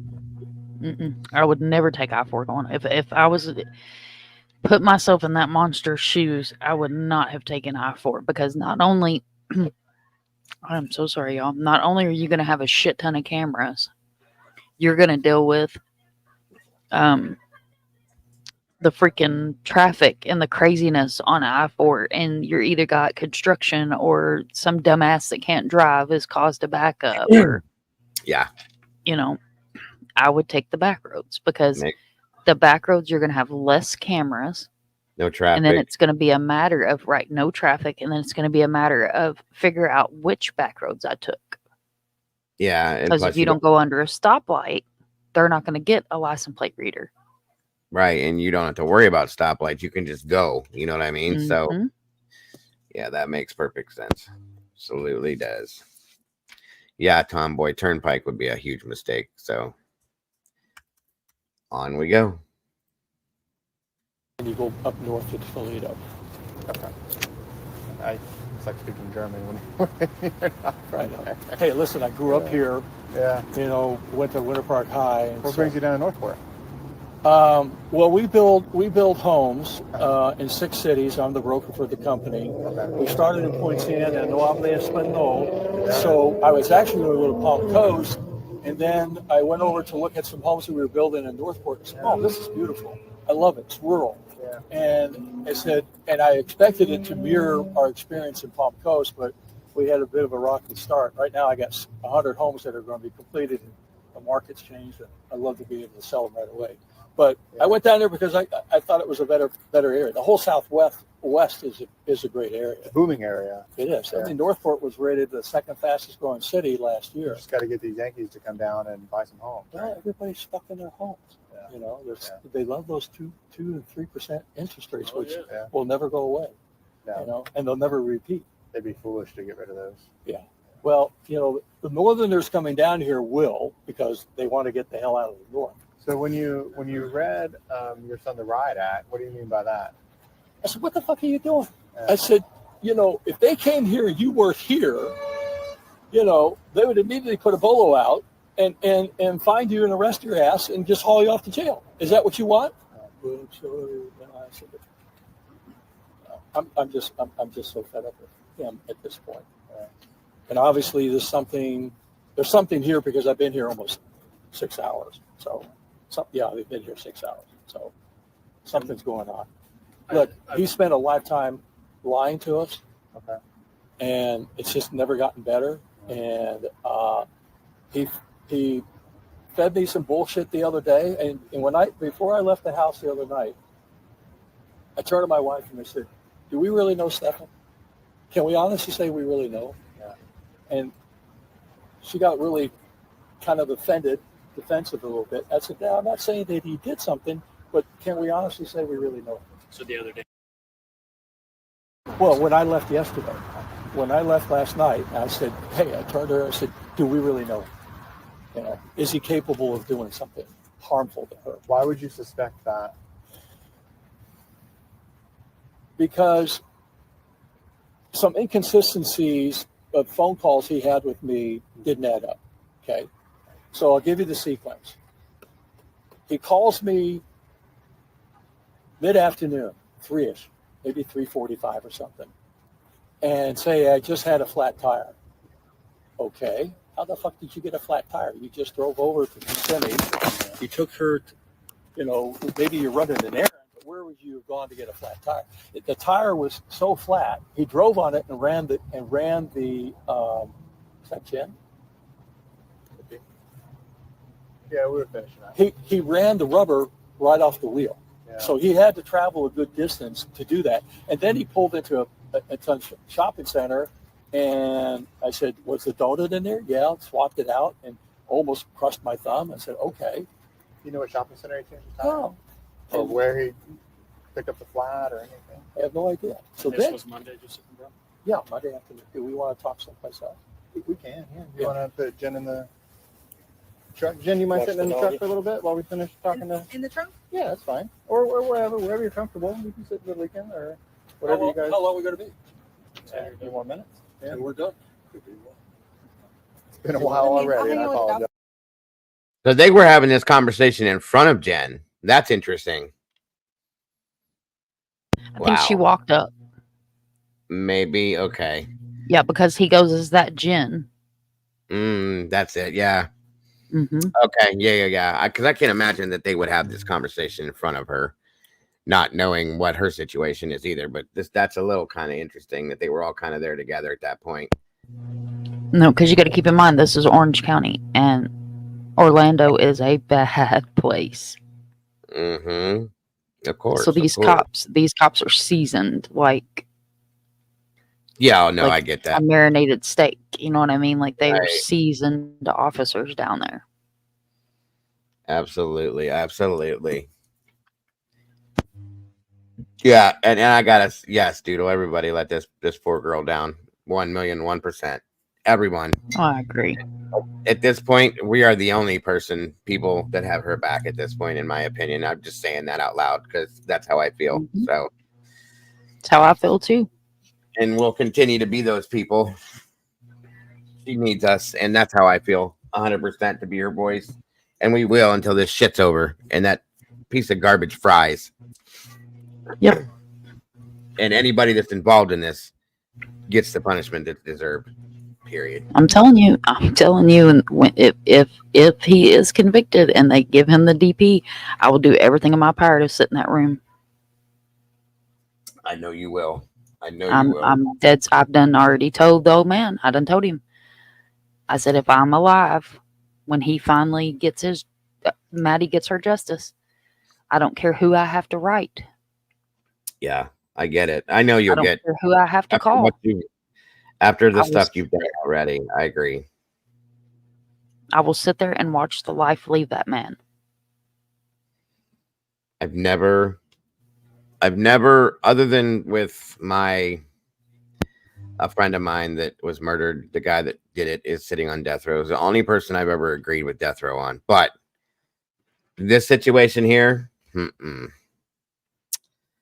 I'm torn. I told you guys in the very beginning, I'm torn on this. I'm torn with, is it easier for him to get the death penalty and just be gone and out of this world? Or should he have to sit and stew and deal with whatever comes his direction while in prison on this? It's hard for me to differentiate that because I'm strange with the death penalty situations. It depends on what it is, but I don't think a person that would do what he did deserves to breathe the same oxygen that the rest of us do. So that's where I have feelings on that regard with that. So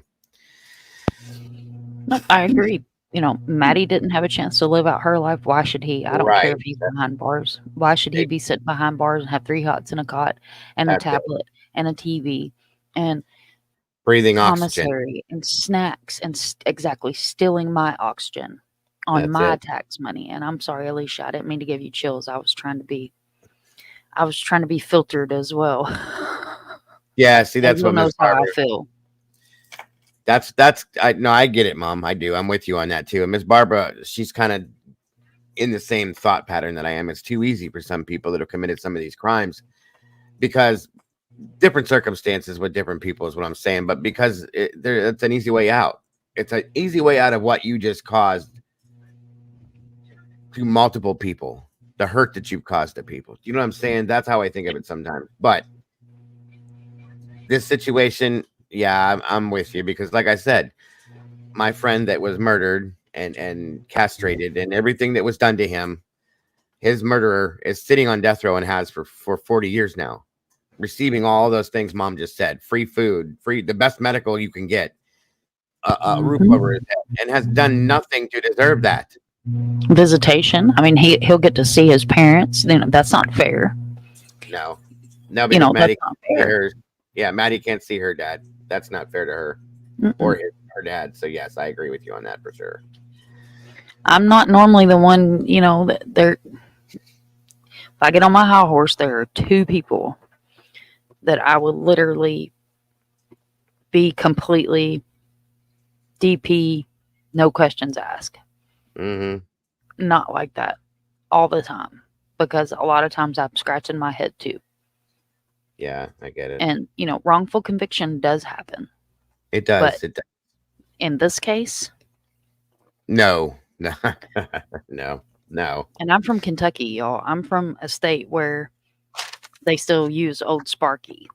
So this is not something that's new to me. Yeah. And this man he literally boils my blood. Yeah, I'm there with you. I believe you. I get it. Yes, Karen, almost 40 years. If not, he's been on death row for sure. And that's not fair. I don't agree with that. It's not at all. He's appealed multiple. He's used up all his appeals, and then he used something else because he's got mental disability. Not enough to not know what he did. The things he did, I'll show you guys if we get through this, and I'll show you that case I'm talking about. That's the case that put me into true crime when I was a kid. I'll show it to you real quick, and it blows my mind that we have all paid for this piece of garbage to sit on death row and receive this amazing treatment that, as a criminal that has done what he's done to this 12-year-old boy at the time. It blows my mind. Just saying. On we go. All right, take them out. So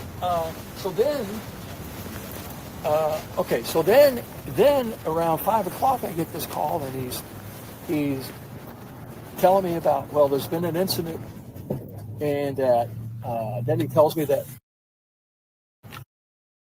Welcome, Leslie. I wondered where you'd been. I hadn't seen you all day. I hope everything is good for you. It's great to have you here. Number 82. Awesome.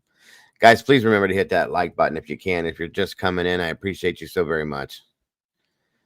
And thank you for joining us, Leslie. Yeah, Scott Peterson. I know, Barbara. I know. It's horrible.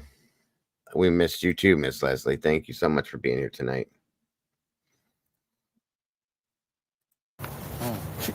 He dropped her off.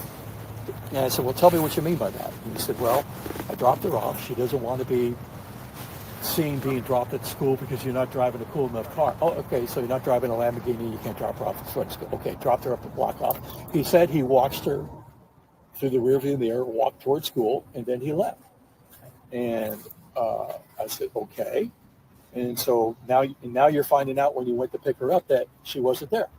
And everybody's just discovering this at the end of the day. How many hours later? Okay. So then, so I think when I had the conversation about his phone,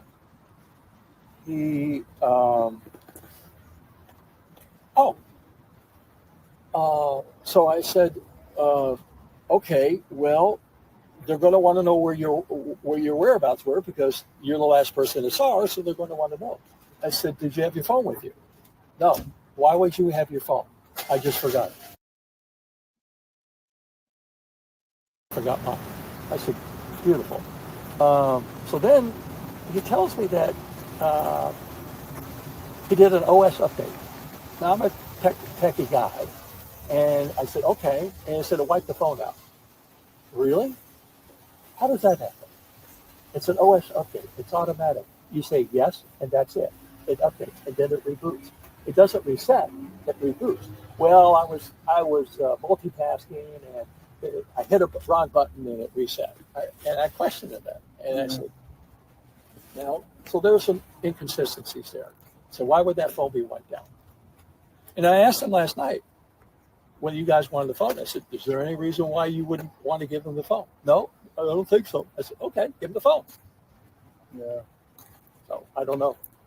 Is there something on the phone? Has he ever suffered from like mental illness or anything? Welcome, everybody. Mental illness? Me? No, not him. Oh, him, him. your Oh, son. okay. When he was 8, he and a friend were playing in a parking area, and a guy came out and got in his Toyota pickup truck, said hello to the kids, and then backed up over.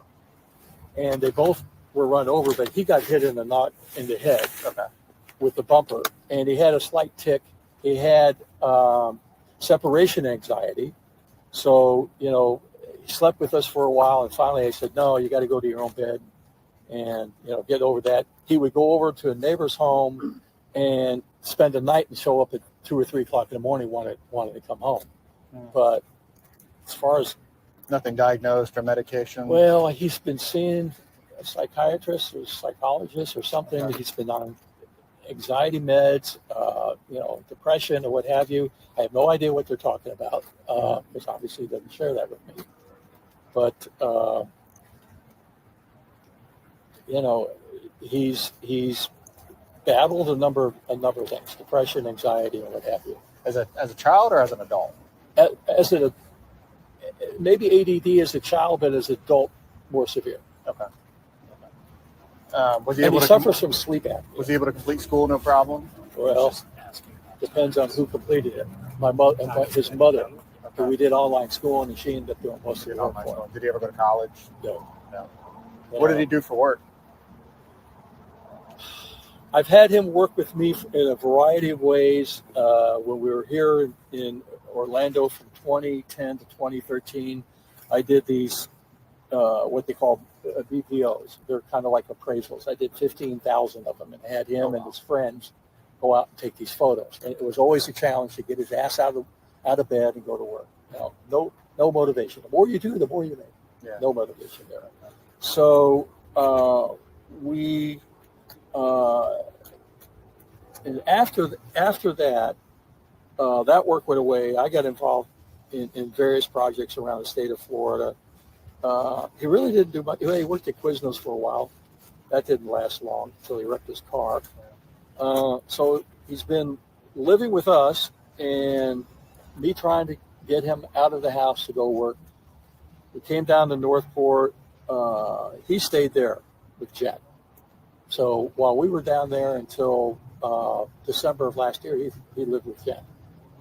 And then I was supporting him in Orlando, and I said, I'm not going to do this anymore. You got to come back. Yeah. And I was trying to create an opportunity for him down there, but that didn't materialize. Then I'm trying to get his ass out to get a job at Lowe's or Home Depot or something. Time-wise, it's sometime like 7:45. She was down there. So this guy's a loser all the way around. Green-eyed. What's up? He's 36, mom, or 38. Okay. He's still lived at home with his mommy and daddy. He won't work there. He won't work at his girlfriend. He lets Jen basically take care of him in that sense. He's just a complete loser, period. And any which way you look at it. Oh my God. Chasing Justice been going everywhere to get my petition signed. I'm exhausted. I hope you are well, Leslie. Yes. And can we drop the link for that petition in here one more time, you guys? We've been dropping it, Miss Barbara, here and there when we remember to put it back out there. If I think Miss Sherry has it in here, she can drop it if she's still in here. But we're trying to get it signed too for anybody that didn't sign it. So if we can drop that link again for Miss Barbara's petition, please, please, please. For Timmy D's, let's get this signed and get some justice rolling, please. 7:45 this morning. So, did you tell your wife that Northport PD's on the way? Did you speak to her already? I will let her know that. We got sidetracked. I agree, Karen. They're coming there to see if she's hiding in the house. Yeah, so what we'd like to do is, given that he went down there, we'd like to make sure like he stashed her in the bedroom and hey, just hang out here. No, she's been sorting out his bedroom because he lives like a fucking pig. And you said you guys have a Ring camera, right? Well, I was about to tell you that. I switched. Hey, Northport Police is going to stop by to do a wellness check type of thing. They're going to see if if somehow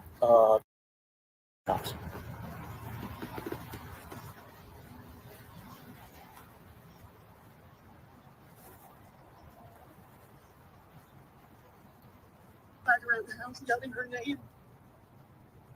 And just that motherfucker, you know what? You know what stopped him from getting in the house? He didn't have a garage door opener. The front door lock is not working well. Yep. And I had put the lock on the slider. Okay. He couldn't get in. All right. So I'm with the detective. That's his mother. Oh boy. So that explains that conversation right there. Explains why she went outside yelling for Maddie, because of what he just said to her over the phone. That makes sense now. Okay, I get it now. That's his mom calling him a motherfucker. That's ooh. Okay. Yoy. And they're sending Northport police over to do a check to make sure that she isn't there. Okay, so you may want to alert the dog. Thank you, Mom. There's the oh my God, the petition right there, guys, in chat. Click on this link if you will. Please sign this if you have not, so that we can get Timmy D's case reopened and get some justice for Ms. Barbara and for Timmy himself, and do it the right way. Please, please, please, if you haven't signed this, please do. Yeah, she sounds like she's blaming Jen. This is insane. Again, thank you for that, Mom. Thank you. You're welcome. Paula, I don't know where she is, hon. She had a phone call or something earlier. She was in here for a while though. They're really friendly. I've got their food. I'm fixing to feed them. Okay. Just tell them it'll get noisy, okay? Okay. All right. Well, I'm going to let you go. They're good guys. I've been landline with them. Yeah. If there are any issues, give me a call. All right. Bye. And as far as outside of your house, what does the layout of your yard look like? Well, there's a house to the right of me, and to the left of it is woods, and there's woods across the street. That fronts I-75. At 7:45, it would have been well lit. There would be traffic, small amount of traffic going up and down our street, because they're constructing homes nearby. So there's always people doing that. So this is no HOAs, I'm assuming? No, sir. No, it's all scattered by. When you say woods, you mean like woods, or like a thicket? Wood, yeah. What's your address? With a satellite view, you'll see there's wooded lots all around. So next to me, there's a new house, and he's a renter. There's my house, and then to the left, there is wooded lot. There's a lot of wooded lots before my house, and then you run into one or two houses. So going back to the cameras, you were going to say something. Okay, so I ditched Comcast, and I had the Sky Bell hooked up to Comcast. Okay. And I realized when I kept seeing this orange light, I said, shit, I got to move this over. It's a pain in the ass. Move it over to the Frontier Communications versus Comcast. So I've got to reconnect it with the internet. So the cameras weren't working for last No, week? because we discontinued the service. Matter of fact, the modem's sitting on my office floor. Okay. All right. Do you think your son's capable of doing something like this? I know it's a hard question as a father. I wasn't a hero and a welcome comment. I said, how well do we know him? Yeah. And nothing would surprise me at this point. I don't know. Is your wife his mom? Yes, we are biological parents. Yeah. I'm going to say anything's possible. I don't know. I mean, there would have to be some ulterior motive for some reason. Sure. Was there a motive? Well,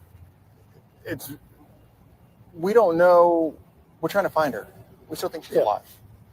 So well, this press conference indicated that she had some comments on social media about I want to live in the woods. Yeah. Was that accurate or? That was.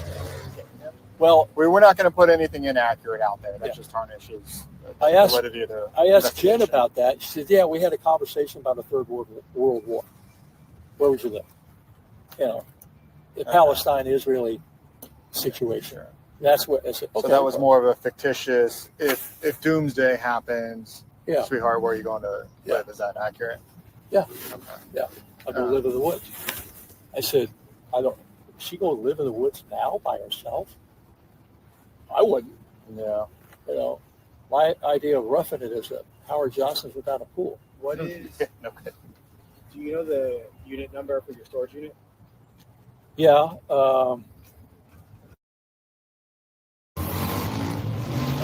Because obviously you see the scope of what we're doing. At some point, we may want to get that storage unit as well. I was there a couple of weeks ago pulling out some tax boxes. There's not that much room in there. I mean, you could stash a body if you wanted to, if that's the case. But like I said, as far as I know, I have the only key. I don't know if there were 2 keys issued, and I haven't seen the other key for well over a year. So, is there a chance that he has that key? Yeah, I would say there's always a chance, there right? could be a chance because he's stolen from us. Have a great night, Tom Boy. Much love to you. Get some great sleep, and I will see you tomorrow, hopefully. Bye-bye. You're okay, Miss Sherry. You don't need to stick around. If you need to go to bed, you go to bed, my dear. Please. You do enough in here. We appreciate you, too. And why he would want it is beyond me, because all his stuff is that he has, guitar or what have you, is stuck in the very back, and he didn't want that. But I've ended up trying to clean out our garage, and I stuck all the other stuff there, and he wouldn't like that.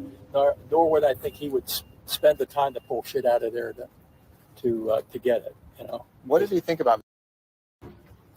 My impression is that he loves the shit out of her, and he was very upset Monday when he was talking to me. He was sobbing and blaming himself for her disappearance, and he was just I could tell he was just going to be an emotional wreck. Yeah. Did he ever have? Did he discipline her? How long were?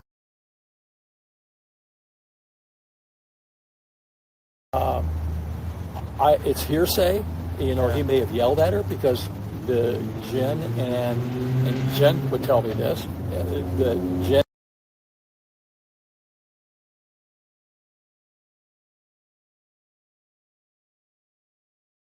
I hate when they redact stuff from these things. It's the whole point in getting it. Come on. It's infuriating. It drives me nuts. Strange. Let's redact Jen. Bring up Jen. Let's redact it. Mm-hmm. Did you ever have like extensive, maybe during the holidays or whatever, where you were with the whole family? They came down at Thanksgiving or at Christmas. My wife and the dogs. Slept with who? My wife and the dogs. And the dogs. Yeah. And during those times, was your relationship seemingly normal? Yeah. I mean, they secluded themselves in Stephan's room, the 3 of them. And then Jen. Okay. And they would spend the bulk of their time there, times and play with the dogs. They would bring Sailor with them. Okay. And would go into the bedroom and maybe read a book or watch a movie together, hang out. Okay. And nothing, I mean, you were a cop for years. Nothing you noticed that would be alarming? I didn't notice anything out of the ordinary. Okay. So then just going back to the storage unit, obviously they're going to go to the house and check in the near future. Do you have any issues? I don't think he noticed anything out of the ordinary because he wasn't looking for it because it's his son. You don't want to believe that kind of thing, so you don't look for it unless you're looking for it. That's my opinion. And an ex-law enforcement officer is not going to incriminate himself in a questioning. Of course not. Of course not. Of course not. Very good point, Mom. Very good point. Mm-hmm. So yeah, I was just going to say that next, Alicia. The three of them in the same room and nobody said anything is wrong with it. It is very weird. Why did they go hide in the room together? Why weren't they out and socializing if it's the holidays with the family? That's not normal. Okay. Nope. It's so weird that they're all three always together in an or two always together in a room. I can't. It makes no sense. I'm right there with you, Alicia. I really am. With us checking out your storage, your code was used this morning to access the property, the storage property. Your keypad code. I have Northport PD in front of your storage unit. I know we're in a kind of a weird situation. Are you all right if they end up breaking the lock to get in there to make sure? Yeah. Okay. So, Alex, He just asked. I just heard it. He just asked Mr. Stern if he was okay with us breaking the lock. Yeah, access the keypad. He told me we were here. We're working with management down there, and this is statewide news. This is huge news. Yep. So a lot of people are going above and beyond Okay. helping us. Let me I didn't even know he had the key. Okay.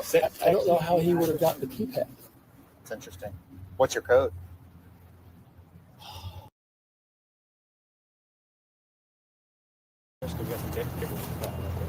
Sure. What do you want to do? They want the waivers signed before they break down the Okay. So, yeah, they want a consent signature. So, Yeah. we Do wanna you mind? Will they doing- take a wet signature or an e-signature? I appreciate it. Yep. I think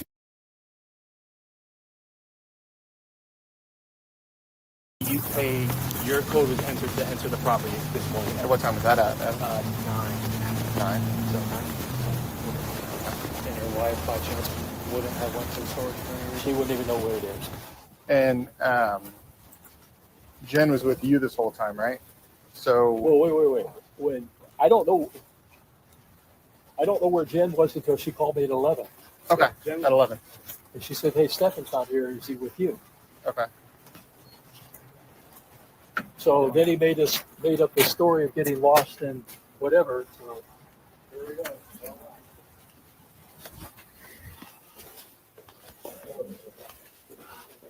We can probably go upstairs. Was that? We can go upstairs. Yeah, let's go.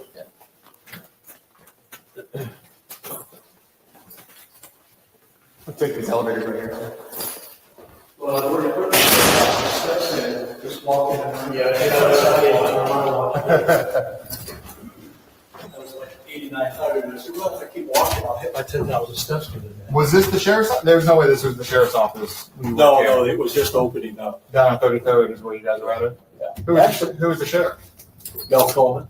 No. Okay. You'll have to Google it. I would. Well, we have his pictures. We have shrines of past sheriffs all over. I'm sure we'll see him. He was a good guy. He was kind of, I guess, revolutionary back then, young guy and what have you. Yeah. But, you know, what was the pay back then? I think it was maybe 800 a month. You know, tell me that. Yeah, but back then that was a good job, right? Well, you know, it was fun. I tell you what, once you get it into your blood, you never let it go. So I was moving from Campbell Soup from Jacksonville to Orlando. I going to be able to get back there. Let's go there. Yeah.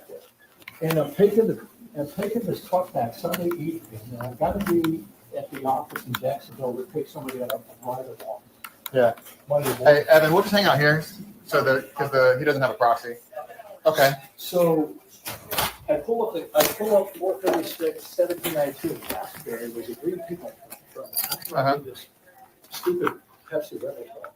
And as I'm approaching the intersection, this guy is weaving.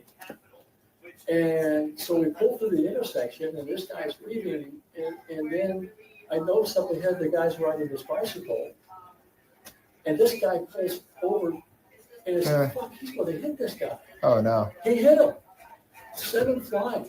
I went running up to I drove up to him, and he pulled into the ABC liquor lot for whatever reason, and turned around and looked at me and said, "Thank you very much. I got your face. I've got your license plate." I got on the payphone, because that's what you did back then, and called out of my police department and said, told him what happened. I said, "I think he's going to be heading eastbound on I-4. They came up. Hey, Evan, is that remote right there? Can we turn this thing off? Yeah. And so, Alamo PD came up, took the report, is I'm talking to him to get a video alert because we got something. Boy, Chris Stearns likes to talk, doesn't he? Jesus. Yep. I'm curious what's going to come out of his mouth next. In one sense, I like him talking. In another sense, I'm like, get to the damn point. It's exactly my point. I was getting ready to say that. What's coming next? Is there going to, let's hear it. Come on.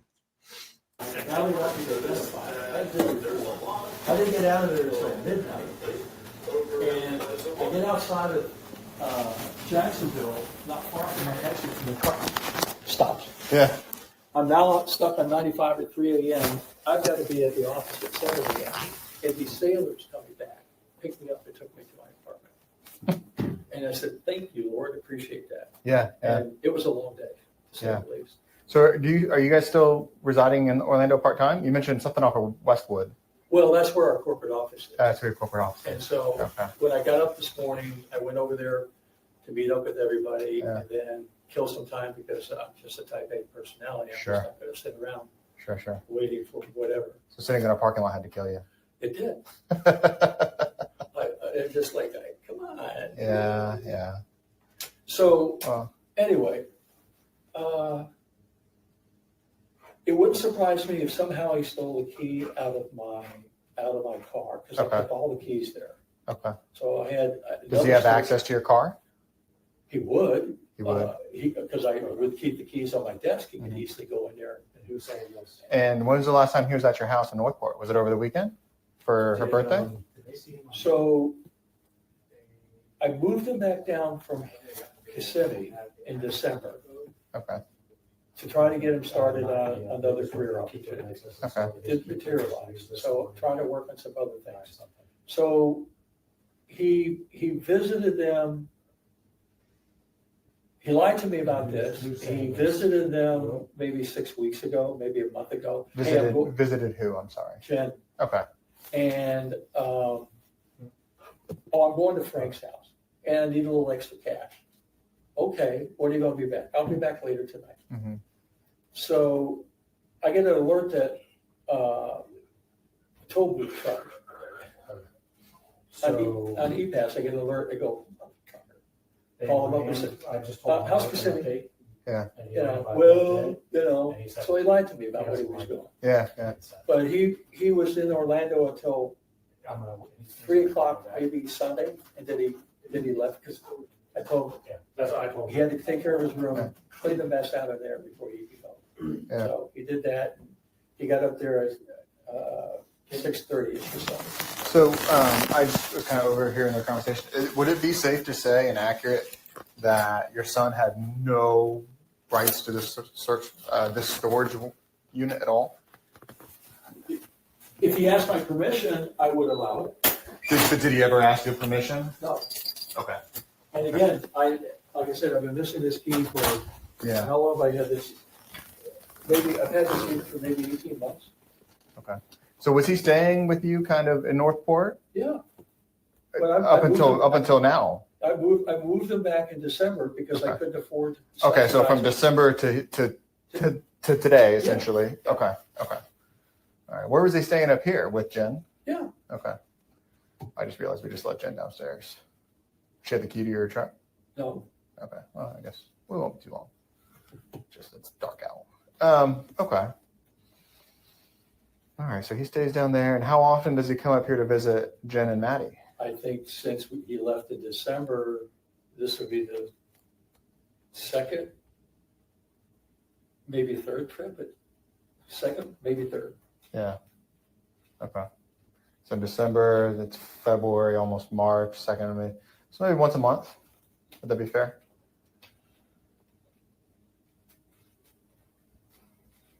He actually went in December for Christmas time, now that I think about it, because he was not included in the family outing, but he was there. So then he made this faux trip there, and then he made this 3 times. He's been there 3 times. Okay. And she stays at that apartment in Kissimmee. Has she been staying there? And he rented, and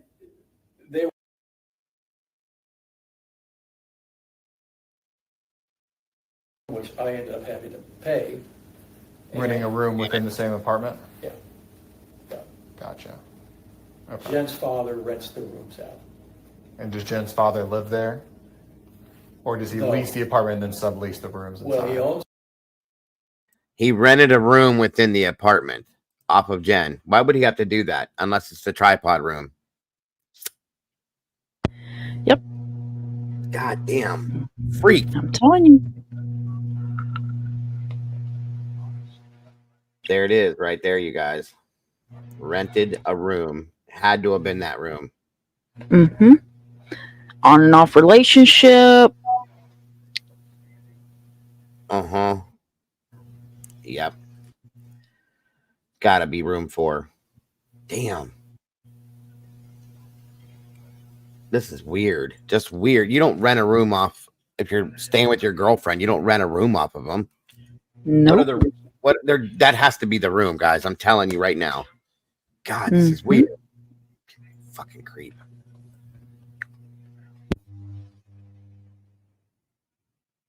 He owns the townhouse and he rents out the rooms and charges his daughter rent.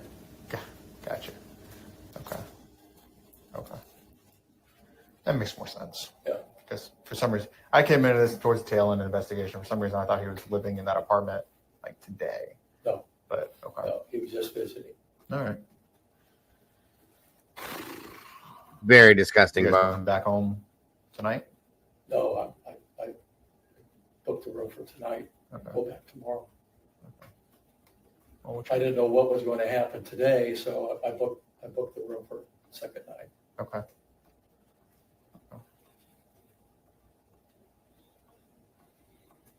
I don't know what they're You know what really gets me? When I left him at 3 o'clock, you know, you could see that he was physically exhausted and worn out. Matter of fact, I heard a comment when I was talking to them that he was falling asleep in the car on the way to the hotel. Hmm. So I figured he'd get in bed, crash and burn, and that would be it. It's pretty ballsy to assume that Jen would sleep through the entire night and not wake up and find he wasn't there. I don't disagree with you. Because at 10:45 she calls and said, "Is Stephan with you?" And I go, "No." Yeah. He said, "Well, he hasn't been here for 25 minutes." And that's probably, I'm assuming, like she woke up, it's been 25 minutes, and he hadn't shown up. Yeah, I expected him to return, and he never returned. Yeah. And then he showed up maybe towards 11:30. Yeah, maybe it was like 11:30. Yeah. Yeah. Now this really blows my mind. Obviously, something.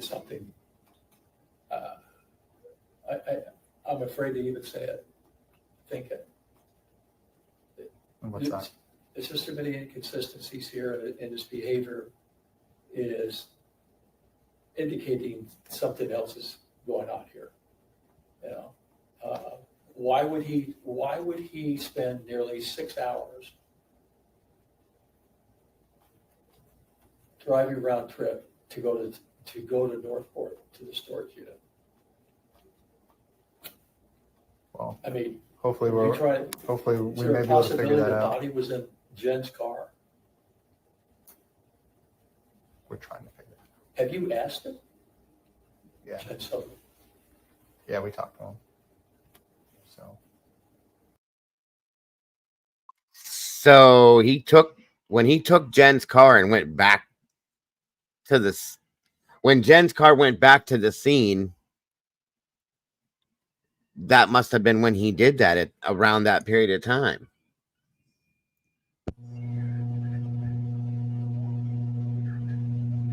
That's the only time that I can think that he had her, unless it was twice that he did it then. Okay. Because that's what Chris just said, was that why did he take Jen's car? Mm-hmm. So he took her car clear to Northport and then back. Good God, that's a long trip. And where was his car?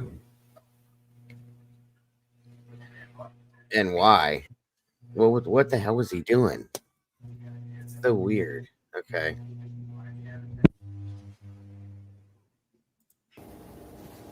Hey, I'm inside the building. Let me check on them. Don't wander off too much. Uh,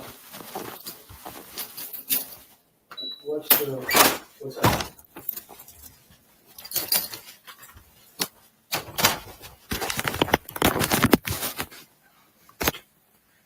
Pausing the recording at 10:15.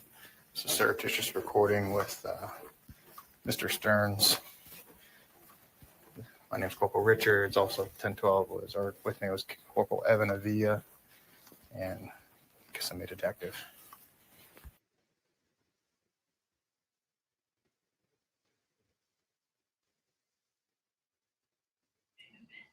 So they were recording this, trying to see if he knew anything about this. Yep. He had to have known they were recording too. Well, he said surreptitious, so yeah. That was quite interesting, you guys. Mm-hmm. I'm pretty sure, well, from the tone of the mom's voice, when she comes off, excuse what I'm about to say, but that she comes off and says, that motherfucker, blah, blah, blah. She knows something, in my opinion, like, or thinks something at least. Okay.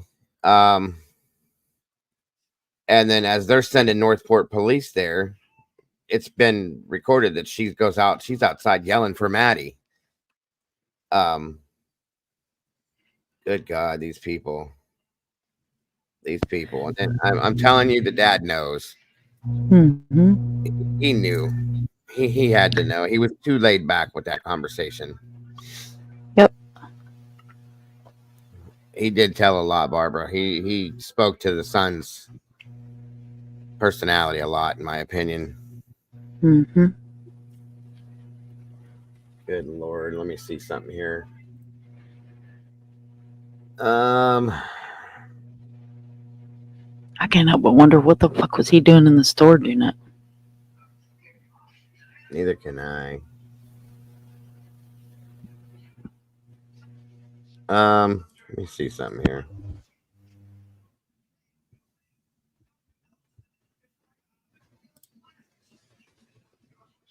Just so you guys, in case you guys didn't know, this is Stern's mother, Deborah. That's what she looks like.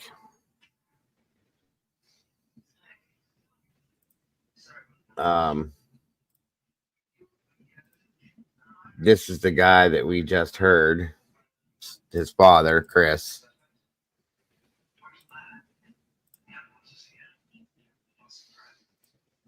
Right here. Interesting. Very interesting. Let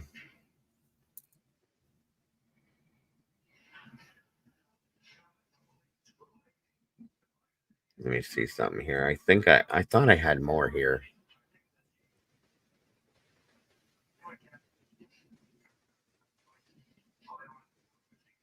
Give me a second. I think. Hold on.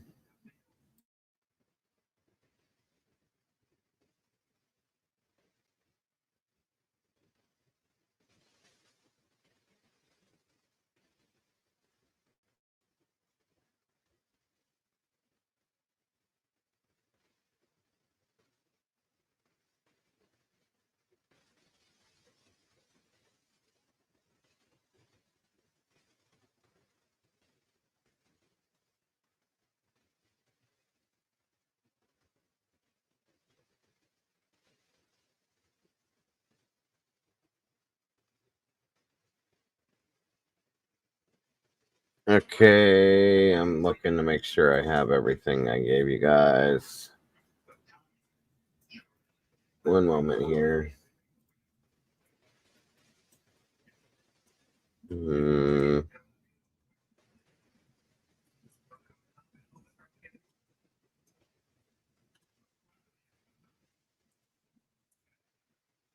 think that's it. Okay. Well, guys, that's probably going to do it for tonight. We've been in here almost 5 hours, and we covered the MAMTA KAFLE bot scenario, and finished out the interview with Jennifer SOTO. And anything new to come on that scenario, I found a way to get this audio free and clear, and or not free and clear, but clean and clear, and to do it the right way. So I'll be able to bring that to you guys as more drops on this, if there is more, of course. And of course, I want to bring it to you guys, every bit of it. So give me 1 second here, Mom. You're good. Thank you guys for being here. I appreciate it. Dago appreciates it. Maddie deserves a voice.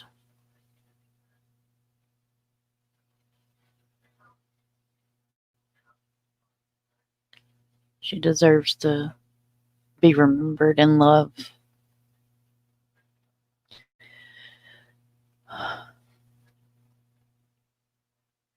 I know this case gets heavy on a lot of people, so I appreciate those that are here, replay crew, or, you know, just here to listen and, you know, brainstorm together.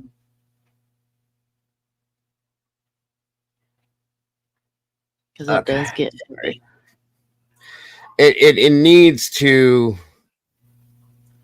I know it's hard on people. It's hard on me to hear this stuff.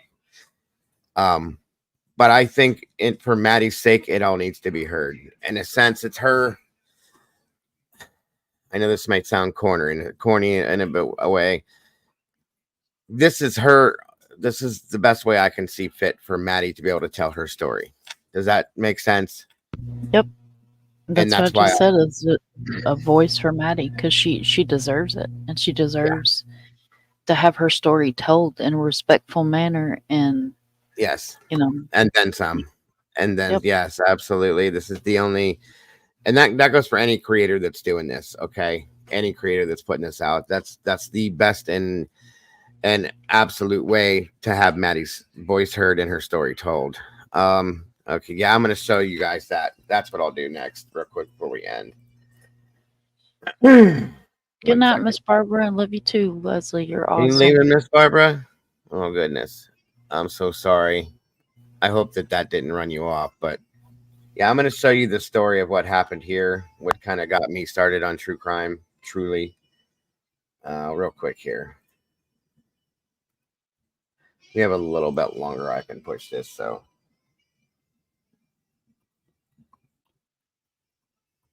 Now, this is old, guys, so bear with the copy of it, possibly at all.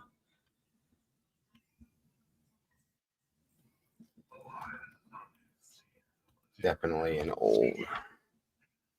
Yeah, I don't mind sharing this with you guys.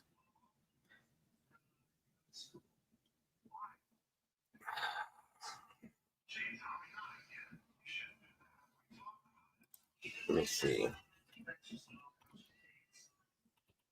Okay, Barbara thought you was ending it, so she was telling us good night. Oh, no. I was going to, and then I realized that I wanted to show this to you guys. Because I've talked about it before. It's always been kind of rough for me to look at, but at this point, I can handle it. All right, give me a second here. If I can find, it's so old, it's hard to find any kind of footage on it.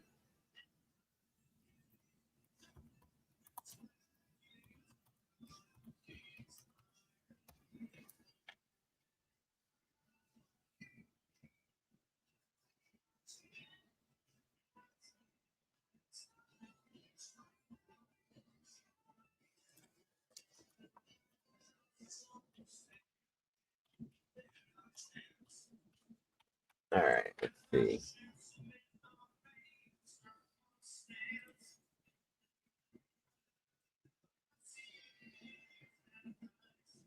Dude, we were hearing them last night, and I live on a private road. Girl, I took the dog out. I was freaking out. I was like, why the hell do I hear sirens? because we way back in the swamp, and you don't ever hear sirens. I don't know if something happened to one of the people down the road or what. Freaked me the hell out. All right, so I'm going to read this to you, and then I will, I guess I have the time off a bit, but it feels like it anyway. I'll read this to you, and then I'm going to show you some of the news clips for what has happened most recently in it. As soon as I'm going to figure this out. Hold on. There it is. Okay, celebrating a life of a boy killed 25 years ago. This is where I was born, raised, and grew up, okay? Warren, Ohio. That's where I was born and raised. Before 12-year-old Raymond Fife's abduction and murder on September 10th of 1985 made him a symbol of senseless violence, he was just a mischievous boy who loved animals, baseball, and the Michael Jackson song Beat It. We sure did love that song. He was 11 during the summer of 1984 when he rode solo in a commercial airliner that took him to Newark, New Jersey to spend time with former Warren pal. He called his mom, Miriam Fife, after arriving in Newark and said, "Mom, we almost hit the Empire State Building." It's the same boy who, when he was about 3 years old, got a bike ride from his sister, Yvonne, I had a huge crush on her, sitting in the basket she used to deliver flyers. The bolts came loose on the basket, causing him to tumble into busy West Market Street. While his sister anxiously had gathered him back up, Ray said, Weave on, do it again. He's also the boy who put plastic bugs in his mother's bed and delighted in seeing her reaction. Those are the kinds of memories Miriam wants to share with those who attend Friday night's commemoration of the day 25 years ago when he died from injuries 2 teen boys inflicted on him in the woods of the Palmyra Road southwest near his home. The perpetrators, Danny Lee Hill and Timothy Combs, are on death row and serving a life prison term. Tim Combs got life, and he's dead already. He died from, I think, COVID oops, sorry, I shouldn't have said that. The other one this is the one that's on death row, Danny Lee Hill. I wanted to share a little bit of him as a little boy and what he meant to us, and if I can get through it without tears, Miriam said.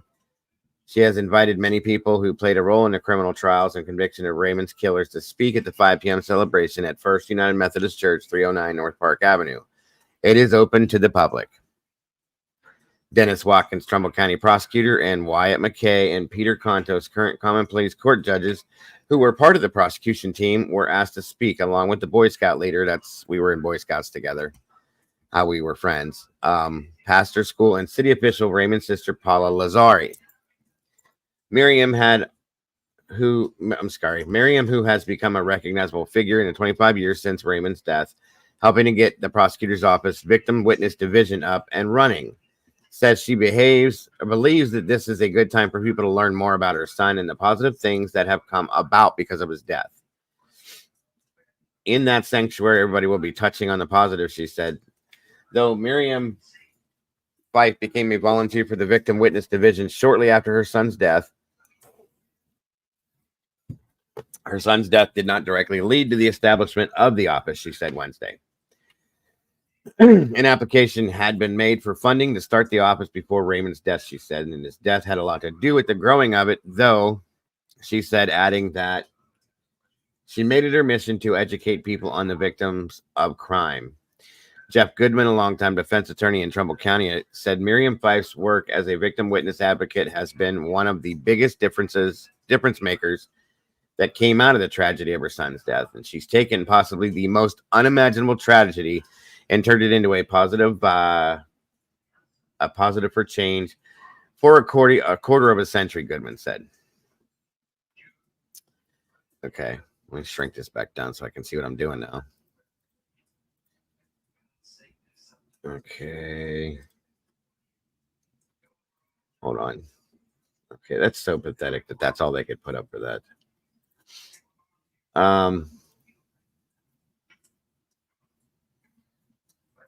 All right, let me jump back onto the tube and give you some stuff here.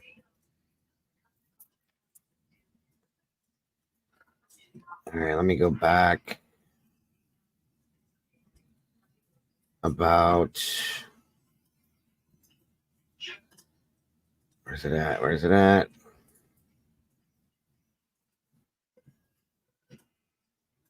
All right, so these are going to be kind of mixed up all over the place. To tell you the story a bit, 7 years ago. This is our local news here.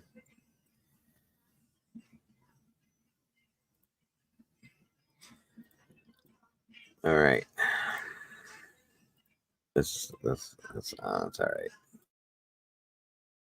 Continuing coverage on the request for a new trial of convicted murderer Danny Lee Hill. Now, it's a murder case that began 31 years ago in which Hill and another man were convicted of raping, torturing, and burning 12-year-old Raymond Fife.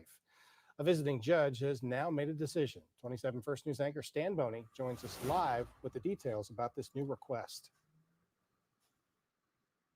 Well, Danny Lee Hill's case for a new trial centers around bite marks that were found on the body of Raymond Fife after he was found murdered here in Warren in September of 1985. In the ensuing trial that took place here at the Trumbull County Courthouse, it was determined that those bite marks did come from Danny Lee Hill. All right, let me explain this. This trigger warning right up front. What they did to this kid, as you heard them say, raped, burned, killed, all of that. They did every bit of it. He was sodomized with I think it was either a stick or a broomstick. They cut off his lower appendages. They bit him in multiple places, lit him on fire. They put his lower appendage in his mouth. And other things. And there's so much more. Okay. Stabbed multiple times, things like that. Thank you, Alicia. This was he was 12 basically at the time. Okay. There was two, they were 17, 18 years old, I believe at the time. Both of them were, and he was by himself because it was raining and the rest of us didn't take that bike path that night and didn't go that direction. Weren't over there, so on and so forth. He was on his own. It's a pretty tough kid. Like he never had any issues, but, so anyway, that's what he's talking about in some sense. But since then, there are new dental forensic guidelines that state that bite marks are not good evidence and should not be used possibly in a trial like this one. Hill's lawyers said that was enough evidence to allow for a new trial. However, visiting Judge Patricia Cosgrove today disagreed with that and denied Danny Lee Hill a new trial. Now, here's what Judge Cosgrove had to say. Even if this court were to conclude that the bite mark evidence were unreliable, there is no probability that a new trial would result in a different outcome. Now, we also have videotape of Danny Lee Hill. This is 2008 when Hill was trying to convince the court that he had. That's the piece of shit right there.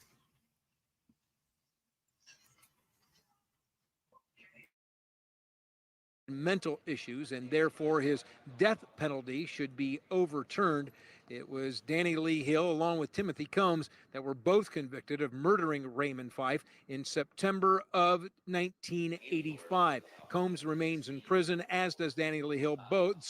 Only Danny Lee Hill is on death row. Now, earlier today, I talked with Miriam Fife, the mother of Raymond Fife, and asked her if she is frustrated that 30 years after this trial, it is still being drugged through the court system.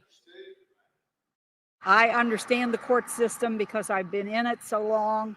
I think it's just that these frivolous things that they keep filing, and I don't understand the law and why it allows this to happen. Well, Trumbull County Prosecutor Dennis Watkins today also released a statement saying he was pleased with the judge's decision.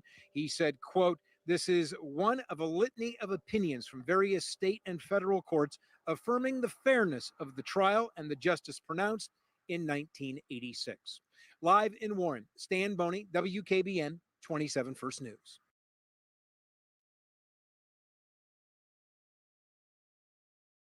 I don't understand how this piece of shit can say anything or argue anything.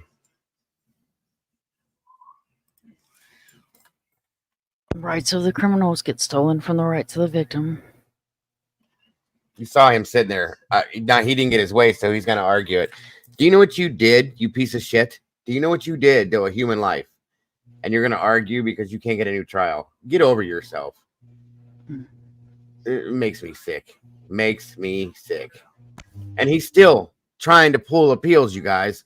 Up to, I think it was 3 months ago. Poor Miriam is, in my opinion, staying alive just to watch Hill get the chair. Okay? I think that's why she's staying alive. Her husband's gone. It's just, she's had a horrible life. She really has. Now we have,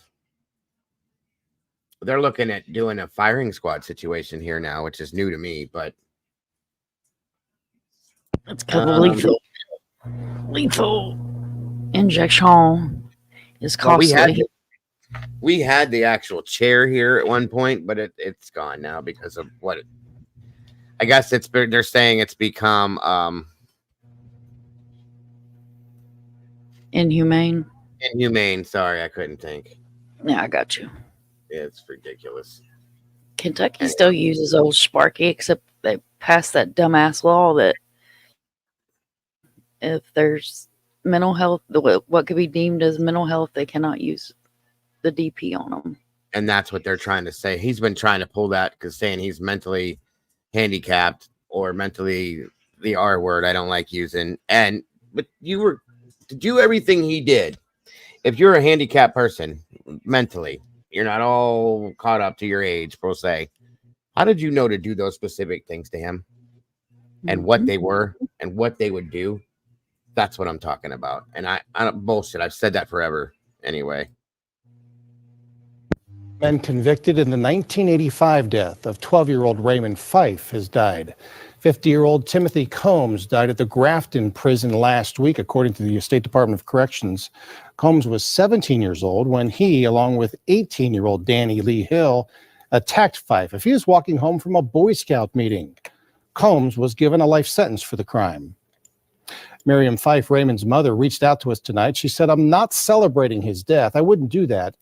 But I can rest in peace knowing that one more person won't be let out of prison and do to a child what he did to Raymond. I can rest easy on that one."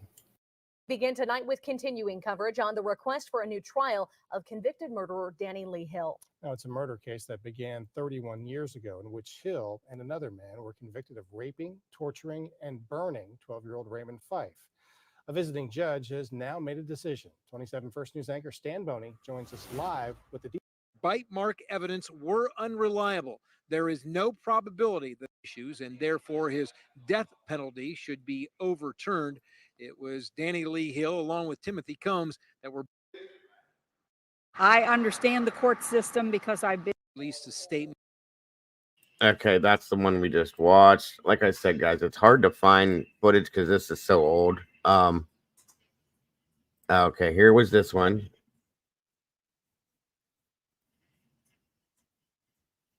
Oh, wait a minute. Okay. This is where that was all denied. Delay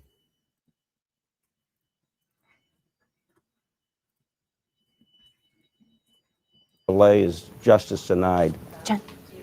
Trumbull County Prosecutor Dennis Watkins reacting to a decision by the Supreme Court centering around Danny Lee Hill's sentencing. The death penalty was thrown out by a federal appellate court last year, but now it could be reimposed. 27 First News reporter Nadine Grimley has the latest on the decision tonight.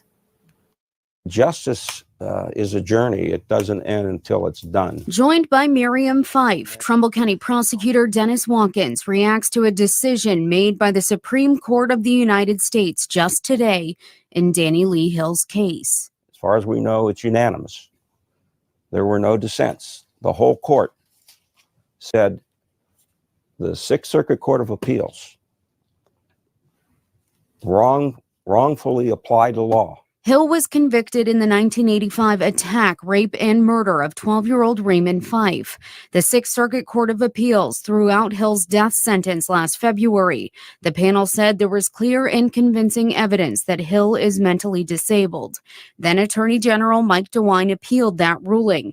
In today's Supreme Court opinion, the justices said the appeals court applied the wrong standard when it found Hill was not eligible for execution, sending the sentencing issue back to their court for another review. I was happy about it. I wanted it to be over, period. But I just, I know that, okay, maybe this case, when it's finally settled and everything's done, will help another case at some point coming down the pike. We are very happy that it's going back and the death penalty may be imposed. And as we said with the appeal, and as this strong opinion says, the evidence is there. In Warren, Nadine Grimley, WKBN 27 First.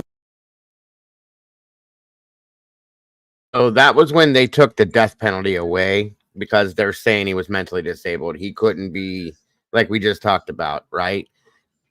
Excuse me. They reconsidered it, and I think where'd it go? Where'd it go? I'm trying to find the newest. Begin One tonight second. with.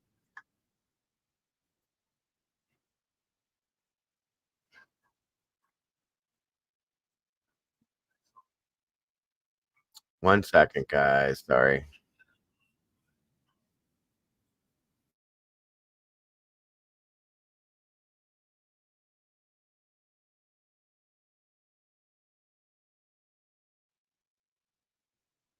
Sorry, guys. I'm not, like I said, it's really hard to find this stuff.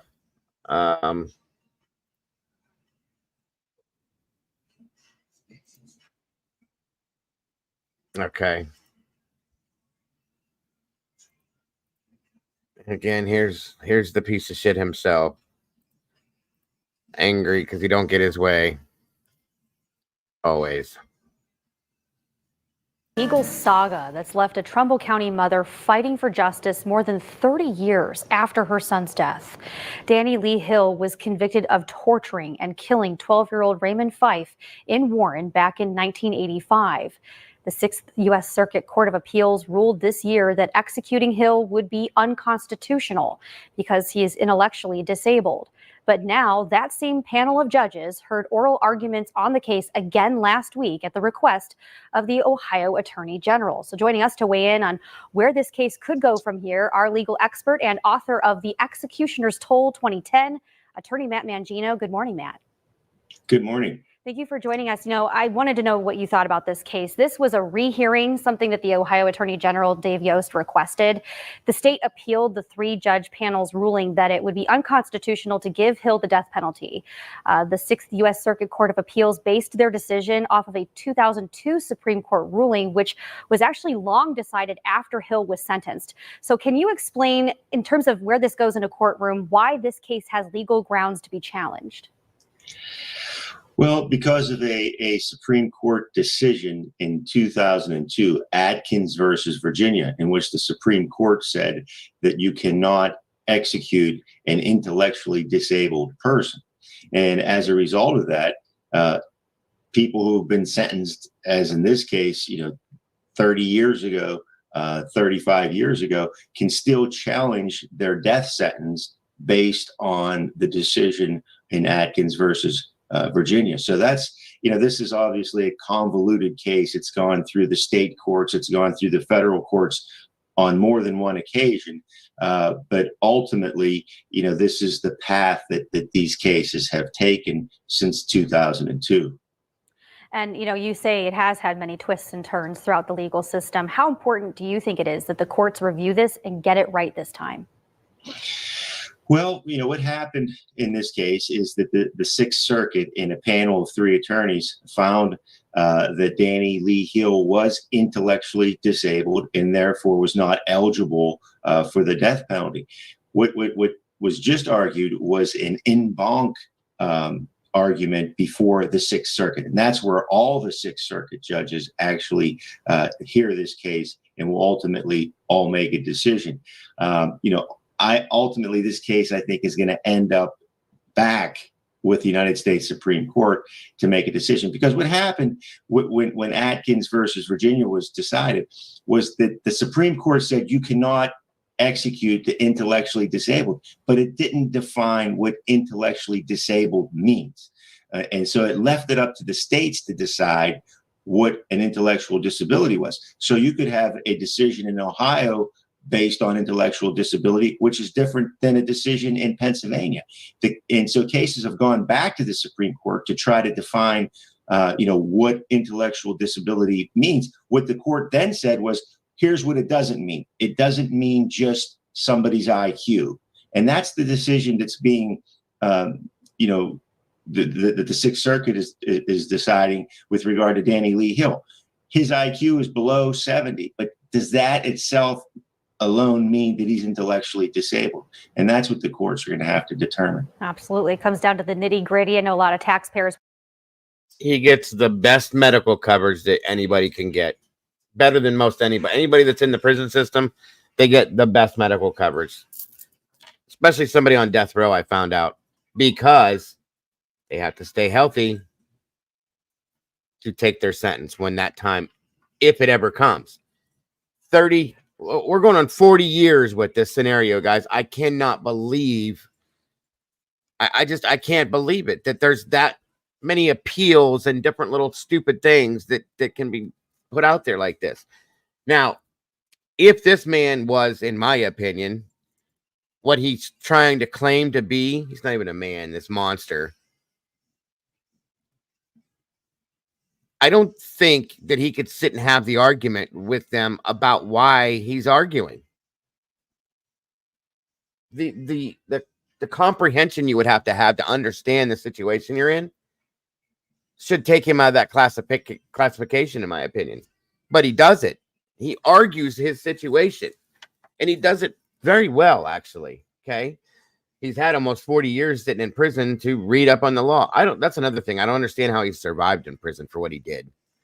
I don't get it. But anyway, sorry to interrupt. I just watching this saying, geez, this is costing a lot of time at the state's level, a lot of money. After this, does Hill have any other legal avenues that he could exhaust to fight a ruling if it is determined that they need to override their prior ruling and uphold the death penalty? Let's say this does go in the state's favor.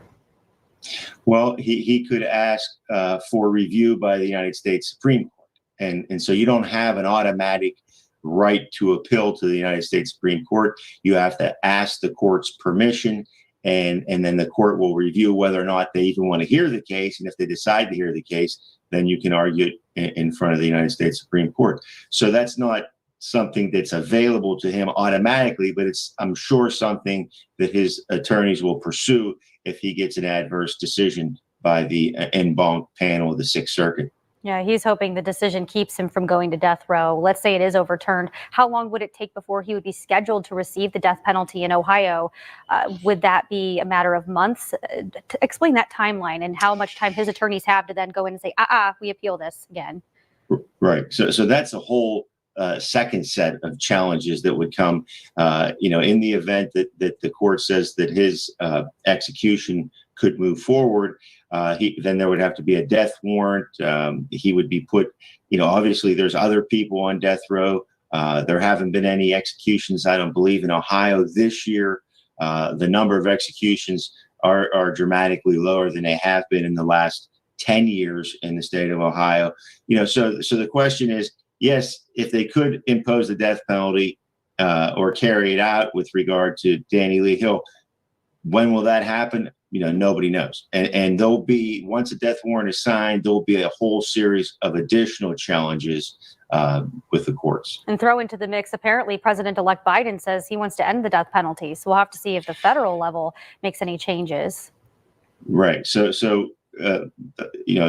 President-elect Biden could stop the death penalty on the federal level. It would still be up to the states to determine, what they want to do on a state level. Certainly, he could recommend that he'd like states to move in the direction of abolishing the death penalty, but that's not going to happen necessarily on a state level, even with President-elect Biden's prompting.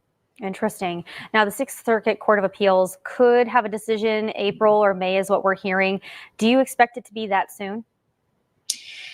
Well, I mean, this is obviously a complicated case because it's been through the legal system multiple times on a state and federal level. So I think that the Sixth Circuit will move forward cautiously, make sure that they understand the full sort of dynamic of this case, It's not a simple one, so I don't anticipate that it will be a swift decision. All right. Well, I know that Trumbull County Prosecutor Dennis Watkins, who originally tried this and won the conviction and the death penalty, he has a lot of faith in Dan Flowers, who is the attorney solicitor for the Attorney General's office here in the state of Ohio. He says he has a brilliant legal mind. So we'll have to see how this plays out. I'm definitely interested. They called this a big show in Cincinnati this past week. So I wonder what will happen and what will come of it. But I really appreciate you bringing your insight here and breaking it down. No, thank you for having me.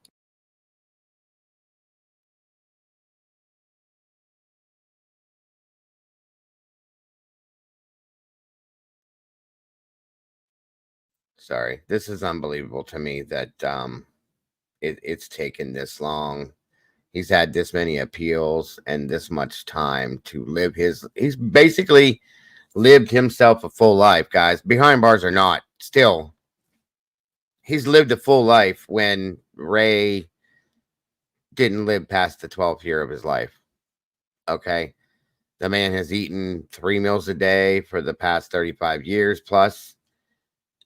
No, this is completely wrong to me that he has these allowances and abilities. Hold on a minute here. What is this?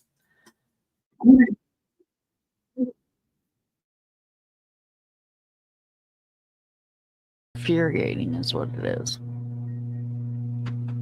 What's that, Mom? It's infuriating. Beyond.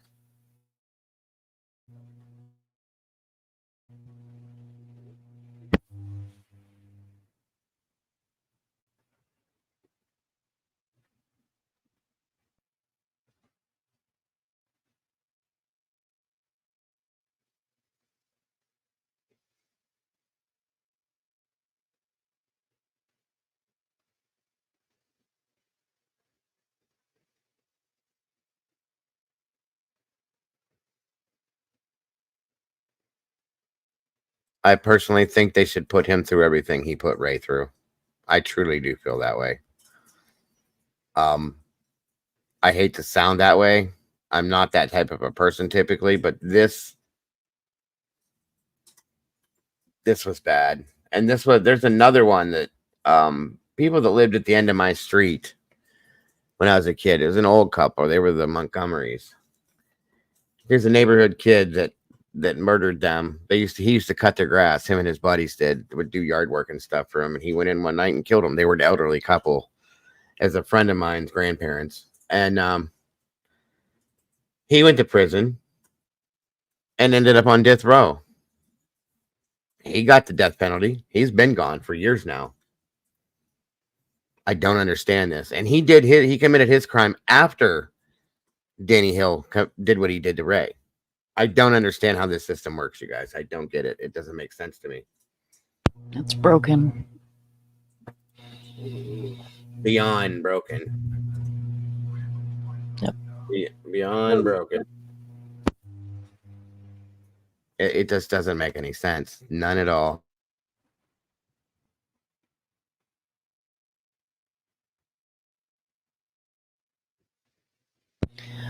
Well, if I'm gonna go to bed, I gotta work in the morning.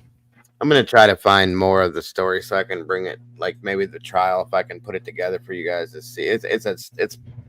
This is what made me interested in true crime and trying to bring justice to people that definitely deserve to be put to justice. You know what I mean? So anyway, thank you, Mom, so very much. Yeah, no, thank you for having me, and thank you for everything you do. Thank you very much for everything you do. I appreciate you so much. And hopefully I will see you here again tomorrow, possibly. Well, yes, sir. All right, chat. Love you. Yes. Make good choices. Y'all be good. And, See y'all tomorrow. Yes, man. I will. Let me do this real quick. Where you go? Okay. Jesus, I can tell I'm tired. Yeah, I'm too. Okay. I drink coffee, so it helped for a couple hours. Yeah, mine works opposite on me though. Actually, it's been making me tired. I think because of my ADHD. I don't know. Oh, hey, PJ. And Barbara, thank you for everything you do. Always, Miss Barbara. Always. We love you. And thank you, Alicia, for hanging in there. Yes, thank you guys so very much. I appreciate you guys and the Blue Crew. I know you guys are burnt out. It's 1 a.m. Hey, PJ, good to see you tonight. I appreciate you very much. Check back chat, Mom, and then you can take off at any time. Thank you, dear. Again. Yep. And I All will right. see y'all tomorrow. Yes, ma'am. Have a great night. Get some good sleep. Yep. Bleh. Bye-bye. Everybody else in here, guys, you are so amazing. I appreciate you so very much for joining me tonight. It means a lot. You're great. The comments and everything supporting the channel, you guys, and myself, you guys are amazing. I appreciate you so very much. I hope you all have an amazing rest of your night, guys. Don't forget to love yourselves, love each other, and do not change a thing. You guys are absolutely amazing. It is the reason why I'm here. Much love to you all. Have a great night. Good night, and God bless. Bye-bye.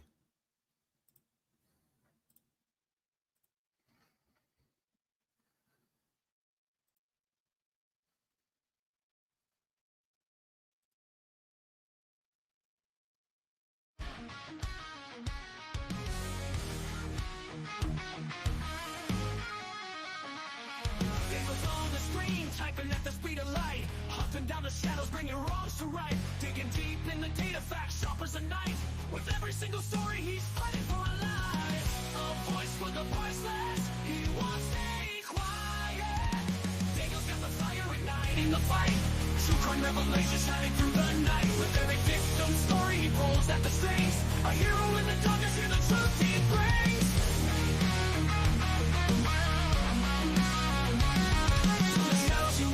Streaming loud and clear, cracking cases open, hearts filled with fear. His channel's a beacon in a world gone wrong. He guides us through the chaos, a soldier so strong. The clicks and the lights, they follow his lead. With every new case, he plants a new seed. Sharing their stories, giving hope where it fades. Daniel's a warrior through the trials he waits. In a world of silence, he shouts out their names.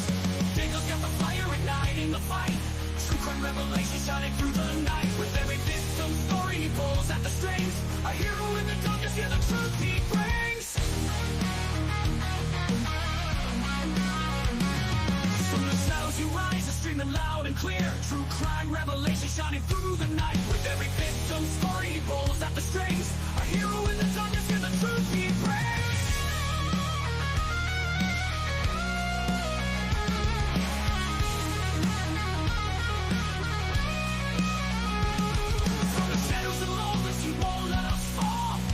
Truth out, answering the call. For every soul forgotten, he's here to stand tall. Daniel the genuine, will always give it his all.